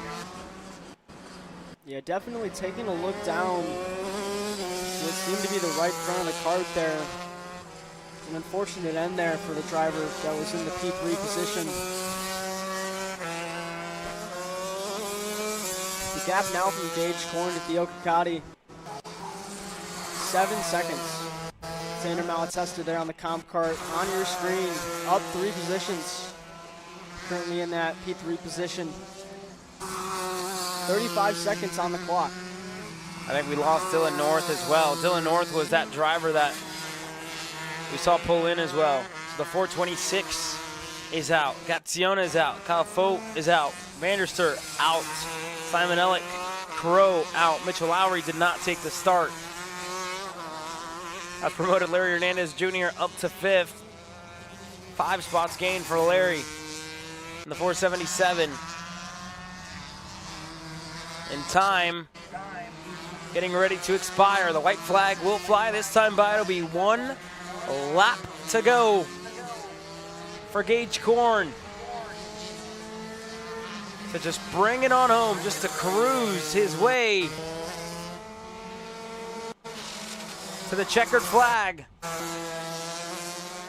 He's been consistently pushing, consistently running the same lap times that he has all throughout this race. Putting himself a step above this field. And we got another one, unfortunately, bringing it on in. I think that was Larry Hernandez getting pulled in because the leader was closing at an alarming rate, which has now left us with 4. And Gage Korn, he has been consistent. He hasn't put a foot wrong since yesterday afternoon, heat race number 2 in the super heat he won. In the main event, he is 3 corners away from getting it done. been a great weekend for the 434. Just him and his dad out here this weekend. And to the line, Gage Korn, uncontested on Sunday. He's gonna win it by a significant margin. 8 seconds over Theo Kakati and Xander Malatesta. Both of those two drivers will join him on the podium. Gage Korn gets it done. Mason Mitchell as well, crossing the line. And what a drive, and I think he's giving a signal. He's going to try at least to do down at Gavin Bailiff. Try at the start. Xander Malatesta is just going to go for a little loop. I think they're going to bring him in to the pits, and they're going to send him on in. Fortunately, no notice for Gage. Gavin tried it over at MCC. It didn't work. And Gage is going to be brought in. But there you have it. That's it for the main event. Gage Korn victorious on Sunday.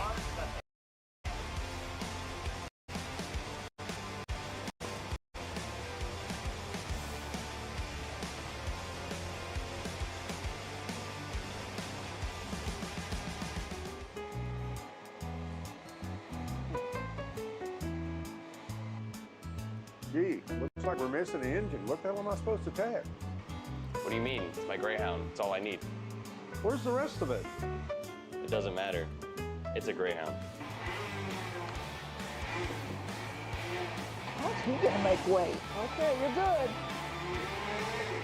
I'm sitting by here with Kyle, our race winner. Tell me how you did it. You were blazing fast out there, and I mean, you don't even have a go-kart, man. Tell me about it. Yeah, you know, Norberg, Schmorberg, the Greyhound-powered Greyhound was great today. You know, it makes the difference. And the team's been working really hard back at the shop, and, you know, just shout out Greyhound. Thank you, Kyle.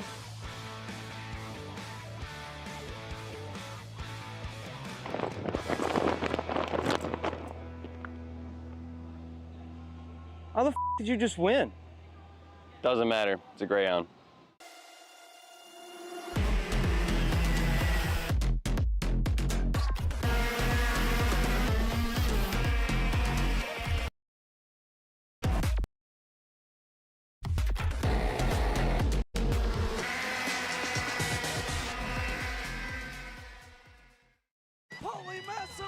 Wins the Wisconsin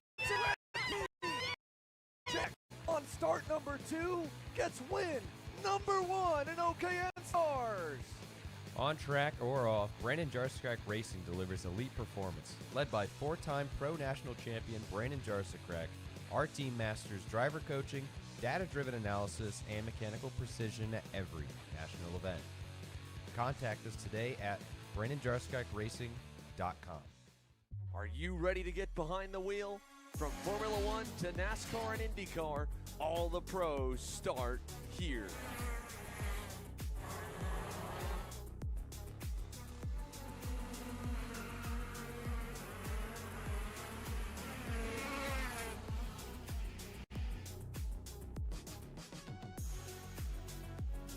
For more information, check us out online at mcckarting.com or call us and go racing today.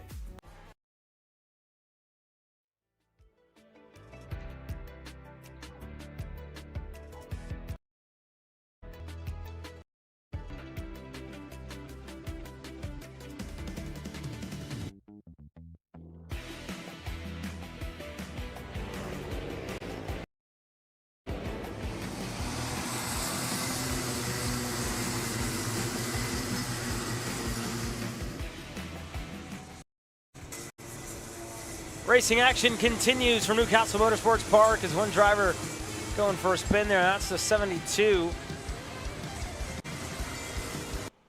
That goes around as they were working their way. I believe that was the 72 of Arlo Gamble.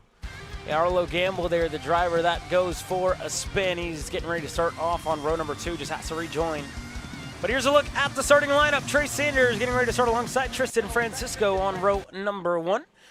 The two Ryan Perry Motorsports Nitro karts delivered us a great race over at the Superheat. Alessio Tossi and Arlo Gamble on row number 2. Chase Ullman and Dusty Schreier get ready to kick off from row number 3. Darius Zaremba and Hayden Sampson on row number 4. Grant Heckman and Sebastian Kim on row number 5. And then you go back forward with Cohen Scott, Felix James Beauchesnay, Albert Farrow, and Baron Chen. 14 drivers total that are getting ready to go racing. A ticket available here for the Micromax drivers to represent their respective countries over at the RMC Grand Finals in Portimao in November. This one getting ready to go green and no. Tristan McNeely not liking it, gonna send him around one more time.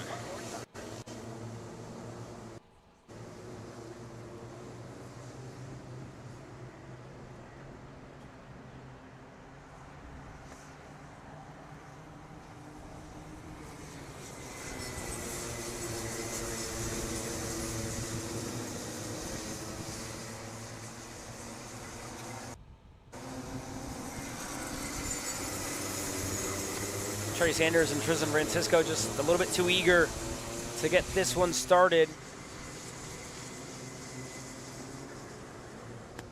Grant Heckman getting ready to take the green flag back from 9th. He's the driver that Hunter was telling us about before this one went green.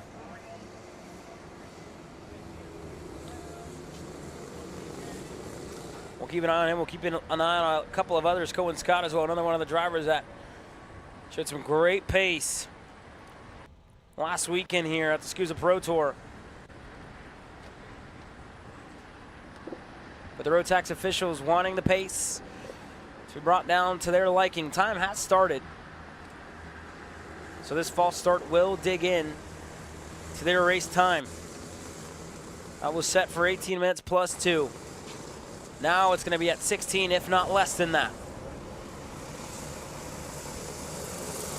But here we go, everybody, bumper to bumper. Eager to get this one started.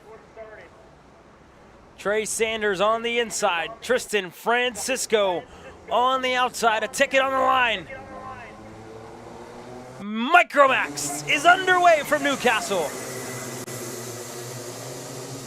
Oh, and we got one driver around at the back of the field. One of the prime machines goes around.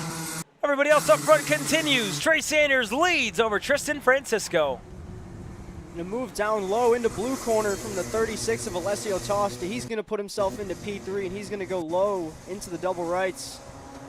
Another move there from the number 72, Arlo Gamble. Yeah, Arlo Gamble was the driver getting past. He sat in 3rd after the start of this race, and again, he just didn't want to let Alessio Tosti by. He had to make way. Tosti wasn't backing down. Here's looking at Heckman, looking on the inside. Two drivers together, further back. One of the Nitro karts was in that mix. Dusty Schreier was through. He's on the speed contest machine, but here's another look at the start. I'm gonna go down into the first corner. Nitro kart on the inside there is going to get a little bit too much curb. Right behind them, some tire-to-tire contact. Yeah, that prime machine of what looked to be Beauchesnay climbs up onto the side of Grant Heckman. And the two of them turning back on row number 5 is issues for Trey Sanders off the racetrack. Francisco as well with a moment. We were looking at the replay, and already the battle for the lead has changed. Alessio Tosti now at the point of the field. Heckman up to 4th, with now Gamble looking all the way to the low side to defend from Dusty Schreier. The rest of the pack stacks up. Sampson in the mix. There's as well Zolman, who isn't too far back. Cohen Scott all the way at the bottom. He's going to wash out wide. What on earth happened in turn number 1? Now going into green corner. Another move there on the number 24. He's going to get that move done there in the RPM kart. And there goes, again, more moves. Arlo Gamble looking to go on Heckman. No way by Strayer, as well as Zolman. That's the number 11 Nitro Kart that we saw have a little moment. But here's another look at the replay. Turn number 1, looking like a move on the inside for what was Alessio Tossi, and Francisco not wanting to get passed by Tossi. Looked like just on the rear bumper of his teammate and Trey Sanders and just pushed him up the racetrack there, Jerry. Yeah, you just really have to time, you know, if you're going to push someone exiting the corner there, you got to time it correctly, or you got to make sure you position your front bumper to their outside rear bumper. This way you don't unsettle their kart there, but unfortunate there. However, both drivers are going to continue in this race. And both of them still, you know, through it all miraculously in second and third. But it's Tosti, the driver, who's in the lead of this race. Now moves further back. Cohen Scott looking to go on Arthur Farrow. He's going to go by, sorry, on Albert Farrow, Arthur, his older brother. Albert just passed by Cohen Scott, who has worked his way up and into 8th.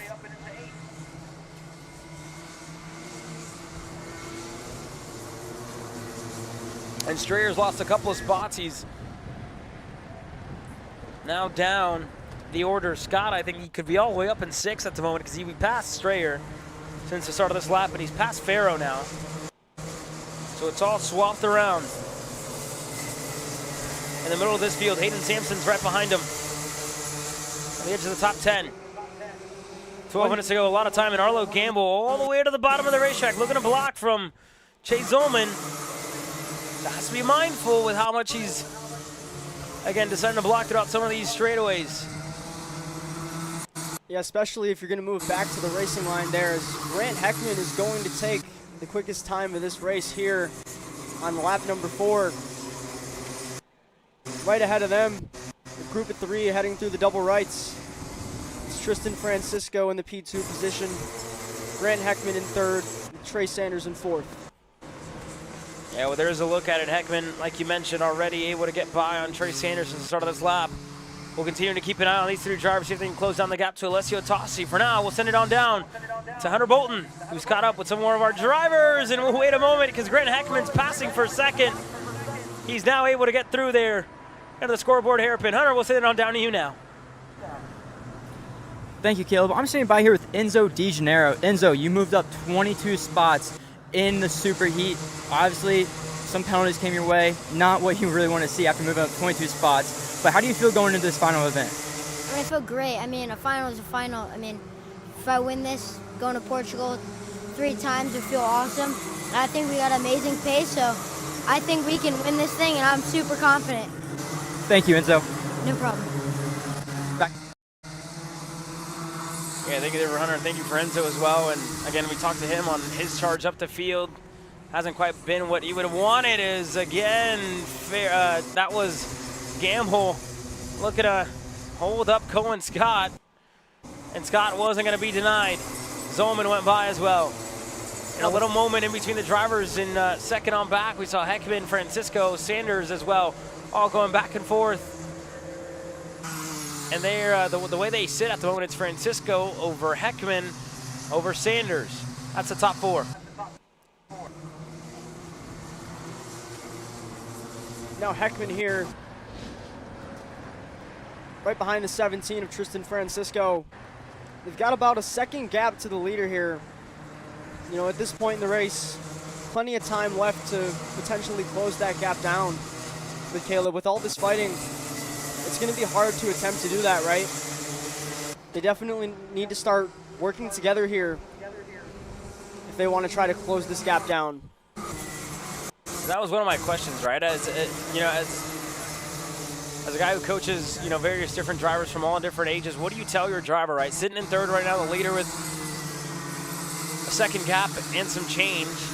You know he's fast. You know the guy in front of you is you know, just as fast. What do you do? What do you tell him at this stage of the race, right? Because you still got a long way to go, 9 minutes. Well, like you said, Caleb, it's all situational, right? You got about a 2nd gap to the leaders. You know you're in a group of 3. You know, a lot of the times I tell my drivers, you know, if you're with one other driver, that's good. You know, if you're with more than 2, it's at that point it's not great. So you got to try to break away. And, you know, you can't be giving up valuable time like this. You know, you just need to sit and push. If you know the leader has a gap, racing for position is not going to close that gap. So, you know, I tell my drivers, you know what situation you're in, know who's ahead of you, know who's behind you. Take the information you've learned throughout the weekend and just try to put it all together when it matters.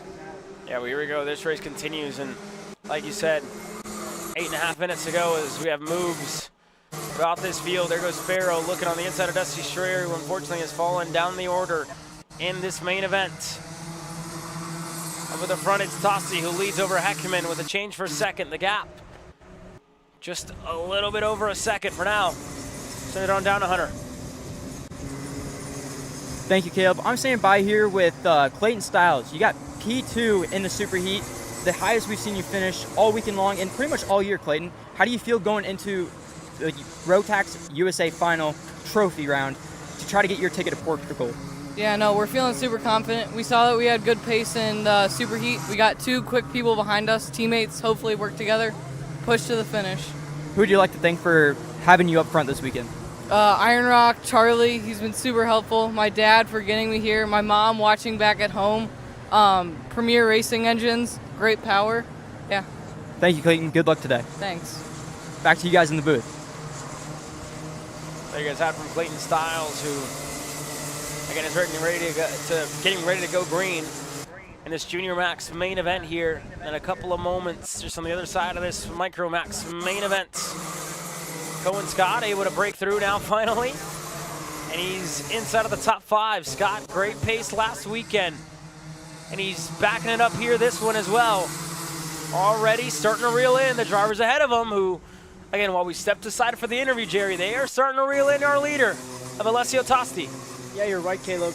And something that definitely helped them was, you see not a huge gap, but they're not bumper to bumper anymore. You know, they're able to push throughout the slower corners and really get that run on the exit, and they're able to carry that momentum now. But at this point, within a couple of laps, they're likely going to be within striking distance. And they're definitely within that drafting window now, which is very crucial here at Newcastle Motorsports Park, especially at these slower speeds here with Micromax on the track. The draft is almost exaggerated a little bit, almost like an LO206. You know, at those slower speeds, because they're on the straightaway for so much longer. But now that they're within that drafting window, they're going to have a bit of an aid, you know, something to really sit on here. They're not going to have to push the kart as much as they were to try to close this gap with 5 minutes left on the clock. Well, here we go, pass for the lead, Grant Heckman. He was just arriving on the scene, just got to the rear bumper of Alessio Tosti, and Grant Heckman wasting 0 time to gain 8 spots in this main event and to put himself in control of it all. Tosti now back to second with Francisco right behind him in third. And then back and forth is now Francisco looking on the inside. Door closes.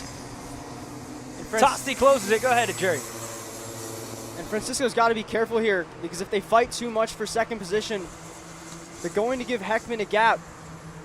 So he's definitely got to be careful with his move here. Heading through green corner. It's now a 5-kart party up front, with Cohen Scott now joining the party. Cohen Scott now arriving on the scene. Trey Sanders as well in fourth. Can't forget about him. He's been up at the front more often than not here this weekend. 5 cars, 5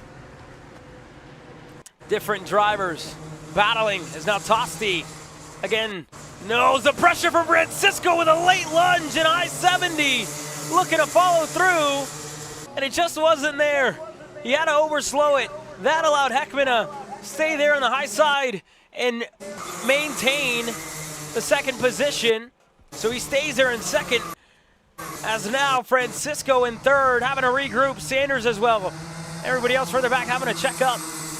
Scott still sitting in fifth. But the top 5 with 4 minutes to go. All of them with an opportunity to win this race. If you look not too far back from this group in the P6 and 7 position, with the PA position as well, Chase Zolman, Dusty Strayer, and Arlo Gamble, they're only 4 seconds back. So if we get a lot of fighting here in this lead group like we are right now, they could potentially start to close that gap as Trey Sanders is going to go into that third position. Yeah, Trey able to get himself clear in third. So now a little swap in between the two RPM teammates. And Cohen Scott into the side of Tristan Francisco sends him around. Francisco, who's inside of the top 5 for the entirety of this race, is out. And the top 3 have broken through. Cohen Scott stays in 4th. And now Heckman looking for the lead into turn number 1. He's got it. The 27's back to the point. Now Alessio Tosti in that P2 position in that MPG kart. Here's another look at it here. It's the replay, Jerry. Yeah, here coming through right before the shark fin. Just kind of got a little too far alongside. And right there, the driver on the inside was going to open back up for the corner. You can see on the right rear there, the 17. And he doesn't see him. He's going to go to open up for the corner, and they're just going to have a bit of contact there. Yeah. Fortunately, turning him around. Yeah, Cohen Scott, you know, put a nose down low. Unfortunately, it was just a little too late and spun Francisco around. There, Jerry, that was a heartbreaking moment for Tristan Francisco, who has been shuffled all the way down to 11th. Unfortunate there for the 17. The action up front continues. Ryan Perry with another opportunity at the win with Trey Sanders, who sits in 3rd, but he's lost his dancing partner. And now Alessio Tosti, after losing the lead a lap ago, he's going to take it back over Grant Heckman. And now your 3 leaders. And we've now seen that move there from Alessio Tosti in that I-70 corner. We've seen that move there for the lead twice now. And Grant Heckman not able to have the answer for it yet as he makes a bit of a mistake there through turn 3. And the gap's going to open up just a little bit. You see the lap time breakdown there on the bottom of your screen. Pretty consistent around the 15.4 to 15.8 range, with the exception of lap 10. The consistency's there here with a minute left here on the clock and a bit of a gap opening up. But like I mentioned earlier, the draft is just so strong. Even with this fighting, they'll probably still be able to close this gap. Yeah, and this is where Heckman and Sanders need to be careful here. Heckman adamant about being in 2nd. You see Sanders just checking over the shoulder as to where Cohen Scott finds himself. So he's gonna, just give him time for now. They can't afford much more of that, right? They got 2 laps to go this time by here, Jerry. And if Heckman, if you're Trey Sanders and you see Heckman wants to be the driver in 2nd, push him for a little bit, but he's the one who wants to be up there. He's going to go through. Just got to be careful. Because Alessio Tosti is looking pretty good. And another 2 passes, that could hand it to the 36. Sometimes as a driver, you got to know when to give, right? Because we've seen them swap positions the first time. And then Heckman was able to take it back, and then Sanders returned with another answer. And now that gap has opened up. Sometimes as a driver, you got to know when to give. And I'm not sure they're going to be able to close this gap up. It's definitely going to be a tall task, especially if they start to fight again, Caleb. Yeah, again, the last time around at the line, it was about half a second. They really need a push here. They're going to need a massive lap. This next time around, it'll be the white flag this next time when they cross the stripe. And Alessio Tosti's got a big gap at the moment. This is it. 1 lap to go. Trey Sanders in 2nd. Grant Heckman in 3rd. They're going to pass. And Alessio Tosti, this might be the move that will do it for him. As Heckman gets clear for 2nd. Cohen Scott's right there. Micromax has been a race to watch so far today, but in the end, Alessio Tosti has taken control and he hasn't looked back as they've continued to fight for 2nd here, Jerry. Yeah, Caleb, and at the end of that last lap, they're exiting shark fin. We'd see Sanders point forward, and Heckman's having none of that. He wants to be in control of the 2nd position here. But yeah, the gap here for Alessio Tosti, I think it's going to hold here. Yeah, this one might be good enough for Alessio Tosti. It would be a miracle if Heckman's able to get there. The battle for second will heat up, but for Alessio Tosti, the 36, what a drive out of Alessio. This is one of the great weekends, and I spoke to Billy Vincent earlier on today. He said, I think our boy can get it done today. He looks good enough to, just needs to put himself in the right situation. And on Sunday, and in the main event, Alessio Tosti has done just that. The white flag flies this time by, so it's one more lap. One more lap. They got an extra one. Not over just yet. That might have actually given them a chance here to potentially close this gap on this final lap here. But Heckman's going to need to have a huge lap here. And if he can just get close enough to sniff that draft, he might just have a shot. Yeah, Heckman really needs a monstrous lap right now. We talked about it a lap ago. We thought it was the final one. We got an extra one here. Can Grant Heckman close down the gap? A lap ago, he was even with Alessio. Alessio was a couple of hundredths better. And again, Alessio just not putting a foot wrong. Headed in a scoreboard. 2 car lengths, it closes in. Heckman got a really good run out of scoreboard. It's gonna be close into the shark fin. Needs to be good out of here. Alessio can't afford a mistake. Heckman's right there. They're working their way up and into the I-70 hairpin. Grant Heckman, if he can get a good exit here, Tosti went a it'll little be low. good. And Tosti defended. Grant Heckman's gonna be alongside him on the front stretch. They're gonna drag race all the way to the finish line. Heckman at the bottom, Tosti to the high side. Who is it? It's Grant Heckman to the line, who steals it from Alessio Tosti. We thought it was over. They had another lap, and Grant Heckman at the line on the exit of I-70 steals the win. He steals the ticket to Portugal on Sunday. A huge lap there from Grant Heckman. Mega lap there. Able to get the run on the exit and the run down the straightaway there. Taking the win here in Micromax. What a drive out of the 27. 8 spots gained in this main event. Started all the way back in 9th.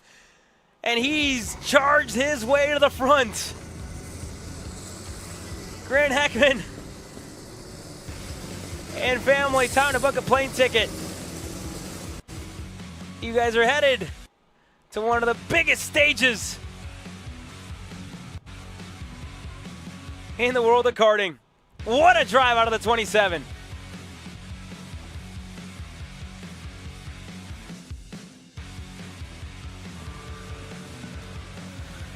I'm staying down here in the scale line with the winner, Grant Heckman. Absolute heck of a performance out of him. There was some chaos going on out there. We thought it was a white flag, but it wasn't. And Grant Heckman was able to pull in to our race leader and get the win. Grant, how does this make you feel going into this race? Yeah, it feels amazing. Yeah, I just had to get a good start and just stay behind Alessio and be patient. And then me and my dad had a plan. So Alessio was defending a little bit. So I went wide and crossed him on the last turn. And it's just amazing. And it's my first Rotax race. And now I get to go to Portugal. Who do you like to thank?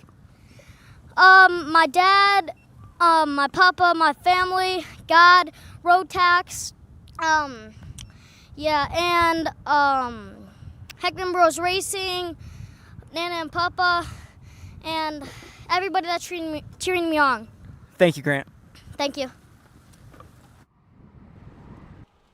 Grant Heckman and all on pro. He was ready for that one. And you heard it there, the excitement. He said, I'm going to Portugal. Grant, yes you are, my friend. What a drive. And he thanked everybody. His brother William racing out at the Motorsports Country Club of Cincinnati at the Cup Karts North America Summer Nationals. I'm sure his family over there is going to be fired up about the performance out of the 27. Grant Heckman, what a drive in a Micromax. And again, he knew it, right? Knew the plan. Set up a crossover. Him and Dad put it together before the race, and they get it done. That being said, it's time to go racing. Junior Max main event coming your way with Darren Kidd getting ready to lead us to the green flag. Clayton Stiles running alongside him on row number 1. Nico Orbezo and Alex Chandler on row number 2. William Beater Oliver Chasse, Aiden Hammond, Stefano Lanzialotta back on row number 4, Marco Fazzari and Diesel Bizanski. Your top 5 rows, your top 10 starters, Brandon Eng and Leo Da Silva. Getting ready to kick off from row number 6, Wyatt Kroger getting ready to start on row number 7 alongside Riker Margot. And there you see the moment for Grant Heckman and what it means to his entire support section as they're getting ready to, again, celebrate his win here on Sunday. We'll have another one joining the likes of Heckman here in this one. Darren Kidd, Clayton Stiles getting ready to lead this field to the green flag. 34 drivers, various different countries represented, looking for a ticket. Junior Max main event is underway from Newcastle. Oh, and issues already for Alex Chandler, who's off the racetrack on the exit of turn number 1. Stiles as well, falling under fire already, back to 4th. But a clean start up front for Darren Kidd, Nico Orbezo, and William Beater. Those 3 drivers up front and now up and over the curb. And to the side, a little bit of action in between 2 of the Prime Power Team OTKs, which look to be the likes of Oliver Chasse, Aiden Hammond, Stefano Lanzialotta was also in that group. 3 of the Prime machines, all single file line. Looking to decide this one here, Jerry. Yeah, Caleb, and Darren Kidd able to have the same start he did there in that super heat. Even a bit better here, quite a bit of a gap. Clayton Stiles there. Talked to him a bit earlier. We just heard from him when he was trackside with Hunter Bolton. He's definitely going to be looking to chase one here as we enter onto the main straight. Here we go, lap number 1 completed, and already movers all throughout this field. Brandon Eng is going to get passed there by Leo Da Silva, who had a good move there into turn number 1. The rest of the field battling through. Clayton Stiles locked in a battle of his own. William Beater right there. They're all side by side, and one of the Prime machines spun around. There goes the 271 of Hammond, who was running in 5th, looking to put himself into the podium places. And it all comes undone on lap number 2 of this main event. A long way to go. And it's all over for Aiden Hammond, who's going to fall way down the order here in this main event. Yeah, very unfortunate there. It just seems like he got caught out on the outside and a bit of contact. And right here on screen, it's William Vitor there on the J. Howard development cart there in the middle. In front of him, surrounded by teammates. I believe that's for the P5 position. Here through shark fin. Still going to sit in line. He's right in front of them. Is, I believe, Nico Orbezo there in the 2nd position. In front of Orbezo is Darren Kidd, still with a bit of a gap. At the line this time, 1.2 is the gap from Darren Kidd to Nico Orbezo. And another 2nd and 6/10 back, this group on screen. There we go, while this race quiets down just a little bit here as we start lap number 3. Let's head on down to Hunter Bolton, who's got a little bit more. Hunter? Thank you, Caleb. Just small things to note, the mist has picked back up just that tiny little bit, and the wind has also picked up. So the track might just change that tiny little bit, but it's not misty enough to change anything on the track. Back to you guys in the booth. And there's a look at the skies that have kind of looked threatening throughout the day today. That's something to note here, Hunter, as well. The mist is, you know, a lot like last weekend. It was off and on throughout the entirety of pretty much Sunday, and as well a little bit throughout Saturday. So kind of threw a wrench at things, but heard that from Hunter, not enough to kind of scare mechanics and scramble to put on a different set of tires for the classes that are coming up next. As now battling continues here for 3rd. Clayton Stiles falling under fire here from Oliver Chasse, who looked for it on the inside and he found it. Able to get himself clear for 3rd. Now William Beater, like he kind of wanted to follow there as well, and you know, just not enough. And those are, you know, situations that are quite hectic for a lot of these drivers, right? The driver in front of you is passing, and you know it's always thought, especially in rev limiter racing like this, to try and follow the guy in front of you. But in situations like in situations like that one, it doesn't always work out, Jerry. Right, Caleb. And, you know, as a driver, especially in the middle of a group like Vitor is, you know, I mentioned it earlier, you got to know when to back out. But when you see someone start to have that backwards momentum, you know, they start to look over their shoulder. They're trying to stop the bleeding. As a driver behind that driver, someone who's looking to work forward, you've got to take advantage of that. But it seemed like through there, that was definitely the smart decision. And here, coming down into I-70, still going to continue to sit in line. They see the gap in front of them is getting bigger. And something to mention too, if the mist does pick up, and this is something I think about a lot, you know, being that first driver out, it's not always the greatest thing, you know, because you don't know what you're going into in the next corner. Being a couple karts back, being in like third, fourth, or fifth, you know, you have an example of someone going through the next corner in front of you, you know. But for Darren Kidd, I mentioned it earlier as well, with that height, definitely an advantage here. But, you know, the gap's starting to come down. It came down 3/10 that last lap from Nico Orbezo to Darren Kidd. And you see it there already with the lap comparison. Darren Kidd on the opening lap obviously was a lot better with Orbezo having to work his way through this field. Lap number 2, and then lap 3 and 4. Orbezo's been a 10th better on lap number 4. He was almost 2/10 better, so you can see he's already starting to get to work on the gap. It was massive for Darren Kidd, though, at the end of lap number 1, and now they're battling here further back. Holden Myers in the middle of this pack with Stefano Lanziolota. He's in the comp cart. This is all happening behind this group right here on your screen. Clayton Stiles, William Veeder, and there's the 218 of Leo Da Silva. Then you go back to the second group with a comp cart, a couple of the factory carts. Brandon Eng, as Veeder's going to pass up front, and Diesel Bizanski there goes by on Holden Myers. So that trades the 7th spot. And now on the inside goes Da Silva in a turn number 3 over Clayton Stiles. And Nico Orbezo is going to take another 2/10 out of that gap. Taking the gap now to 7/10. And on screen, that's the 218 of Da Silva. The 237 behind Clayton Stiles. Losing 2 positions there.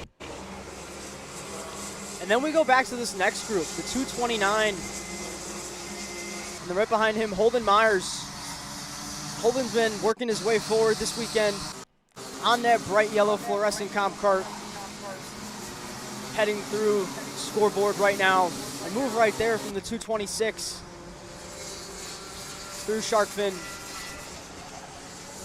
Now down to I-70. You know, I do think Orbezo's going to close the gap here. Big thing here is that draft. You know, once you get within about 6 to 7 tenths, that progression of the gap is going to get smaller. It's really huge here. And I want to say I mentioned it earlier too with the live pit report. When you're behind a taller driver, the draft it's exaggerated. It's even bigger than, you know, it is, say you were behind someone of like a similar size. So Orbezo now on the back bumper. It's going to be interesting to see what he chooses to do. He knows he has plenty of time to think. And, you know, maybe just sit behind him, see where he has the advantage on Darren Kidd. And it's also not just a matter of if, you know, he passes or where he's better. It's just when you want to make that move, right? Because you have a lot of time left. 10 minutes. It's almost an eternity. We talk about racing distances. Now, I'm asking the question of when. It's going to be into the shark fin right now. So that's, in my opinion, that's a really good move there on Nico Orbezo. You look at the difference in lap time. A lap ago, he was miles better. He was 0.6 of a second better than Darren Kidd a lap ago, which is massive. That's a massive difference. And like you mentioned, Darren Kidd's punching a hole through the air. Nico Orbezo is just, you know, using that to his advantage to close on in on the front straightaway. And he was all over him. And it's forward momentum. You know, you keep that going. You go one spot better, and you continue that charge forward. It's only 2 of you guys. You have, you know, that's on the table. That's in the cards to make moves like that, Jerry. Right, Caleb. And the biggest thing here at Newcastle, you know, this is something that, you know, I've always had in the back of my mind when I drive here is if you're able to pull a toe, you can go, you know, half a second, 0.6 better than the field. But right now, Orbezo really starting to pick up the pace. You know, we've seen Darren Kidd take a look over his shoulder. He sees that he has a gap. He knows that he's not going to have pressure from behind. At this point, he needs to sit in line, try to get up to that bumper, and figure out where he has the advantage, where he has a disadvantage, try to make an adjustment, and, you know, start to plan out his moves, right? Like I mentioned, plenty of a gap behind. No need to rush anything at this point, Caleb. Yeah, really no need to rush here for Darren Kidd. The one thing, though, on the exit of I-70, Nico Urbezo did look pretty good there on the exit. And now Darren Kidd's going to match him as far as lap times go. But a little update here on the movers and shakers throughout this race. Leo Da Silva's up 8 spots. He's the driver that currently finds himself in 4th. Bazanski up 3, Brandon Eng up 3, Holden Myers, Kusei Imamura, 12 spots gained. Sort of back in 22nd. Kusei already up to 10th. And then Stefano Lanzialota's right behind him, who's down 3. And how about Enzo Di Gennaro? We spoke with him before this race. He's represented the United States already 2 times before over at the Grand Finals. And this year he said he's looking to make it 3 years in a row. Going to represent the Stars and Stripes. He's got a lot of work to do. He's only up to 12th. And he's needing a whole lot more to get up to these 2 drivers because, like you mentioned, Jerry, they have not fought, I think, as much as everybody else in the field would have liked. They have, again, extended themselves just that little bit over everybody else.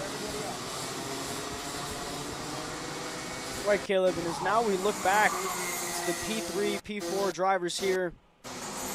That's Olivia Chassé and Leo Da Silva. And right behind them, Clayton Stiles, Diesel Bazanski, and Brandon Eng, William Vitor. Splitting up in groups of 2 quite a bit.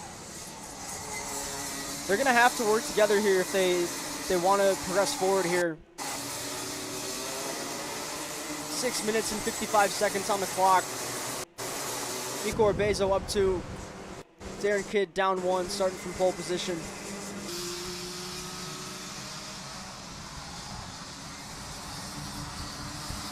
And this is one thing that, again, does get quite tricky. Nico Urbezo, he won a ticket over to Portugal already this year, and he won that over at the Junior Max RMC Americas Trophy that took place 4 rounds over in Cincinnati and Tucson, Arizona. You can't get 2 tickets. You can only get 1. He's already got it. So then it would be passed down to Darren Kidd and or Olivier Chassé. Again, so a lot more to check on, a lot more to find out, but that is something to know. Not exactly who it would go to, but is something to keep an eye on here because Urbezo has already got one. Nonetheless, we'll call it the race win for the U.S. Trophy Final. So just picking up and finishing. Anyway, it'd make it a lot easier if you just went out there and won the race, right? But with the pace that Urbezo's shown thus far, be a tough one to call. Darren Kidd looking for an opportunity. In the last time by, Kusei Mamura going purple back there in that P10 position. Going 1/1000 quicker than Nico Urbezo. For Darren Kidd, he's had plenty of time to sit in the wake. You know, he's had a lot of racing here this weekend here at the U.S. Trophy Final with Nico Urbezo. I'm sure he's got a plan, but right here, a factory kart going down the inside. I believe he got that move done. And here's Enzo Di Gennaro. Up to 11 for Enzo. He's 21 spots up. Sadly, the gap is massive for Enzo. It's at about 9 seconds. It won't be 3 years in a row, unfortunately, for Enzo. After a weekend where he's been knocked down more often than not, having another impressive drive here on Sunday. Then Alex Chandler as well, who started up at the front, and he was shuffled down the order at the race start. He finds himself down in 14th. 4 minutes to go left in this main event here, Jerry, and been a quiet one thus far. Yeah, Caleb, it's been a bit spread out, especially up front. Enzo Di Gennaro still got his head down, however, trying to pick up one more, if not two more. Holden Myers currently the driver in front of him. That was Alex Chandler there on the Iron Rock Tony Kart trying to get another one picked up. For this group here, De Silva, Bazanski, sorry, that's not Stiles. I believe that's Brandon Eng there on the factory kart. They've got a gap in front of them, so I believe they'll just be racing for P3 for now. Yeah, the race for third continues here. Leo De Silva right there. Diesel Bazanski fighting for a podium here. Bazanski looking on the inside. He's able to get clear on Olivier Chassé. Now Leo De Silva, next one up for the factory karts machine. We'll send it on down to Hunter Bolton with a little bit more. Hunter? Thank you, Caleb. I'm sitting by here with Slate Harrell. Slate, how do you feel about going into this main event before really never being in this shifter class? This is your first weekend ever running the FZ65. Tell me about the chassis, the engine, and then just tell me your thoughts going into it. Well, we've been fast all weekend, so just trying to do it again for the one that counts the most. And then I like the package. Billy's great. Luca, they all help me with like the gears, and it's been great. Like, I like the new setup, the new carts for our factory, and they're really good. Thank you, Slate. You're welcome. Back to you guys. Big moment on the racetrack. Leo De Silva, Clayton Stiles come together, and that's promoted. Diesel Bazanski up to second. Bazanski having a great drive here on Sunday in this main event. He's up 7 spots. The factory kart really starting to fire off for the kid from California to put himself up the order here. And we'll have a look at the replay here momentarily, but that was an incident that threw a wrench at things in the battle for the lead. There's a look. De Silva, a little wide there on the exit. Bazanski's going to go through, and they're 3 wide right behind him. And it's Stiles who checks up to avoid getting into the side of Olivier Chassé. And he just collects Leo De Silva, the driver who's on the outside there. Yeah, and the driver in the Tony Kart there, you see he was full lock to the left, but the right front tire was still pointing straight, so might have been a bit of contact there, and unfortunately he's going to push straight, and nothing the driver on the outside there can do. But right now, Darren Kidd looking a lot more comfortable in the wake of Nico Orbezo than he was earlier. Able to sit comfortably. With about 5 minutes to go, it seemed like he was struggling a bit to stay close through the tighter stuff. And he looks real solid right now, Darren Kidd does. Yeah, not bad. And you see it there, the comparison in between the two drivers in the lead of this race. Orbezo on the top, Darren Kidd on the bottom. They're really even, right? Minimal. It's a 10th, which is really nothing at this stage of the race. You have 30 seconds to go, 2 laps to go as well in this main event. I mean, it's just there's nothing on the table in between the two. They are as even as it gets. Now they're working their way through on the exit of turn number 4. Up and into the blue corner. Stiles, Astoria 2 of the Iron Rock Motorsports machines. One of them out without an opportunity at a ticket. And Igor Orbezo came into the weekend as the champion at the RMC Americas Trophy that took place over Tucson, Arizona and Cincinnati, Ohio. Now, into the green corner. Time expiring. It should be the final lap for these drivers on your screen. And it's a car length. All that separates the two of them. Game of inches. A race win at hand here at the RMC US Trophy Final.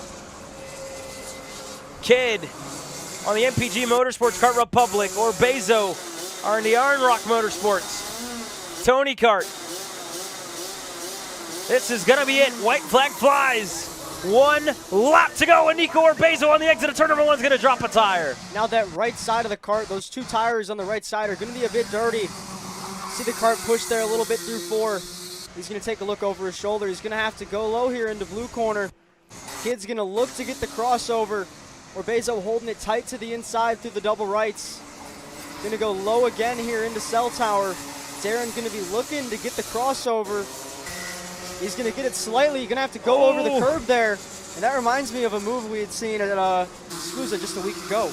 Yeah, Darren Kidd looked for it. Sadly, it didn't work out, didn't come into fruition. He's still a car length back. Orbezo now with an opportunity to breathe, just to run his racing line. No need to defend.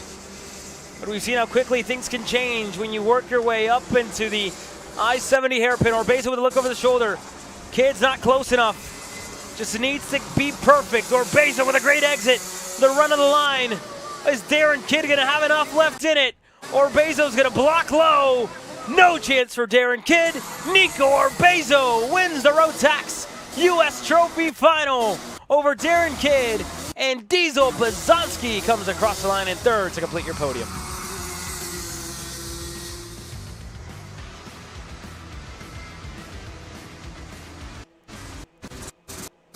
What a drive. What an end, Jerry. Running through those last couple laps. Yeah, and like you mentioned, Caleb, Orbezo already has a ticket. So correct me if I'm wrong, I believe. It could go to the way of Darren Kidd, and again, still a lot to figure out here as to what could potentially happen as to where that ticket to Portimao, who will get it. Unsure for now. What we do know is that Nico Orbezo is your winner here at the RMC US Trophy Final.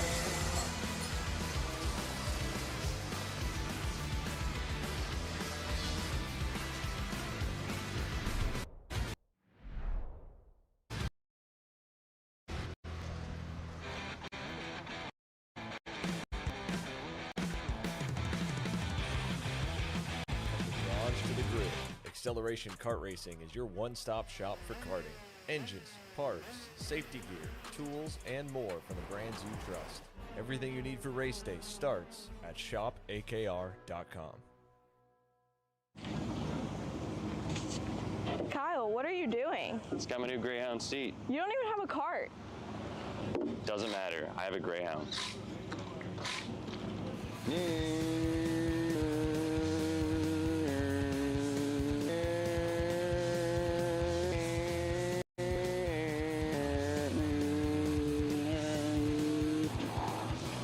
Is Kyle Cuthbertson doesn't even have a go-kart.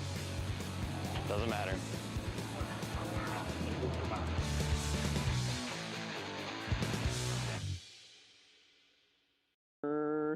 Cuthbertson through on Turney. Turney in the dirt. You know, I'm really starting to like this go-karting thing. Yeah, me too. Oh my gosh, can I show you this cute dress I just got? Yes, of course. Oh my goodness, it's so cute. I just love shopping. I love shopping too. Oh my god. Wait, did you guys say you like shopping? Of course. Well, dude, I have the perfect place to do that at. ShopAkr.com. At ShopAkr.com, you can get free shipping on orders $200 or more. You can get anything you want, like MXC rims, gloves, rib vests, shoes, anything that you need, all at ShopAkr.com.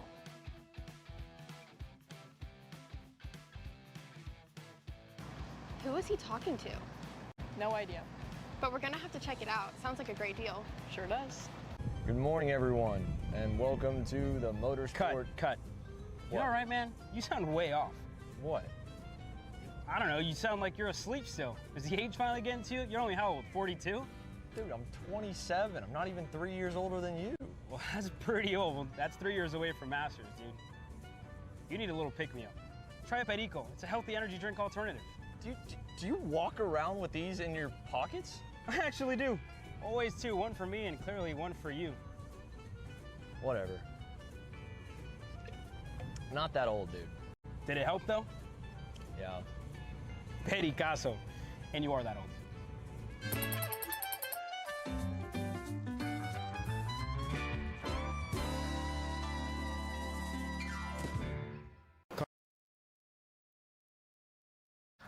I'm standing down here with Nico Orbezo. Nico, you already had a ticket to go to the Rotax World Finals, but you just put an exclamation point on it by winning the U.S. Trophy Final. How do you feel right now?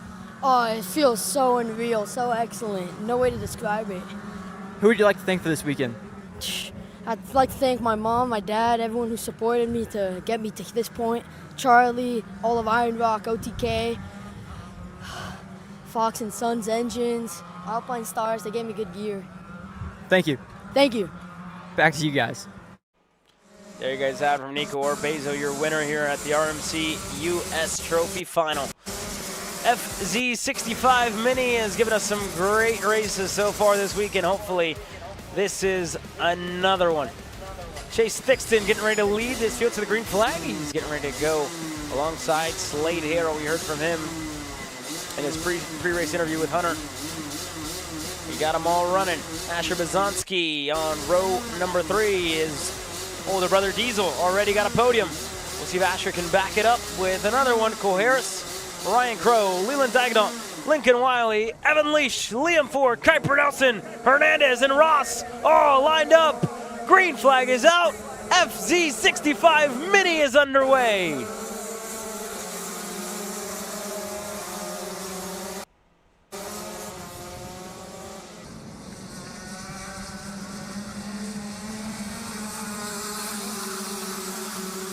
And the whole shot going the way of Slade Harrell. Got a great jump off the line. And that was one of the only races that we've had this weekend where all of them, that's the first one where all of them were ready to go from the get-go. Nobody stalling, nobody needed a refire. They did that flawlessly. The FC65s. And Slade Harrell, a lot like what we saw out of him earlier on in the weekend, puts himself up into the lead of this race with Chase Thixton right behind him. And Bazanski, the driver who sits in third here, with Harris back and forth, and Ryan Crow. While they stack up after lap number 1, Crow, it looks like, finds himself in 5th. Only one lap complete. And over 16 and a half minutes to go. This main event fully underway. As they head down the main straight now. Number 9 of Thixton. A couple kart lengths behind Slade Harrell. Through 2, 3, and 4. Closing in just a bit. Getting under the rubber there for Thixton. He was in turn number 4. Now onto the rear bumper. Heading into blue corner. And I would imagine with these mini shifters, it's pretty hard for them to pass through these tighter corners.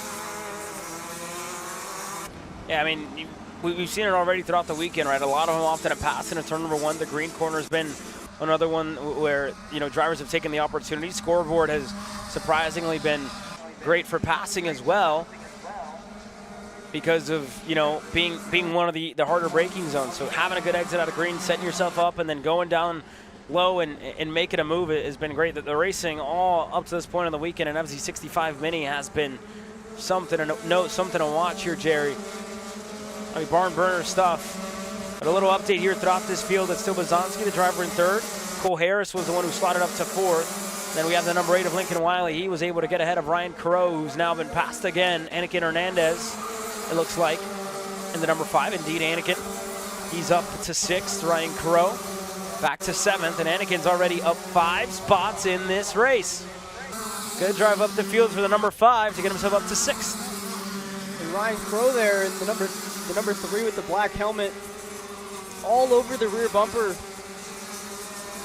Anakin Hernandez, heading into the double rights here. Group of 5 here in the cell tower. Now heading towards green corner. Up front, still Slade Harrell, Chase Thixton behind. About a 1.5 seconds back is Asher Bazanski.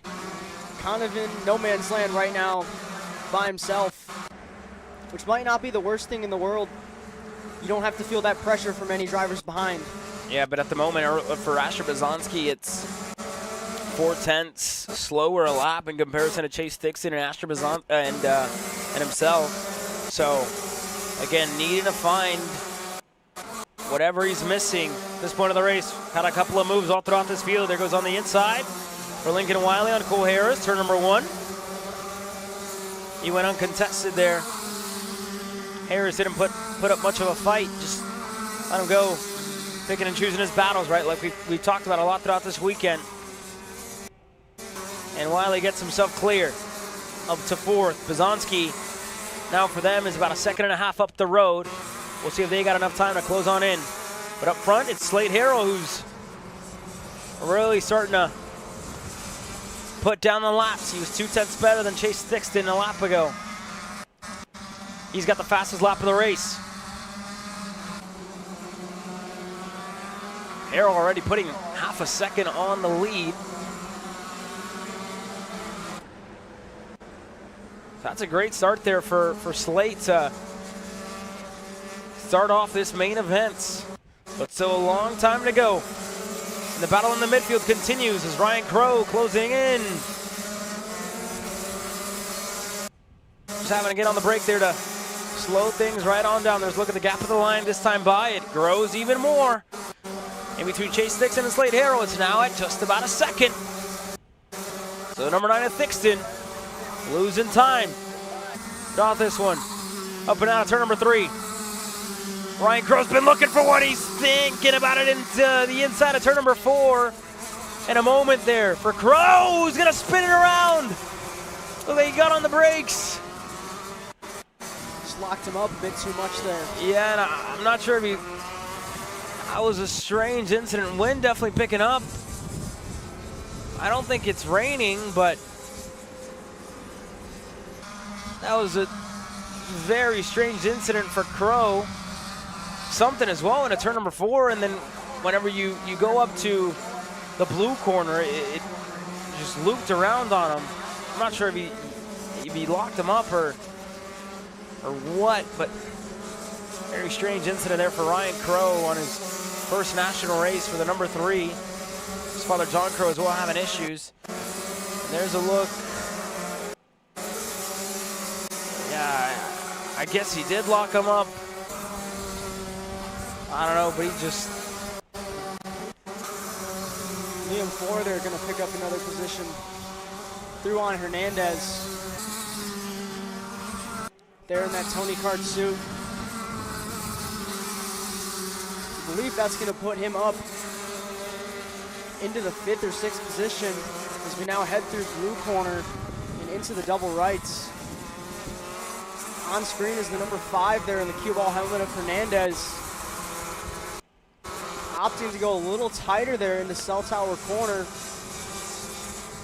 Getting about an equal exit to the 7 of Ross. And the gap from Slade Harrell to Chase Thixton is going to open up just a bit more. From 9/10 now up to 1.2.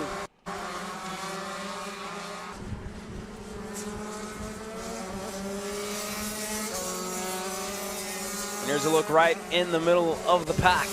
There's the number 5 of Anakin Hernandez. Titus Ross is right behind him, and then Leland Zagnall in the 13. So the battle for the back is they continue. Harris looking on the inside on Lincoln, and Wiley is able to get clear on the exit turn number 1. That's the battle for 4th. That's what's on your screen. And Slade Harrell continues. 1:11.703, like you mentioned there, Jerry. Got it populating now. Talk about development.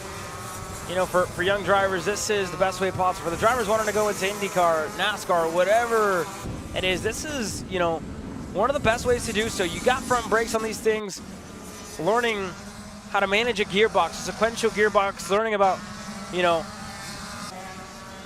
getting the revs up in a first gear, getting started, how to use a clutch. And these kids are lucky to have this package as an opportunity to be invited out here to do so. This is, you know, almost an acceleration to the progress, whether they want to go to cars or whether they want to be, you know, shifter kart racers in the future with us. And it's huge that they have this tool, Caleb, to learn and develop. You know, I tell drivers all the time, across any discipline, if it's got a seat and it's got a steering wheel, you need to get in it and you need to drive it. So like you mentioned with the clutch, you know, it's definitely definitely something to learn at a young age. You know, not a lot of current racing drivers at the top level of motorsports, you know, got to race shifter karts at such a young age. And it's impressive that they're able to do this at such a young age. Yeah, back in the day, you know, you had all types of classes, whether it was, you know, junior shifter divisions, and as well, we've been moving up the ranks, different levels across the national scene with Superkarts USA and shifter. It was S1, S2, so on and so forth. And now this is, you know, one of the first times that we're seeing minis have a go at it here. And the midfield's given us some great battles here. Hernandez, Ross, Diagonal all going back and forth. At the conclusion of this main event, it'll be Senior Max. Hunter Bolton is catching up with some of our drivers that are getting ready to take the green flag. Hunter?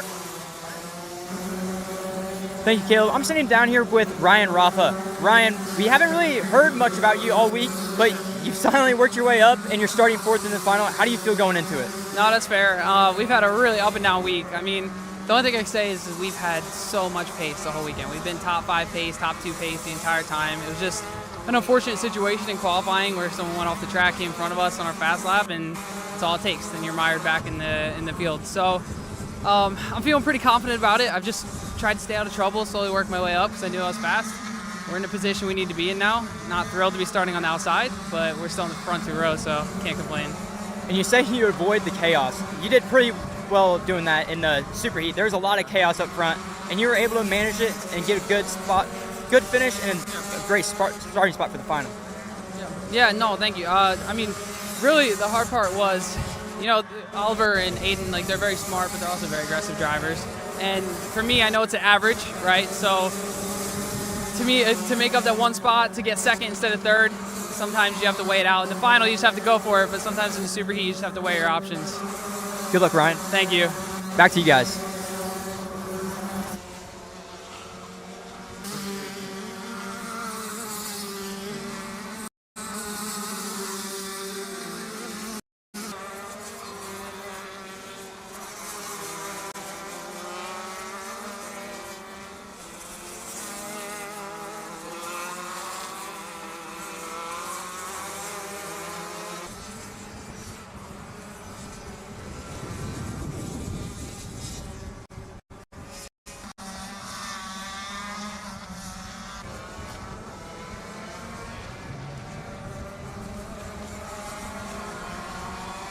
Six minutes is what remains in this FC65 Mini main event.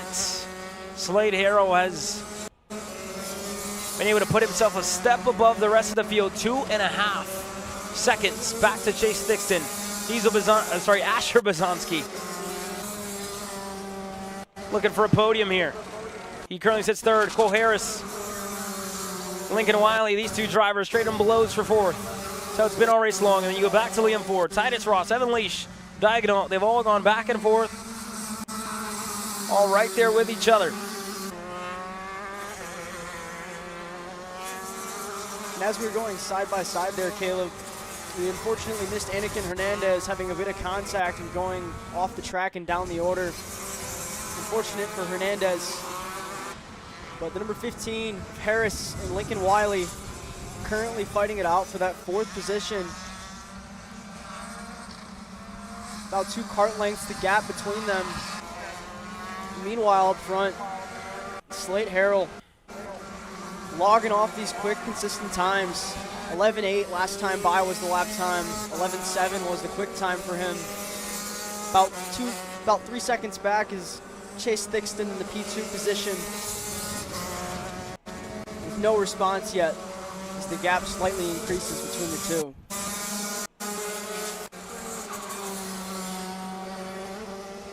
And we heard there from Ryan Rafa, he's getting ready to go green for his main event later on today. He's ready to kick off on row number 2, and again, a quieter weekend for Ryan. But he made some noise in that last superheat. We'll head on back down to Hunter, who's caught up with some more of our drivers that are getting ready to race in Senior Max in a couple of moments. Hunter? Thank you, Caleb. I'm sitting down here with Landon Boer. Landon, you had a great performance last week at SCUSA Pro Tour in the K senior category, and you've been running really consistent up front this weekend. How do you feel going into the final? Honestly, I'm ready. Obviously, we don't know how it's going to turn out. It's racing. It could go bad. It could go good. So it just be there for the end fight and hope that we can win that ticket. How do you go into this race? Obviously, you saw the chaos firsthand. How do you try to avoid the chaos and work through the field and stay on track the whole race?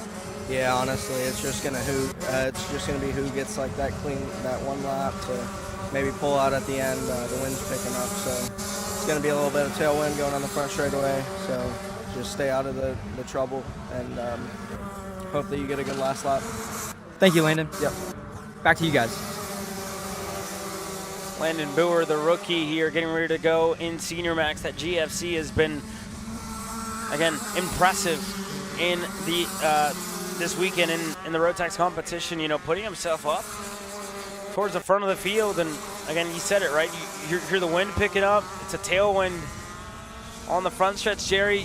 You know, the draft, yes, it's important, but you know they're kind of catching a break here with the wind pushing them down into turn number one instead of, you know, the driver being in the lead of whatever pack it may be or being in front punching the hole through the air.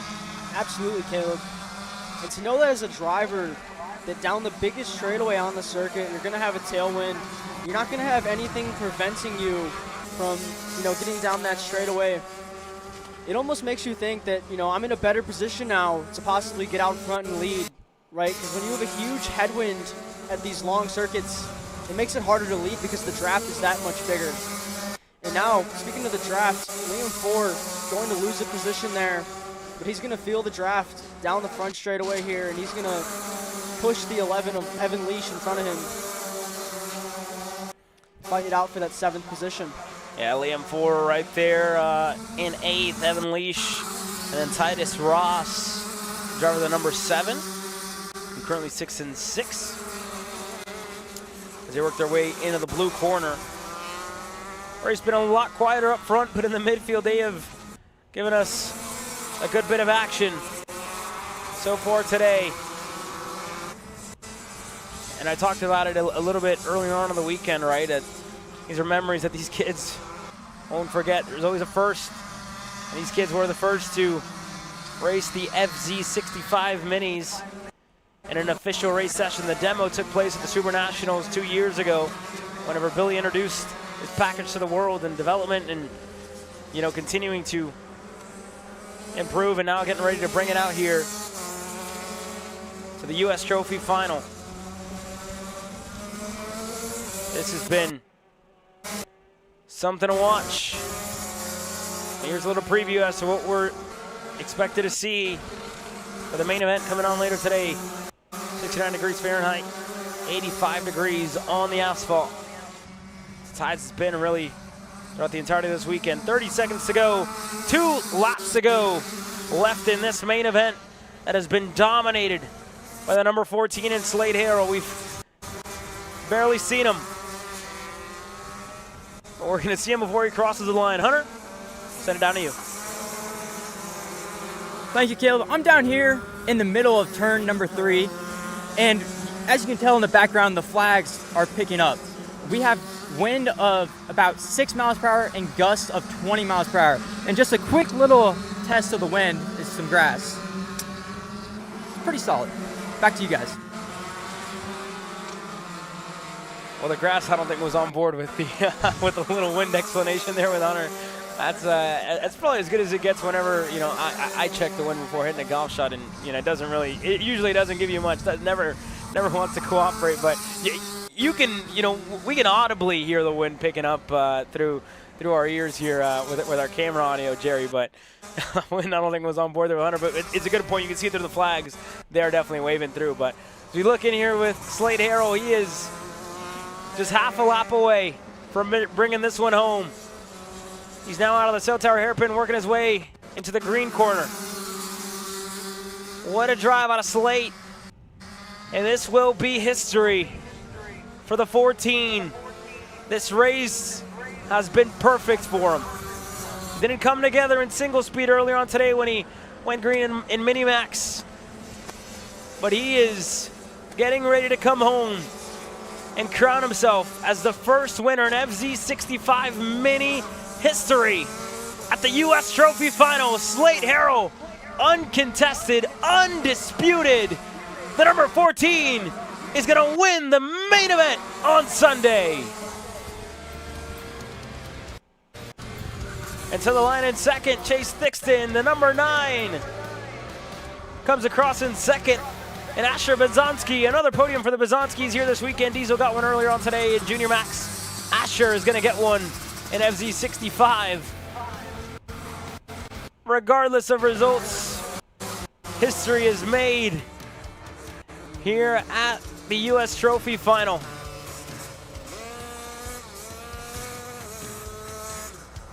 For everybody who took part of this weekend, the Invitational, the first ever, and I would call this one a success. They delivered us some great moments, some great races, and Slate Harrell is the first FZ65 Mini main event winner in history, Jerry. What a stat. Absolutely, Caleb. Chase Thixton coming home in P2, Asher Bazanski in P3, Cole Harris in P4, Lincoln Wiley in P5, Titus Ross, your hard charger, in P6, Liam Ford, P7, Leland Diagonal in P8, Anakin Hernandez in P9, Kuiper Nelson in P10, Evan Leash in the 11 in P11, and Ryan Crow rounding out your first ever FC65 feature. Yeah, a big round of applause to all these drivers for taking part this weekend, for being part of the action. Future is bright for that class. But it's time to go racing. Senior Max. This is it. The ticket to Portugal. An opportunity for 34 drivers to crown themselves as a U.S. Trophy Final winner. Aiden Ingrata gets ready to lead them all to the green flag. He starts alongside Isaac Malquit and Antoine Lemieux representing Canada. We'll start on row number 2 with Ryan Raffa to his outside. We spoke to him earlier on as well.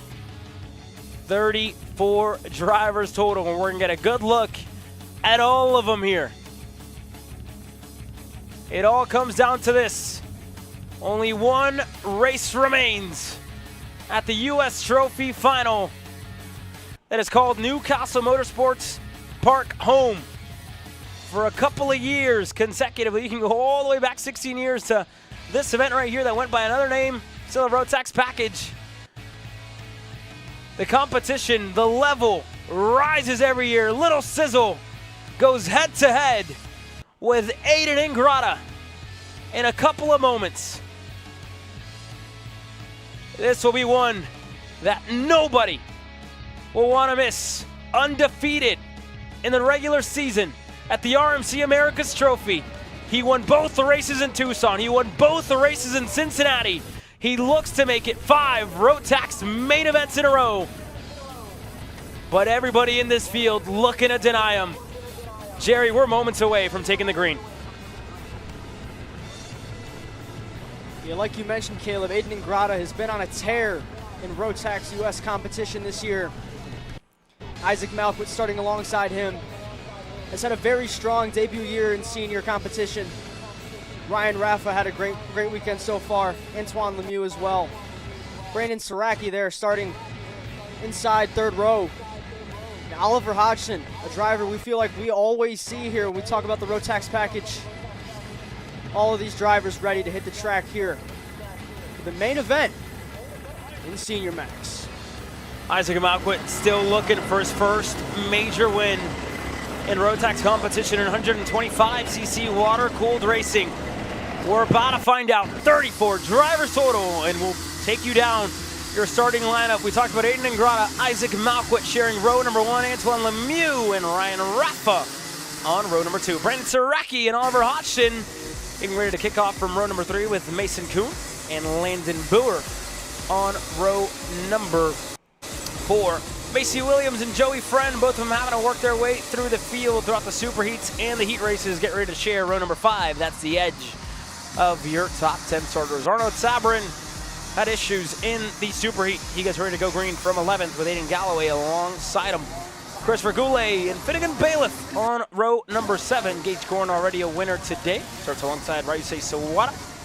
Tyler Colshorn, Blake Nash from 18th. We'll keep an eye on him working his way through the field. Benjamin Safar, Thomas Anthony, Alex Miller, Walter Kastrup, Wrigley Cleese, Shotaro Sunakawa, Brody Darden, Zoe Nesbitt, Toby Lean, Griffin Pugh, Frankie Zhu, Caitlin Hottenstein, Mateus Shama, Marshall Graham, Jacob Kowalski, and Cole Atkinson. Various different nations represented here in Newcastle, Indiana. And it all comes down to this, the final race in Road Tax competition in 2026 in North America. Gets ready to go green. It all comes down to this. Ingrata already a champion, already with a ticket. Malquit looking for one. Green flag flies. Senior Max is underway. Antoine Lemieux sliding into that second position. Macy Williams off the track there. They go 3 wide into turn number 4. Isaac Malquit in that third position. Ryan Raffa in 4th. Oliver Hodgson in 5th. And Macy Williams with a horrific start. We talked about her, again, just needing a little bit of luck to go her way. She's fallen down the order. Everybody else able to get a clean start. Blake Nash, I think, has gotten a better start than everybody else. And up at the front, Aiden Ingrata putting a alarming gap on this field here, Jerry. I think bigger than what everybody else would have liked to start things off. Absolutely, Caleb. And for Aiden Ingrata, he's going to know that he has that gap. Obviously, a long feature here. He doesn't have to rush anything, but I can't imagine he's going to want any of those drivers to get close to him. So expect Aiden Ingrata to start letting some flyer laps down. For this group behind him, Ryan Raffa, Isaac Malquit, they're going to want to work together here. And right now, Malquit going to the bottom, inside of Antoine Lemieux. Malquit into P2.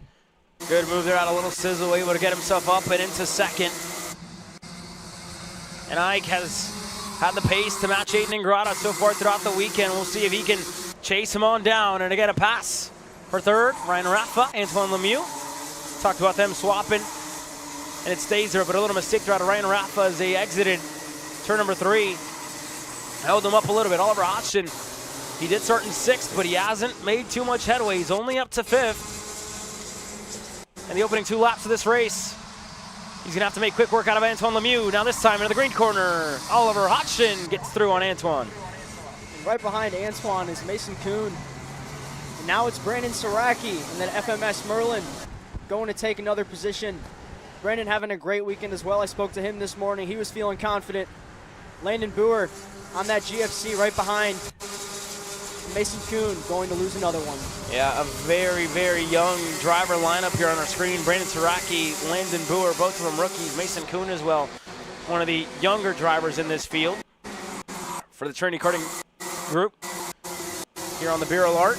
And then behind him, mistake there out of Mason, Blake Nash and Finnegan Bailiff starting to charge their way through this field. 9 spots gained for Nash, 4 gained for Finnegan, and the 2 of them are the fastest pair on the racetrack.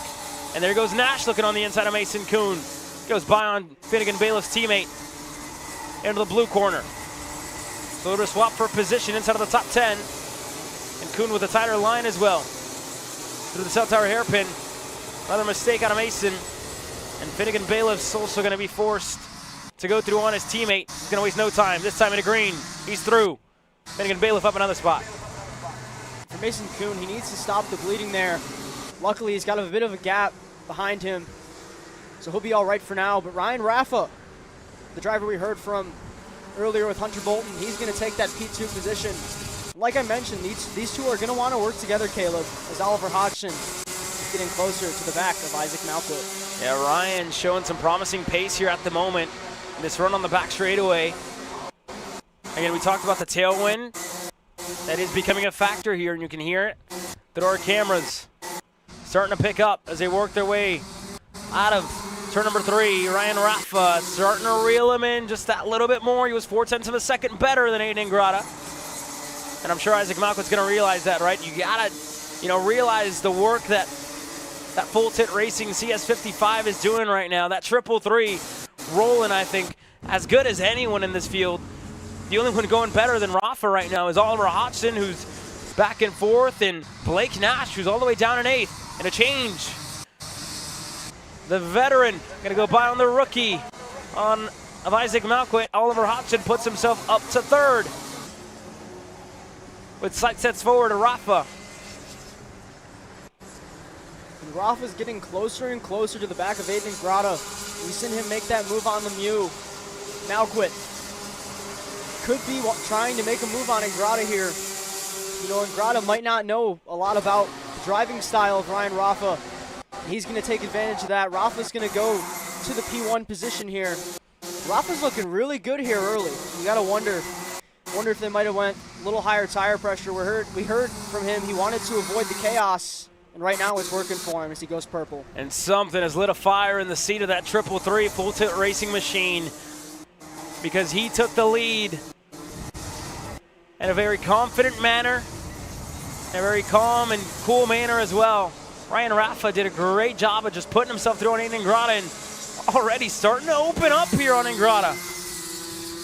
He's not letting up.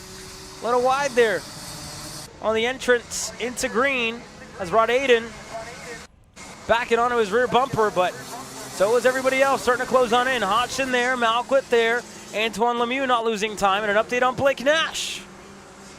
He's already up to 6th. Able to make quick work out of Landon Boer and Brandon Saraki. Nash could join the party here with one move by the leaders. Nash carrying a full head of steam. Yeah, the pace has been great in that factory kart of Blake Nash.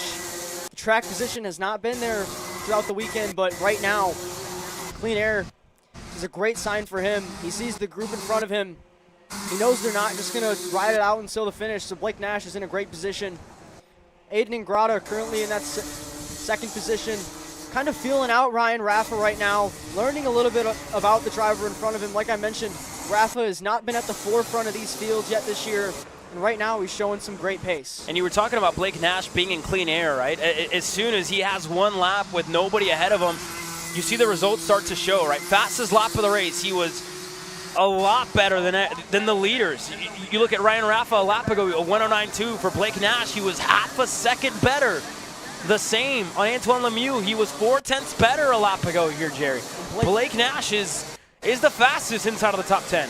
And to mention, Blake Nash is the only driver in the 108s and comfortably in the 108s. And right now, Oliver Hodgson on the rear bumper of Aiden Ingrata. He's going to push him. Now he's going to go to the inside with 11 minutes left on the clock. Oliver Hodgson puts the factory kart to P2. And that's a smart move out of Oliver Hodgson, right? It's a new face up at the front in Ryan Rafa. You've seen Aiden Ingrata. You know what he's going to do. You know he's fast in the late stages of this race. You have 10.5 minutes to go. Oliver Hodgson, that was a timely move for him. Getting himself back up to the front, able to get ahead of Isaac Malquit, and the next one up and the opportunity available to him was Aiden Ingrata in turn number 1. He took it. That's a veteran move. That's an experienced move out of Oliver Hodgson. And now, this is a predicted catch time in between Blake Nash and Antoine Lemieux. It's predicting 7 laps. I think with some help from these leaders, it's going to be a lot less than 7. Might be looking at 4, maybe 3 laps by the time Blake Nash gets there, because lap and lap again continues to get faster and faster and faster, picking up the pace on that factory kart. And the only reason we haven't seen Blake in the front of this pack, because this weekend has been, bad luck from start to finish. You look at qualifying, a spinner in front of him, threw his lap away. Heat 1, Heat 2, having to race his way all the way back from 22nd, and now, starting further up, he's making it known, and his teammate in Oliver Hodgson's going to take the lead. Isaac Malquit goes through for 3rd, and all of a sudden, the driver who has been undefeated in road tax in the regular season after the winter trophy, and Aiden Ingrata finds himself back in 5th with the fastest driver on the racetrack starting to close on into him. Yeah, Caleb, I noticed after Hodgson had went through on Ingrata, going through the turns 2, 3, and 4 complex, it looked like Aiden was having to give it a lot of steering input. A little bit of a push in the kart right now from what I'm seeing. That could be one of 2 things. That could be maybe the tire pressure is not in the way he wants, or maybe the go-kart is a little tight at this point. We were just talking about the track temperatures, the highest it's been all weekend. It could be 1 or 2 things. But for Aiden, in the seat of that go-kart, he's got to hope that it's the tire pressures. That's one of the big things, right? Just waiting for the equipment to come into him. He's eating Ingrata off the racetrack. Ingrata out of the shark fin, off the racetrack for the 315. Something looks to be wrong with Ingrata. He had a lot of, again, counter steer there, and it could just be that the tires are, you know, very dirty after going in the grass. Very slick as well with the amount of rain that we've had. But that was a big moment there for Aiden Ingrata. And let's have another look at it because they're going through here. He's side by side with Blake Nash, who's looking to pass. And there's just no room there on the outside. Hard to tell if the two of them made contact in the middle of the corner. From this angle specifically.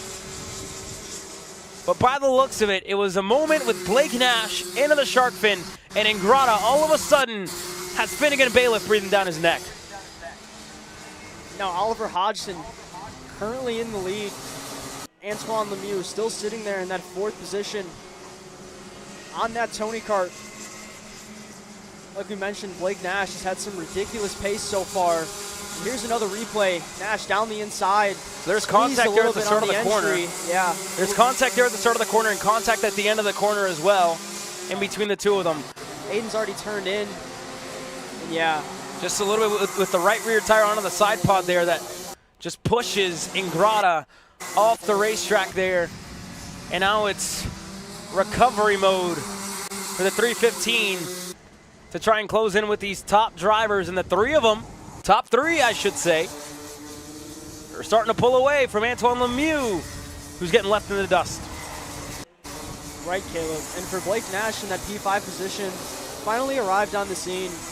He's going to want to try to get a move done on Antoine Lemieux without losing any time to this lead group. And right here in green corner, he's going to send it down the inside, put that factory kart into that P4 position. And for Ryan Rafa, he's behind Oliver Hodgson, a driver that I'm sure he's been behind quite a lot. Right now, he's taking the notes, right? Trying to learn where he's better, you know, where he's not. Isaac Malquit, I'm sure at this point, Isaac's just trying to take care of his equipment for the, you know, the last couple of laps in this session when, you know, he needs that grip to go and make the moves. And for Oliver Hodgson, again, when you look at it, he's been just a little bit better than Ryan Rafa. It wasn't that Rafa made a mistake. It was just that, you know, these two guys feel like they're a little bit better at this stage of the race in comparison to the 333. He led early laps. But if you feel that, you know, at one point or another your equipment's better, that you're a little bit faster, you're going to, you know, want to put yourself one spot better. And I think that's exactly what we saw out of Hodgson earlier on in this race. There wasn't any visible or notable mistakes out of Rafa where he's dropping a tire, making a mistake here and there. It was a very calm way to lead the race and a very calm way to be in second. But if you're Isaac Malquit, right, you want to put yourself there. You know there's guys starting to, you know, get closer. Blake Nash is one of them who's been, you know, charging through this field. And now it's just a change in situation, right? But this race far from over because we have the top four all within a car length from one another. 2 car lengths in between Malquit and Rafa being the biggest gap that we have inside of the top 4. And then obviously back to Lemieux, who's noticeably not been as good as the 4 drivers at the front of this field throughout the last couple laps in this race. But again, it's very close. In any little moment, any pass can bring everybody back in. It could give Lemieux another shot. And with Ingrata out of the picture, this is an opportunity where the top 3 drivers will get a ticket, get an entry to the Super Nationals in Las Vegas, Nevada, and the winner will get to go wherever they choose, whether it's Portugal or whether it's Las Vegas.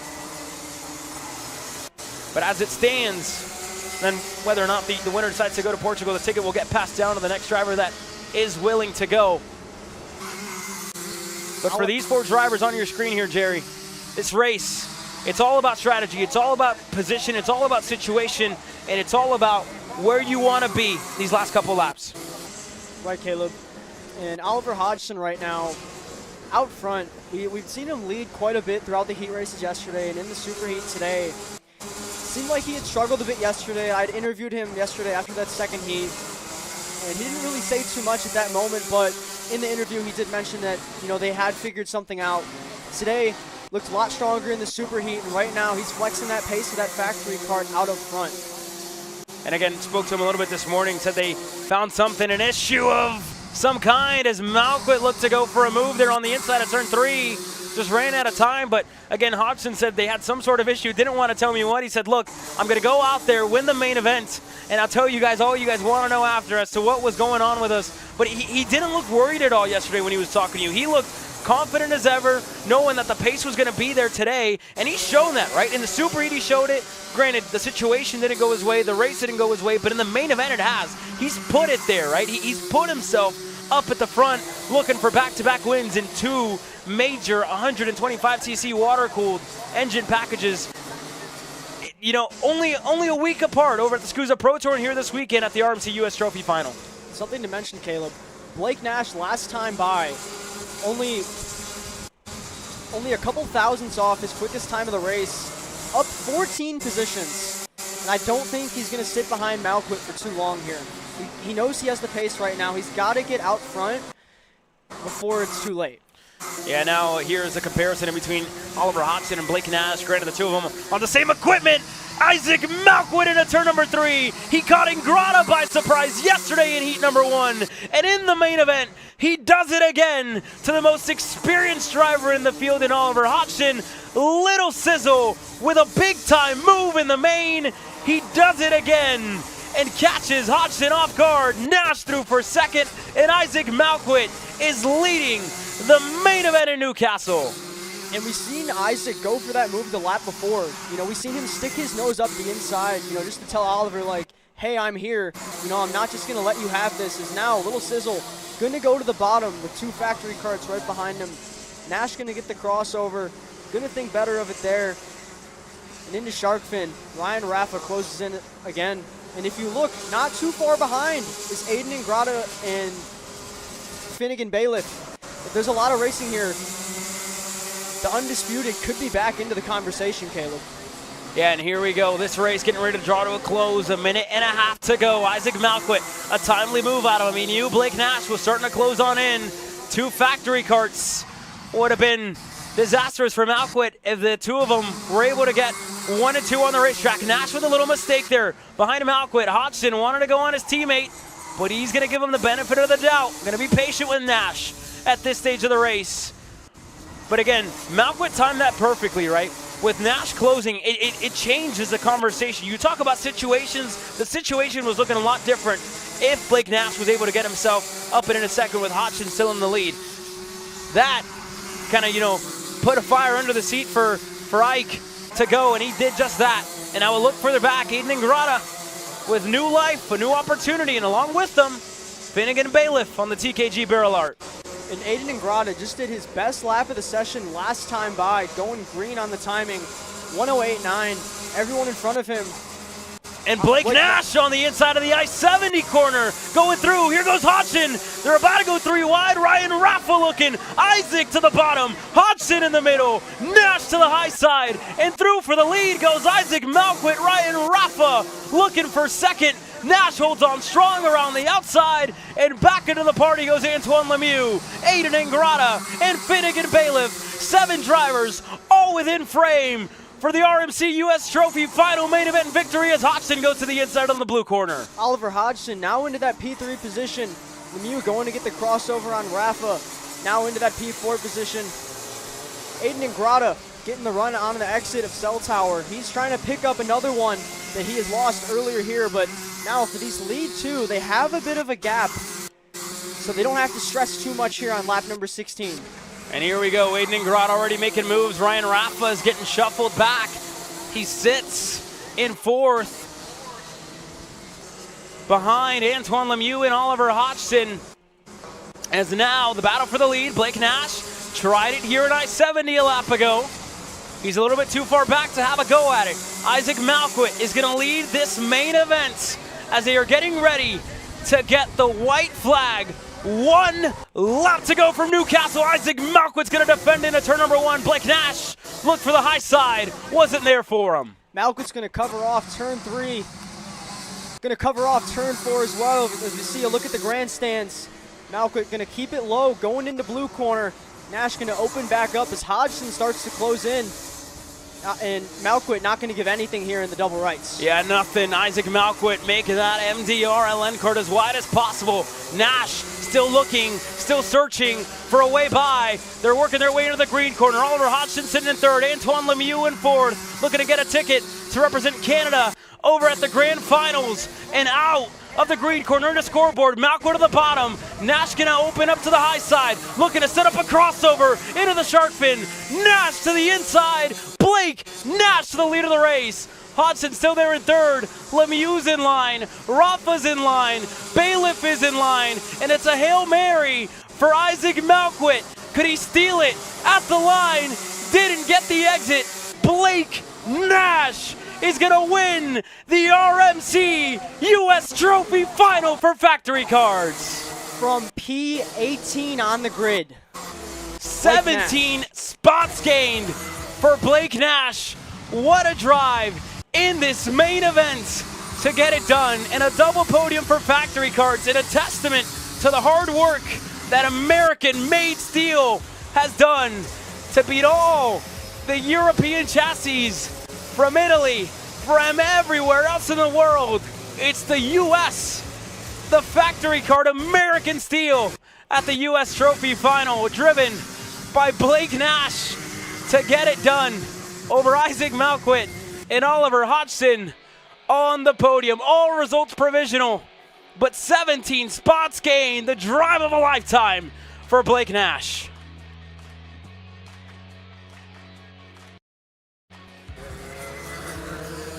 And Blake Nash is the winner in Rotax Max Senior on the factory cart. Blake, tell me, how did that one feel out there? We were talking on grid, and you said you wanted to prove to people that this chassis wasn't just fast with Oliver Hodgson, and I think you just proved that. You upped 17 spots to get the win. Yeah, I can't thank everyone enough under the team for giving me the opportunity to come out here and race. Package was incredible. Kart was handling perfect the entire time. I think I pushed a little bit too hard on that couple first laps, but brought the tires back up to temperature, and as the race got pretty heavy, I just tried to play it as cool as I could. Made a couple aggressive moves, but I wanted that win bad for them, for all the work that they put in, and I want to thank Oliver in particular, because there was a couple times during that race where he could have screwed me over, but he played a team game, and honestly, he's one of the best drivers I've had as a teammate before, and it's been really cool working with him. Thank you, Blake. Thank you. What a drive for Blake Nash, putting American-made steel at the top. And another look back at that final lap. Malquit to the bottom, into the scoreboard hairpin. Blake Nash set up the crossover, moving to the high side. And Nash, perfect on the exit of I-70, wins the main event. And the opportunity to choose from Las Vegas or Portugal is now in his hands. But what a race, what a weekend we have had at the RMC US Trophy Final. Newcastle playing host to this event for many, many years. Jerry, closing thoughts on the day, closing thoughts on a weekend that has given us so much, that has taken so much from drivers, from teams, the effort, the energy to be ready for this event right here.